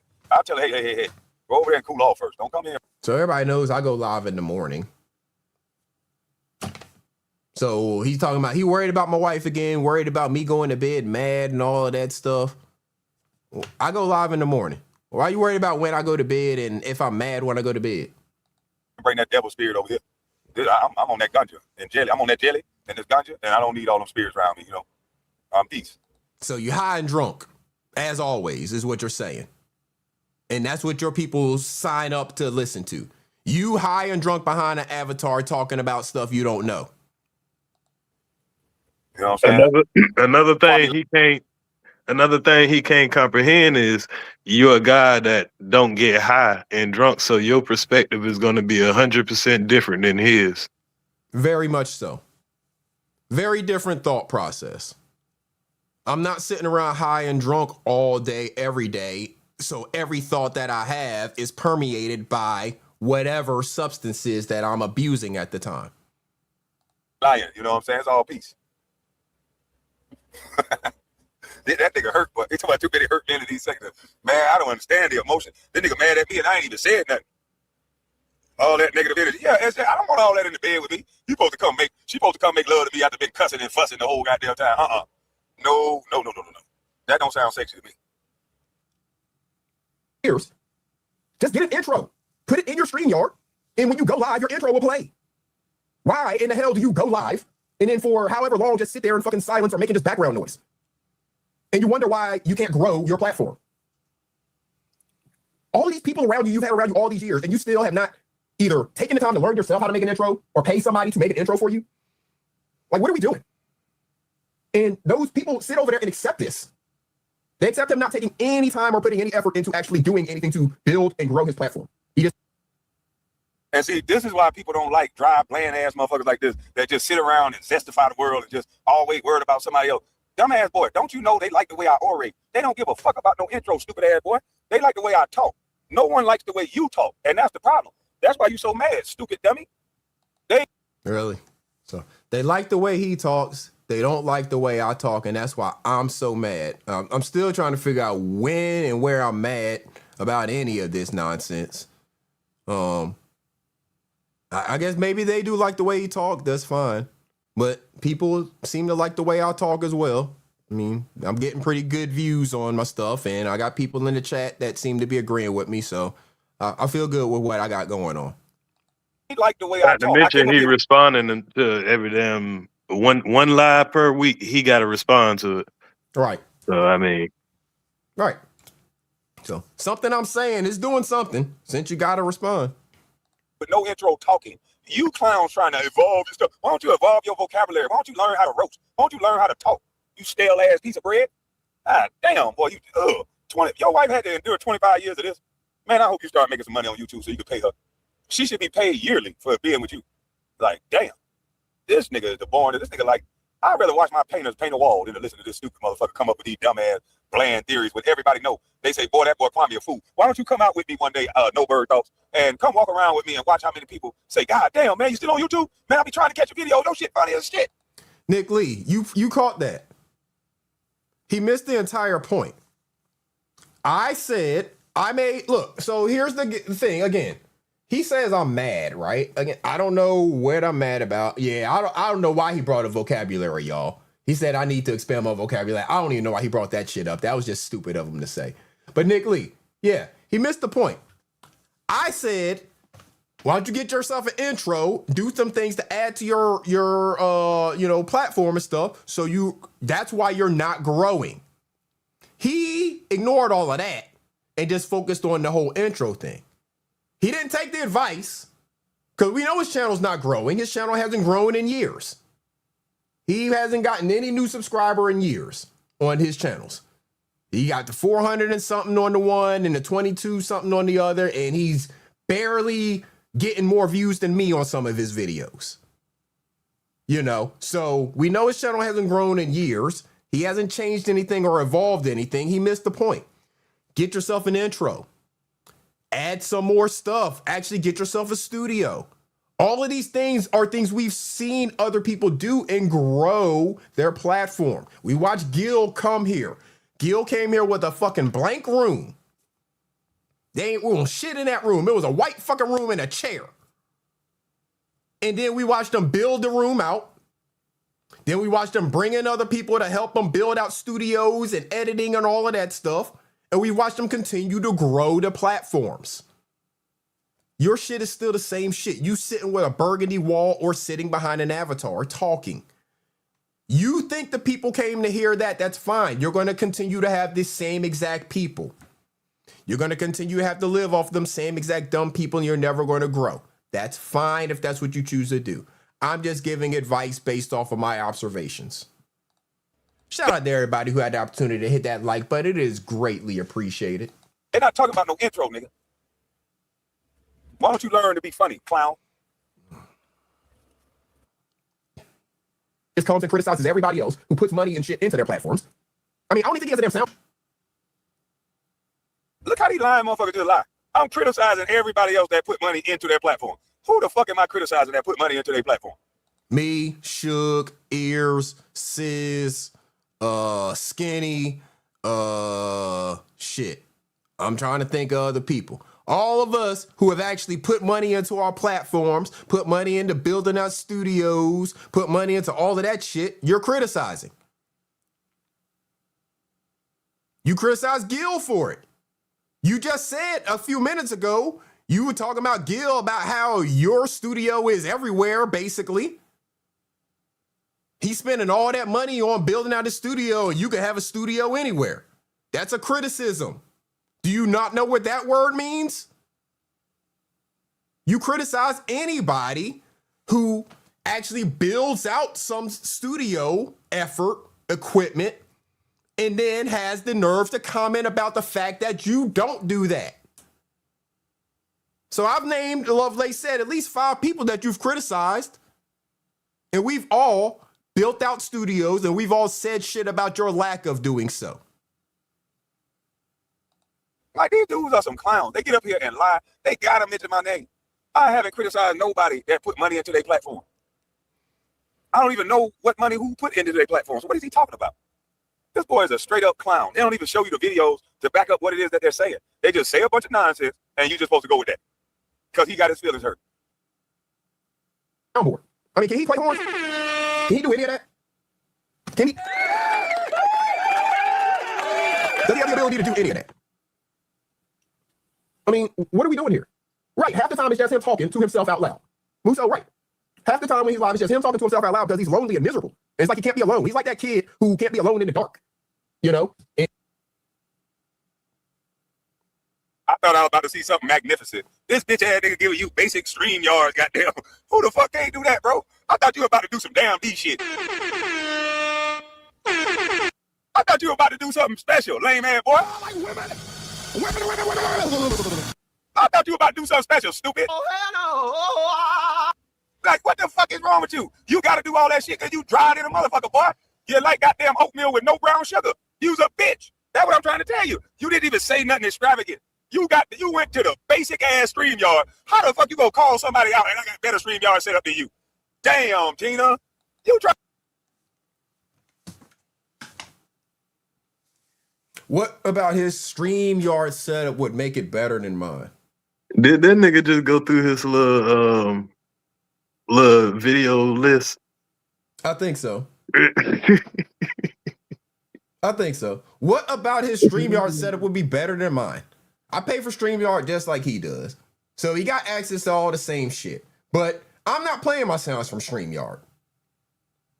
If I'm playing my sounds from StreamYard, I'd be over here doing shit. I'm not playing my sounds from StreamYard. There's a whole fucking roadcaster right here. Let me see if I can show it to y'all without unplugging anything. Shit, I don't know if I can. There's a whole fucking soundboard over here. Totally separate. Ain't got shit to do with StreamYard. Yeah, it feeds through StreamYard so y'all can hear me. But this is a whole totally soundboard that goes with the microphone and input so we got better sound and all of that stuff, right? Ain't got shit to do with StreamYard.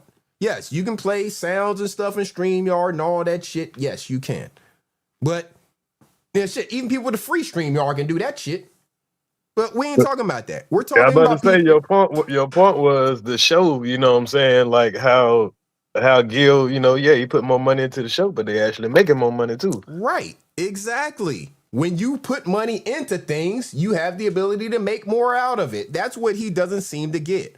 I understand that if I want to have better quality sound, I need a better quality mic. I might need a Rodecaster, which is a soundboard for that mic to plug into. If I want a better quality picture, I need a better quality camera, maybe some lighting.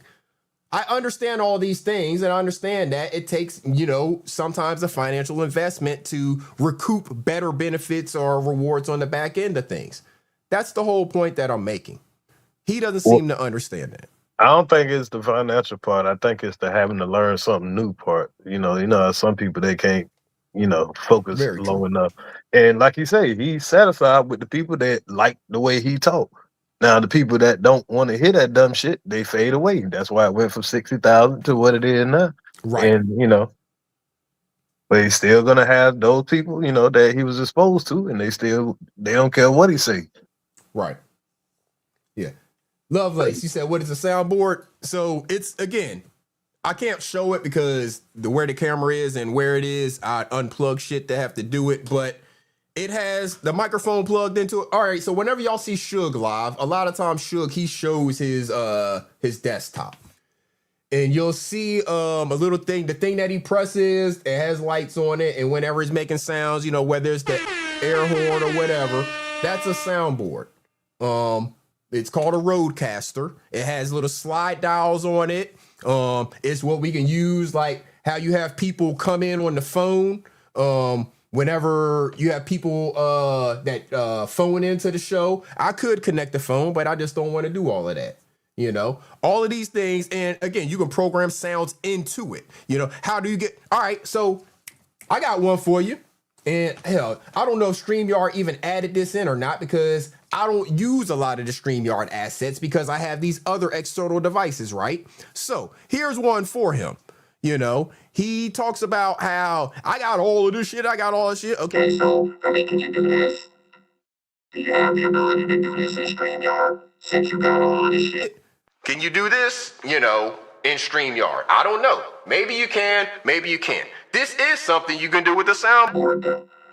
These are different things that you have the ability to do with the soundboard because there's just different options. So these are the things. Yeah, I know she's being facetious, but it was a great point for me to make, 421, because that idiot don't seem to understand the point that I'm making and how I'm trying to tell him is that you have to invest in the things if you expect to receive a bunch of rewards in return. Lord King in the building, salute to you, brother. What's good, Eric and Iceberg and the chat. Listen, I'm sitting here listening to this fool, man. He just continues to embarrass himself because the things that he's saying about you are all the things that he does. Like he's saying he's never criticized people for putting in something. I mean, like he talked about Gil, him and Fat Boy, what's his name? Carcino. Gil put into his studio. Yep. You know, like, and he did it to air. He do it to everybody. Then you want to brag about something, but you're going to use Damn D to brag about. Like, Damn D's not you. That's Damn D shit that he put into it. Exactly.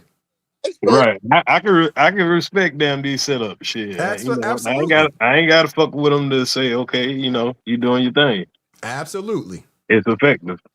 Question is, what did you put into your platform, to your show, to grow what you've got? Everybody that's pretty much here in this sector came here to see you and was basically, and now everybody has surpassed you in terms of growth and development. You know what I'm saying?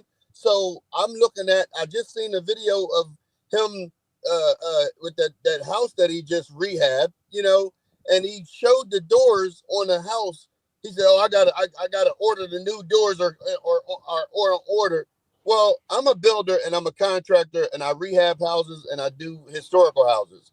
The number one thing you do when you're doing that is the first thing you do is put the new doors on. Okay. Right. Painted the house. So now when you do get them new doors that come in, you're gonna mess up the fresh new paint that you just did, because you got to tear those doors out and then put in a new frame. And also, right. So what you're really going to do is you're going to paint them doors. So don't stop capping and fronting. You know damn well you ain't ordered no new damn door to only tear up what you just, well, maybe it probably Right. put, you know what I'm saying? But I think that just the lying and the capping, and I think the whole thing about him responding to you, Iceberg, is that Tommy does not have any content. His whole coming on your platform, and then saying something, and then y'all say something to him. He takes that and he go break it down, and that's what he talks about. That's his content, is what y'all saying about him. Right. Absolutely. I agree 100% with you, brother. He don't have any real content. You know, he can't put on an actual show. It's just going to be him talking about what somebody else said. He doesn't have any original thoughts or any actual real content he can bring to you and put on a presentation, you know, for example. Like, he thinks that I'm sitting around listening to him. I do not watch his channel. People have to tell me that he's talking about me, and then I'll go download the video and maybe do a review of it. I spent, what day was it this week? I think it was Wednesday this past week. Shout out to AV, man. If y'all not subscribed, AV to the 7th Power, man. I've been subscribed to AV for years now. She done a bunch of things with the lead attorney. She's an attorney herself. And she does reviews of cases and stuff like that. And I know Ears was doing the review of the Afro Man case, and that stuff was hilarious, right? So AV decided she was going to do a one-day breakdown of that case, all in one day, right? Man, I was over there all day rolling, laughing, having a good time over there. Because what do? I expand my mind. I'll go out and hear what other people have to say. She's an attorney. She's going to be coming from that point of view, and she's going to know things, like think about that case in a way differently than Ears did. You know what I'm saying? So he thinks I'm spending my time listening to him and worried about him. No, I'm out here branching out, brother. I'm listening to people who have educated minds and who can teach me something. I just wanted to drop that on you, but to the people listening, and for you, Iceberg, and I think I texted you, Ears, about the Breonna Taylor thing, and I think that people, with all that's going on with this war and with all this monkey shit they got going, that the officer, that the Justice Department has put in to withdraw the officer's charges. You know, yeah, I saw that, for killing this woman. You know, no one knows about this, publicized, but I think it needs to be looked at, and some eyes need to go on it, because they were found guilty of wrongful doing.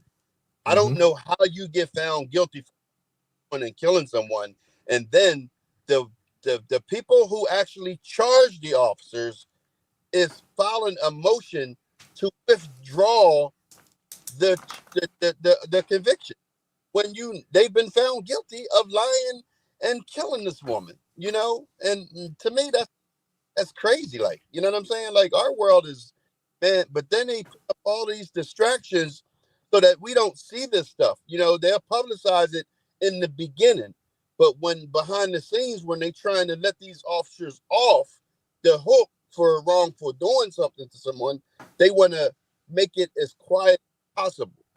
So people just look that, look the story up. I sent it to ears and get it circulating out there so that people can comment, talk about it, because the more we talk about wrongdoing of anybody, forget just black people, but no one should be wrongfully killed, you know, and that's what's going on here in America and in our society. That's not right, you know. That thing I just recommend to everyone, you know, when you owning property, when you buying a house, the one thing you want to do is first thing you want to do is try and get the mineral rights and the water rights to that land. Because if you own the land and you building a house on that land, and if you don't own the water rights and the mineral rights, you're just a tenant. Regardless if you building a house or not, you're a tenant there, you know. And the way that you get those rights is that you go down to the recorder of deeds and assessment office, and you tell them that you want to dig for a well. You want to create a well so that you can get your own water, and they'll give you the right, so you don't even have to buy them. The fact that you are kin to the property, which is, you know, you own you are on the lease as an owner, you know, but for the purposes, legal purposes, you are a tenant until you own those water rights and those mineral rights. All right, that's what I got today. Peace. Salute, Lord King. Appreciate you dropping the knowledge as always, brother. Appreciate anybody who can come up and drop knowledge from their area of expertise or just their experience. Good shit. Absolutely. G Mama Body, grand rising to you. Yeah. I appreciate anybody who can drop any knowledge from their experience or their area of expertise. Always. We're about educating the people, about sharing with the people from what we know. You know, again, we're not trying to withhold the information. It seems like the miserable giraffe's always trying to withhold information, or he just doesn't know. He claims like he knows, but he doesn't really know. All right, we'll let's do a little bit more of this, but we're not going to go too much longer. Tried to call me out, and you came with that basic ass shit right there. That's wild. Now that is wild. Boy, ain't no way, boy. Boy, ain't no way, boy. Damn, now you getting whipped by my own sound effects. Ain't that a bitch? What a dumbass. And you got to basically, somebody got to stay in the room with them until they fall asleep. Now, once they fall asleep, they don't even know it's dark anymore. But they can't be left in the room alone in the dark because they just don't know how to act. So, what are we doing? This is his live stream, y'all. Laugh at your haters, especially if it hurts for them to see you laughing. So hold on, is he just playing sound bites? Because is this his live with all the people up on it? Yeah, this is his live. He put that dumbass thumbnail up for whatever reason. He's like playing through my live, playing little sound effects and reading the chat essentially. He doesn't have a show. So he plays your live behind this screen where it promotes all the people that he approve of. Yeah. Okay. Yeah, exactly. Right. That's how he does it. Man, you need to put a thumbnail up over that shit. Right. Right. Daughter of Zion, salute. Let me see here.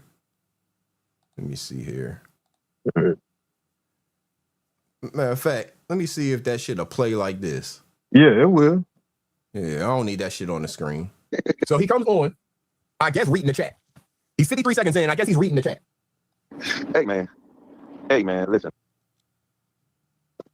You guess I was reading the chat. Why don't you know, dumb son bitch? I just said I read the chat right there. I just said, listen, man, this guy is slow. I guess he's reading the chat. You don't know I just read the chat? See, that's why your girl don't like you. You one of them unsure ass niggas. You sure I can touch you right there, baby? You sure you like to be? Am I touching it right, baby? Can I touch you over there? She probably like, shot me, grab it. Bitch ass dummy. I just don't want to go past your boundaries. She like, we marry you, idiot. Now choke me. Yo, bitch ass. You're an old nice guy loser. Man.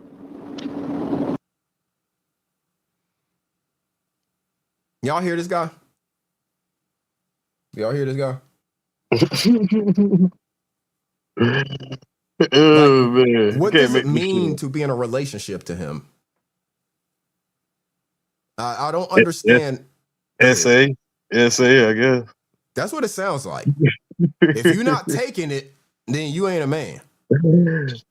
Terror, fear. Right. I just don't get it. Hey, listen, man, it's the landlord coming to you live, man. The landlord is coming to you live. The landlord, y'all. He's calling himself the landlord now, even though he hasn't shown anybody anything about, really managing properties. He hasn't shared with anybody how they can maybe get into property management or anything, but he's a landlord now. Now he's an expert on being a landlord and managing properties and stuff. You guys, man, landlord got to put up in the money to make it for y'all. Go on. Man, this is one negative ass dude, boy. What the hell is wrong with this dude? Who the fuck said I was an expert on being a landlord? I even said it. How am I negative? He calls himself the landlord. I question basically why he's calling himself the landlord after he just spent all of that time wishing that I got a divorce. But I'm negative. Like, how am I negative? He said he's the landlord. I'm questioning how he's the landlord. He's not showing any property management, anybody how to obtain any properties or anything like that. What about that makes him the landlord? I'm not allowed to have a question without I being a negative guy. I'm just questioning what makes him the landlord. The other day, I'm not the only You stupid, angry idiot. Do you not know it's many people renting? Do you not know I still own a property in Florida, so I'm renting from a landlord? What is wrong with this angry, negative? This is a numbskull, boy. No wonder. What does him renting from a landlord in Florida have to do with him being the landlord and calling himself the landlord? Now he's turned it into, now I'm angry at all landlords. Why would I be angry at all landlords? Hey, that is amazing. How did he just flip that quick? He just literally flipped that into, I question why he's calling himself the landlord. He flipped that into, I'm angry at all landlords now. I got a landlord in Florida. What's wrong with being a landlord? What the hell? Like, what? It doesn't make any sense. Kwame, again, I understand a lot more than you think I do. Having rental properties is not a bad thing. I'm in the same game. You want me to call myself the landlord? I could actually show proof of why to call myself the landlord. Not just say the shit and expect the chat to believe it and go with it. That's my question for you, is why you're calling yourself the landlord. That's all. Him to tears ran. Well, I'm glad they got this boy out of a cop uniform. He'll see a black guy like me, goddamn rolling and thinking I'm a hell of a nigga, and he'll make sure he pull me out the car. Lay on the ground, goddammit. Think you're all big and bad, huh? Think because you're tall with all your muscles, you're just better than me, huh? Huh? You're not. Who's big and bad now? Stay on the ground. Angry ass little motherfucker. Well, I'm glad they got you out that cop uniform. I don't need a cop uniform to do that to you, Kwame. If we were ever to meet in person and it got to us having to get physical with one another, I'm going to put you in that same fucking position. No gun, no handcuffs, no uniform, no badge, none of that shit. I'm going to break down your broke ass legs, drop your ass down to size, and then I'm going to kick you in your fucking head and talk the same shit to you. It ain't going to have nothing to do with no uniform, no gun, no badge, none of that. Again, you think just because you just big, fucking tall, 7-foot giraffe, that means something to somebody like me. I have zero intimidation in my life, zero fear in my life from somebody like you. Need no authority over nobody, because you don't understand that just because you wear a uniform that it don't give you authority over people. And that's what I think a crazy some bitch like you think. There's something wrong with you, boy. You could just hear somebody say something and create an entire negative story out of something positive. I say all the time, I'm showing how this so that other people can see, young people, especially like myself, who had the capital to invest in anything we wanted, but we trusted a bank to give our money. What are you showing? That's my question. You're not showing anything. Man, he about to make an excuse where he just got down, gave away all his money to the bank.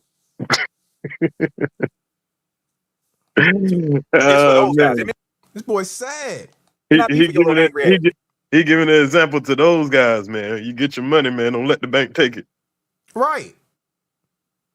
You don't got to look at it in that way. But there's a lot of young cats that's out here getting to the money. And I brought Mike and other people on. So you don't got to listen to me, loser. Or you can go out and find somebody else that you think is an expert and listen to them. I brought Tony the Closer on my platform. You can go listen to him. You don't got to be a negative numbskull. You just a negative dude. Why would your wife leave your ass? She need a positive nigga in her life. You just a negative. I'm a negative dude. You hope my wife leave my ass. What's the negative? What have I said negative? You just said some more negative shit about my relationship. What have I said negative? I'm still asking a question. What makes you qualified to call yourself the landlord? What have you shown that makes you qualified to call yourself the landlord? That's all I've asked. I don't know how that got turned into this whole conversation about it being negative to be a landlord. I'm asking what makes you qualified, sir. Negative ass dude, boy. You think, I hope you don't do this to your wife, because you make everything sound so negative. Something is wrong with you, boy. I had to goddamn tie my head up. It was raining. It was raining all on the landlord head like that, and the landlord didn't like that shit, man. So let me untie my head. Damn, I tied this motherfucker 2 weeks. I tied it twice. My hair burned together when it rained, boy. So maybe it's just because I don't have, dreads, I don't have long hair or anything like that. Just the way that he's sitting there talking about he tied his hair too tight and all that stuff, it just sounded kind of feminine to me. Maybe that is a problem that people with dreads have when they tie their hair up and shit like that, So maybe I'm just not seeing it from the right perspective. But it just sounded like, basically, I hear my wife say shit like that, that she tied her hair up too tight. That's the only context I really have it coming from. It's like somebody like my wife say, I tie my hair too tight, I got to loosen my hair in my head because it gives me a headache or whatever, So, again, maybe I'm just not seeing it from the right context. God dang. So I did 2 knots in my head for the first time and then wrapped one of the dreads under. I don't do that shit no more. It's hard to get this shit loose. Oh, it gets pretty out and fine out, pretty out, and oh, it gets pretty out and fine out. That's loose. You can always tell a girly man that always got to bring everything back to their wife. This shit is unbelievable, man. This motherfucker's brought my wife up I don't know how many times. Now I'm bringing shit back to my wife because he said some feminine ass shit, and the only context I have to tie it to is a woman, the wife in my life. Really? The only time you hear a nigga goddamn acting like him on the phone saying some shit like that. Shit don't make no damn sense. This is why I don't like having conversations with him, because it's dumb shit like this that you have to respond to. Man, I know my wife. Bitch, you already said it in a nutshell. You bald. You don't know nothing about long hair problems, boy. So I get it. You're bald. When I had a low haircut, guess what I didn't know nothing about? Tying my dreads up. So it's cool. It's all about perspective. You don't got to make everything into a yag situation because your bald ass top won't allow you to grow dreads. So you can experience having to tie up your dreads when they're too long and they get in your way. So your wife would sound like that because she has hair. It's a hair thing. It's not a gender thing, dummy. Okay, so under that same context, since I'm bald and I don't know anything about having long hair and those are not the problems I have, so it's not a subject I should talk about because I'm not an expert on it, shouldn't you probably shut the fuck up talking about relationships? Especially the ones that last more than 5 years? I'm just trying to be logical here. I'm trying to understand what logic I'm supposed to use when listening to the words out of your mouth. I'm not allowed to talk about long hair issues because I'm bald and don't have long hair. Why the fuck are you spending so much time talking about relationship things? Something you know nothing about. Especially relationships that last more than 5 years. Why would that be a subject that you ever speak about? Because you know nothing about it. We're just trying to use your logic to make this shit make sense. See, that's just like that gangster with that perm. He would have knocked somebody like you out, thinking that because he had a perm, that means he wasn't no gangster. See, there's people like you that cause problems with that dry ass brand way of thinking, boy. All right? Oh, man. Salute to the Bud Light. Boy, I got my hair finally. Yes, sir. Salute to the Bud Light. All right, Fast, I appreciate you. You said you don't use that language? Okay. Appreciate it. Tess, you said real men don't talk about the hair? Okay. So it's not just me. All right. It's not just me. It'll always be a dweeb talking about what a real man do, what a real man wouldn't do. Listen, man. A man is a man, man. What do they call a bad doctor? They still call him doctor, motherfucker. So all that, what a real man would do, nigga, you ain't never seen no goddamn real man then. Because you don't know what a man will do, nigga. A man will make you a believer, nigga. All right, so the next time he has the audacity to say anything about anybody else's manlyhood or masculinity or anything like that, y'all, a man is a man is a man. Man. Hey, man, I know How many sentences you want to count before he tell you what a man is, though? Man, this motherfucker here is just unbelievable, the stuff he says and how people listen to it, believing it, supporting it. At this point, man, this man just wanted your attention, man. This man just wants. That's all it is, man. That's all it is. Yeah. Well, he only about to get a few more minutes of my attention because I'm about to get the hell up out of here. Yeah, so man. Let me get on the stage so you can round up, bro. Salute. Appreciate you. Shout out to the homie Ears for coming up and rocking out with me, keeping me company and laughing at this damn clown. So we're going to listen to a little bit more, but I'm about to get up out of here, y'all. We're only at the 50-minute and 53-second mark. We've only listened to about 20 minutes of this video. He goes on for 7.5 hours talking about me. Come up talking that real man talk, I'll make you a believer. So I don't want to hear what your perspective what a real man do and what a real man wouldn't do. Because it ain't no one size fits all, clown. Just say that's not what you would do. It's a very simple concept. But you effeminate niggas don't know how to have a conversation that just simply say, I wouldn't do something like that. But tying hair up is not that hard of a concept. It's not that big of a deal. But when you got dry... Well, I guess I heard him when I made that comment about how feminine he sounded, talking about how tight his hair was. I guess that hurt his feelings. So now he got to go off on a whole rant about that. Ass content like this, you really don't know what to say. So you just say everything is yag.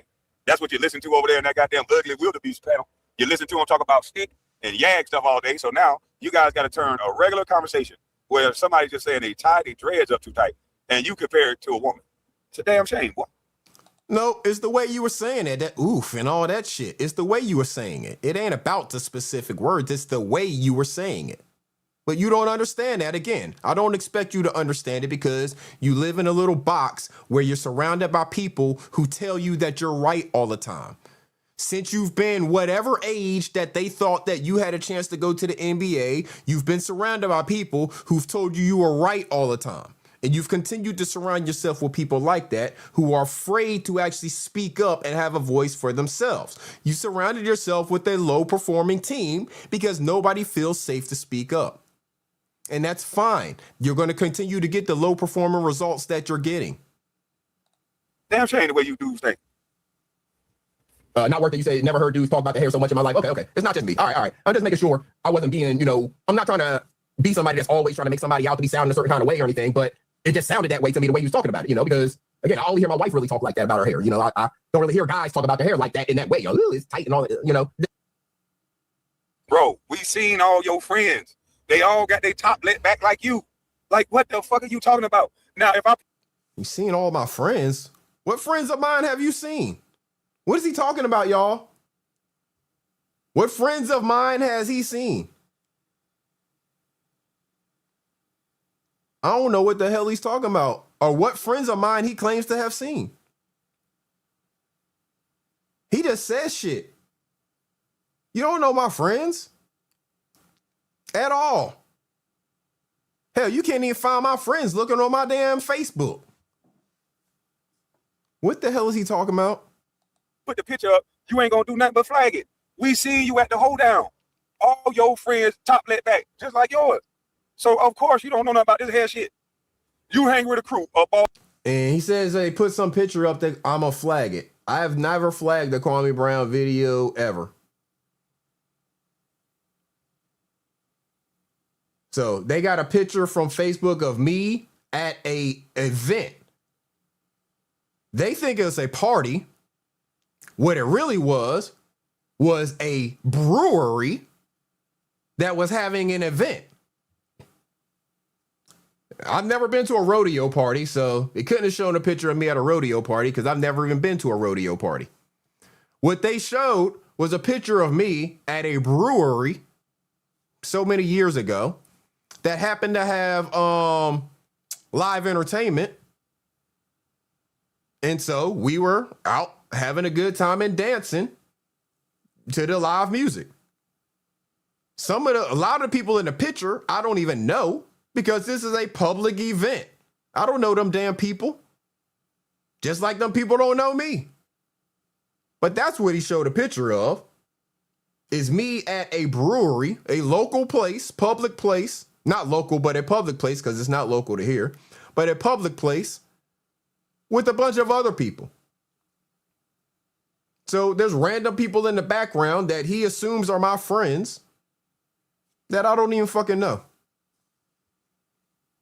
And they assume there's some kind of hoedown and all of that for whatever reason, because they saw some people with their shoes off. But I've never been to a rodeo party, so it couldn't have been that. Oh, yeah, that nigga like you. I get it, but you need to stop, bro. You thought I had a cowboy hat on? I may have been wearing a hat that looked like a cowboy hat or something like that, possibly. But it wasn't a rodeo party, more than likely. Ain't nobody in that crew that we saw had any locks or anything in here. That white boy that had his leg up in the air, he was bald in the motherfucker. He had a little peach fuzz on the side. That's it. So stop it, bro. Stop the bullshit. So some white boy that had peach fuzz on the side kind of remind you of Biz? I don't know who he's talking about, but does it kind of remind him of Biz? A white boy with peach fuzz? Just a question. Because you ain't got no friends with him. We got these niggas online with teeth envy because these niggas don't go to the dentist. You know, I was one of that generation. I come up on welfare. Who doesn't go to the dentist? I didn't come up on welfare. I went to the dentist all my life. So I don't know what generation you're talking about. I don't have teeth envy. I have all of my teeth. I just went to the dentist 2 weeks ago. Dentist said all my shit is good. So I don't know what you're talking about. These are all my natural teeth. No major work done. I got my molars still and everything. You know, I got my wisdom teeth. I've never had braces. None of that. So why would I have teeth envy of anybody? My teeth are healthy, naturally. And I go to the dentist regularly. Always have. Because I didn't come up on welfare. My parents had jobs. We had health and dental insurance. All my life. That's it. So stop it, bro. Stop the bullshit. Just because you ain't got no friends with him. We got these niggas online with teeth envy because these niggas don't go to the dentist. You know, I was one of that generation. I come up on welfare. We cap babies. And then you put that silver cap on everything. Thank God I brush my teeth all the time. But as I got older, I said, oh shit, I got access to a dentist, baby. So I go. In your comments with the truth salute. I don't have any silver caps on my teeth. I never have had any silver caps on my teeth. I ain't no fucking cap baby. I ain't no welfare baby. I ain't none of that shit. Again, I'm cut from a different cloth than you, miserable giraffe. That's why I live life in a very different way than you. I have different experiences. You went to ASU, Jamie Jules? Which ASU you referencing? Because I know there's a couple of ASUs. Which ASU are you referencing that you went to? Oh, I go get my shit clean. I go get an x-ray, examine. You don't get no another set of teeth, boy. It ain't my fault you don't take care of your dental hygiene. You're nasty. He can't be talking about me. Sun Devils? Oh, hell yeah. Shout out to ASU in the building. Shout out to Jamie Jules, my fellow Sun Devil out there. My fellow Sun Devil. Yeah, I'm a graduate of Arizona State myself. But yeah, I don't know who he's talking about. He can't be talking about me. Because I got all my teeth. All my teeth are natural. All my dentist reports are good. I don't know what he's talking about. That's your fault, boy. Your teeth and your gums is very important. You just don't know it yet. Wait till you get old. Yeah, be trying to bite on a pork chop. Yeah, can't do nothing. Gum the meat and then swallow and choke on a goddamn piece of pork chop meat, boy. Yeah, because when you're old, you still gonna want to eat the same way, boy. I don't eat pork. You know? But you're gonna learn today, boy. Sit up here making a damn tile hair sound gay or sound yag. They talking about all you hear is your wife talk like that with all your homeboys bald in the motherfucker. All your homeboys look like George Jefferson. Y'all got that George Jefferson special. Just a little off the top. Oh, my bad, ain't nothing up there. Just a little off the side. You niggas some little off the side ass niggas. Them barbers just charge you niggas half off anyway. Yeah, Gil went to Arizona. I don't know what the hell he's talking about, y'all. We about to get up out of here. I can't listen to too much of this. Let's hear what else you got to say. This sounded weird to me. Appreciate the care. I had to change locations. Yeah, and I'm sitting wine out of the cup. I had to change location. But in my shirt. You know what I mean? I had to change locations. I ain't like the way they were asking questions. They were doing certain things I ain't like. So let me show you. I ended up changing location. See, when you got them a boss, you just change locations. You still got I got my Crocs on. But you still got, you know what I'm saying, walkway access, deep access. Hey man, this man, oh my goodness. Man, this nigga is looking at me like he ready to jump through the screen, boy. I'm not gonna show his face, but I'm showing that I went from one location to another location in the same day. And I'm like, so he's talking about the video. Again, y'all, he ain't even showing the video to his audience, right? This is what it looks like to his audience. This is all his audience sees. So they don't even see me, but he's talking about what he sees me doing on the screen. How is that a show? I mean, I would show his video, but he's not showing anything but that dumb thumbnail. So there's nothing to see. Like, that's what his audience values as a show. Like, okay, this how a boss move. This is that. Man, he biting his hand, looking at the screen. Boy, he look like if he had that goddamn billy club in his hand, he'll swing on me with that shit. Barney Fife would be swinging that goddamn billy club at me right now. Jesus Christ, Barney Fife, you okay? You gonna be all right, man. You gonna be all right. You gonna be all right, Barney Fife. Don't get this angry, man. I don't know what you're mad about, but you shouldn't be this angry. I'm not gonna show them your face, but you definitely displaying revenge of the nerves, anger. I don't know about you gonna win because you saw this shit in the movie. You in tears, boy. Y'all love to bring this movie shit and this philosophy bullshit all into play. I get it. It's not my fault that your dumb ass didn't realize Revenge of the Nerds was already a movie before you said it. Because you're not original about any thought and you say shit that you think is original, but has already been out since the fucking 80s, that's not my fault. You're dumb. Y'all love that type of dumb shit. But on every goddamn movie and basing my real life on no goddamn movie. I saw the movie, all that shit, you probably would. I bet you won't go walk down Crenshaw though. Yeah. But y'all motherfuckers crazy, man. Living life through movies and shit instead of saying, you know what? Those are the things young men should be doing. More athletes should be buying up the property and the real estate and owning stuff and pulling the money out of it and then owning more stuff and just keep building your neighborhood so people can have clean, safe environments to live in. And how's you talking about what athletes are going to do? Shit that you're not even doing for yourself. But how's you talking about that helping anybody in your chat or showing them how they can do anything? Fuck what athletes are doing. How about just people in general? People in general could do all this same shit. Why does it have to be about athletes buying houses and then taking money out of them and doing all this stuff? Anybody can do this. Anybody can do it. Yeah, he don't understand the movie ears. He don't understand shit. And he don't understand that you don't have to be an athlete to buy a house and then take money out using the equity to buy other shit. Been doing it for years, dumbass. That's what I'm trying to educate your dumbass on. All these basic ass things that you're talking about doing are things I've been doing for years. That's why I say I'm already steps ahead of you in this process. So much further down the road than you in this process. He interviews a whole bunch of people who are doing it, but he ain't doing the shit himself or not showing anybody else how to do it. Regular people can do all of this same shit. You see, my shit I'm a regular person. I'm doing all of this same shit. He is not special. He don't have access to anything else that we don't have access to. Clean. I'm building in the same areas, but at a higher cost, at a nicer, using nicer material. But you don't appreciate nothing. You just are angry.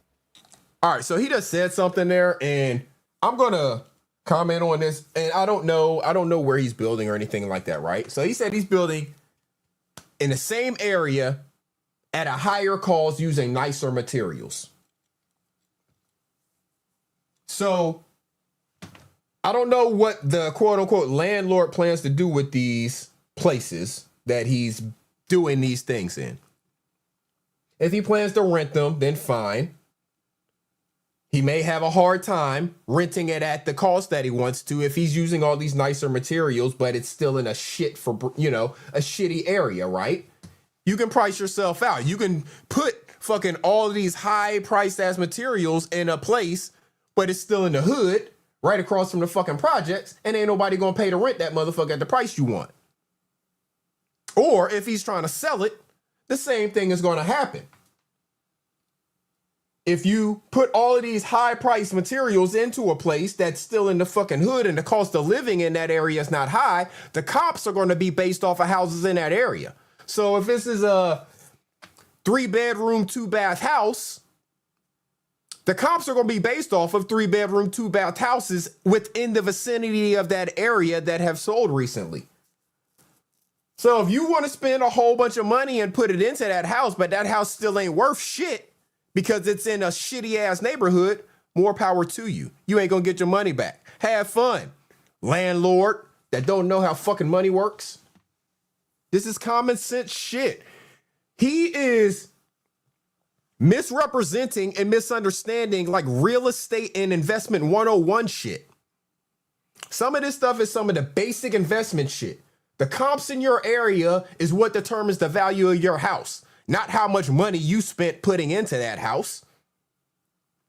Slim understands this because Slim works with people himself and helping other people flip houses. Lord King understands this. Muso understands this. Jamie Jules understands this. 421 TV understands this. Carl Belton understands this. All these people understand this. Ears understands this. The value of your home is based off of the comps in the area. Not based off of how many fucking, you can spend $1 million on that house. But if 3-bedroom, if 3-bedroom, 2-bathroom houses in that area only selling for fucking $300,000, you're not getting $1 million for your fucking house. Simple as that. Ain't nobody going to pay that for it because they're going to be upside down like a motherfucker as soon as they get into it. You would think this idiot understands that because he's talking about people who buy houses and then take the money out of it, which is called equity, to buy other shit. So the reverse of that happens if you spend a whole bunch of money in a house and then that house is valued at less than the amount of money that you've spent in it. You now don't have equity in that house. You have negative equity, actually. So until you have gotten that house paid to a certain amount or the value of that house gets to a certain amount, you can't pull no money out of that house because the bank doesn't value that house at more than what it's actually worth. Again, real estate and investment 101. He just doesn't understand these things.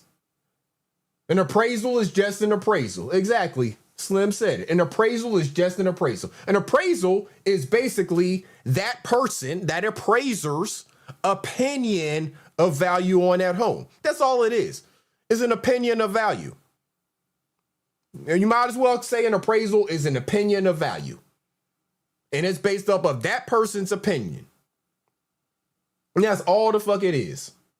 When it comes down to the comps in the area and how much you can actually sell that house for and how much the bank thinks that house is worth, totally different subjects. And that changes whether or not you can pull money out of this house because you have equity in it and all of that stuff. Quamites, I know that your miserable giraffe leader likes to say that I'm dumb. Unfuckwithable, salute. I know he likes to say that I'm dumb. But trust me, if y'all just do simple Google research on the stuff that I'm saying, you will realize that everything I'm saying is fact and that what he literally just said to y'all is backwards. And he doesn't understand what the hell he's talking about. Shout out to Kiana Teal, loving educated men. Y'all will understand that him calling me dumb is just his projection because he's actually dumb. That everything I said makes sense. That the people in the chat who are co-signing what I say understand that what I'm saying makes sense. And that you can research this for yourself and use this information for yourself. It's not very complicated stuff. You can take all of this stuff and use it for yourself. You don't even have to be an athlete. You don't even have to be rich. You may have equity in the house that you're living in right now that you could take out and use that money to do something else. He's not telling you this stuff because he's making you think you got to be an athlete or have access to all these millions of dollars to do this stuff. You see how he framed it? We should be encouraging more athletes to go out and do this. Why should we just be encouraging more people to go out and do this? Because you don't have to be an athlete to have access to this. You don't have to have millions of dollars to have access to this. When I wasn't showing you nothing because y'all Negro be in my business too much, every time I see him to show something, there's a sector of grown-ass men instead of minding their business or saying or giving a fair critique because you may not like the way I do something. I can learn from a critique. An honest, decent critique, I can learn from that. But these guys don't do that. This is an immature, this man hurt my feelings, so I'm just mad about everything I see. I'm not going to say anything positive about said video because I don't like him. I'm not going to find a way to make it plain to where other people can see, hey, you know, I don't really like this guy, but some of the things that he's doing is what some other people need to be doing as well. He can't say that because he don't like me. He can't tell you what he's doing or show you what he's doing for you to actually use it to benefit you. That's what I'm saying. Show people, tell people how this stuff works. You're not doing that. You're actually giving them bad information. And I'm having to come back and correct the dumb shit that you're saying. That's what's happening here. I'm not mad at anything other than the fact that you're stupid and you use your platform to spread negativity and stupidity. That's the only thing I dislike about you, and that you associate with pedophiles and give them passes and make excuses for them.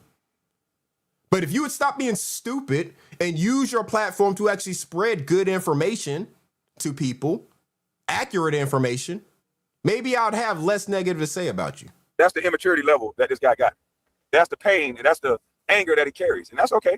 Maybe one day he'll get over it. You just change. I just move this right here, set this over there.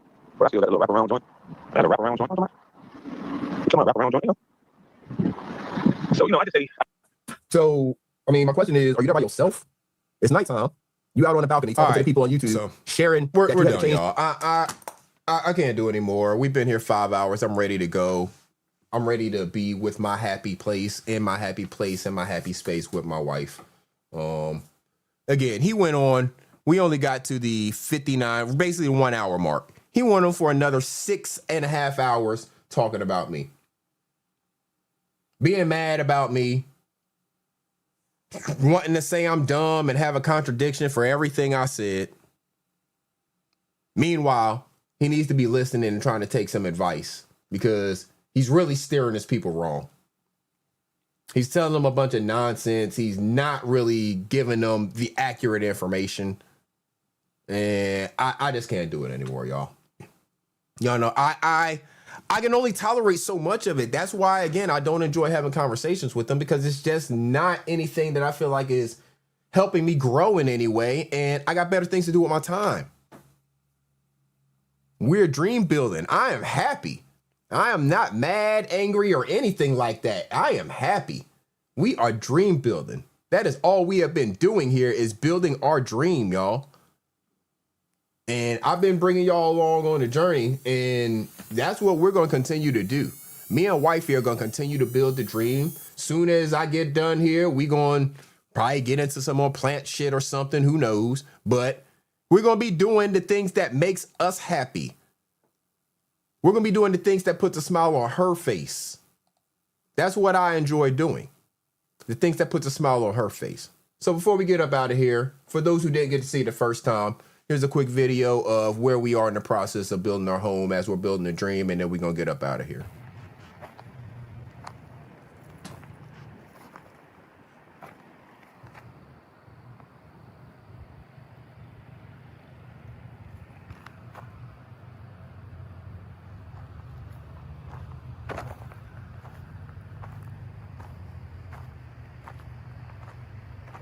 Footings poured. I'm gonna fast forward a little bit because we showed that video in its entirety earlier.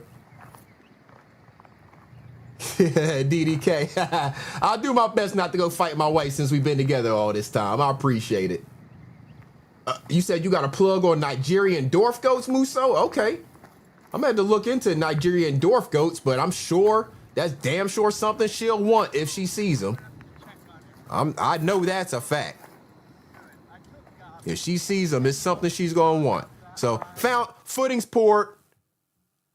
Enjoying the here she Muso, she heard me. I did. Her ass showed up in here with a big ass smile on her face. Yes, because I do want the Nigerian dwarf goats because of the content from their milk. It's actually better. And there are multiple good reasons. But I do want those, so I'm very glad that he mentioned them. You hear this shit, Muso? Yay! I got friends. You hear this shit? I do want the Nigerian dwarf goats because all this and that and that and. I do. Okay, Russo, I'm gonna take you up on that for real. Once we get out there and get ourselves situated with the, where we have a place to keep them and all of that, I'm gonna definitely hit you up on that. She all excited and shit. See, now I'm gonna have to show y'all the other video after this. We're gonna fast forward a little bit. So y'all get, oh shit, my bad. So y'all can see the actual, foundation and stuff. Okay, hey, that's what's up, Musa. I'm definitely gonna hit you up on that. You got the plug, cause she apparently wants them. She came up here, damn, all excited and shit when she heard talking about them. So She over there laughing and giggling and shit. Footings poured and cured and all of that. Foundation is here in place.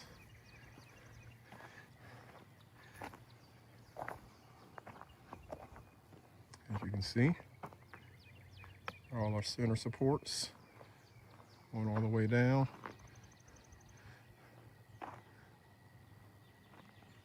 So how can I be mad when I got this going on in my life right now?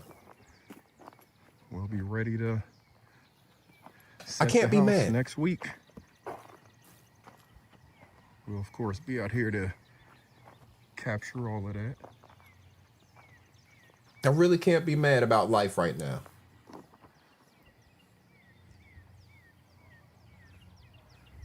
It's amazing watching the process, experiencing the process. Yeah, it's been a fun ride bringing y'all along with us on the process. That's what's up, Jamie. I'm glad that you're still in love with your home. You definitely can't wait to get out there and experience our new home. Since Muso brought up the goats, I got to share this video again real quick, y'all, because I have that kind of wife. As y'all can see, Taran, salute to you. As y'all can see, she just popped in when I'm talking to Muso about damn goats. You know, I have that kind of wife that is like this. Anybody ever looked at their wife and been like, damn it, damn it? And she gave no fucks. That's exactly the wife I have, y'all. That's exactly the wife I have. She gives zero fucks. She gonna come home with damn a trunk full of plants, goats, damn probably rescue dogs. Who knows what the fuck she gonna come home with? But she gonna be like, oh, look what I came, look what I got, look what I found. Has anybody ever looked at their wife and been like, damn it, damn it? And she gave no fucks. I'm just saying, that's the type of wife I have. Real talk, and I love it. I wouldn't change one thing about it. I would not change one thing about it. That's what I signed up for. I knew it going in, and I love her for every bit of it. So shout out to y'all, man. I appreciate y'all rocking out with your boy today. We had some fun. I enjoy talking about that stuff we talking about on the front end of the stream more than talking about that miserable fool. But yeah, you know, we got to do what we got to do sometime. But I appreciate y'all for rocking out with me. Appreciate y'all for coming along with Wifey and I as we are building the dream. Really not paying them much attention. They busy running off women, being mad and miserable at the world. We building a dream, looking at new appliances, looking at the house process come together, looking at all of the things that we plan to do out there on the property to build our new businesses rather than going and getting a second 40-hour-a-week job. All of those things is what we're looking at. They gonna say it's AI. They gonna say my house is AI. Ain't that a damn shame? Well, hey, I guess I'll be living in an AI house then if the house is AI. Yeah. But shout out to y'all, man. I appreciate y'all. We're going to get up out of here. Hey, y'all make sure y'all have a wonderful rest of your day. Have a great week.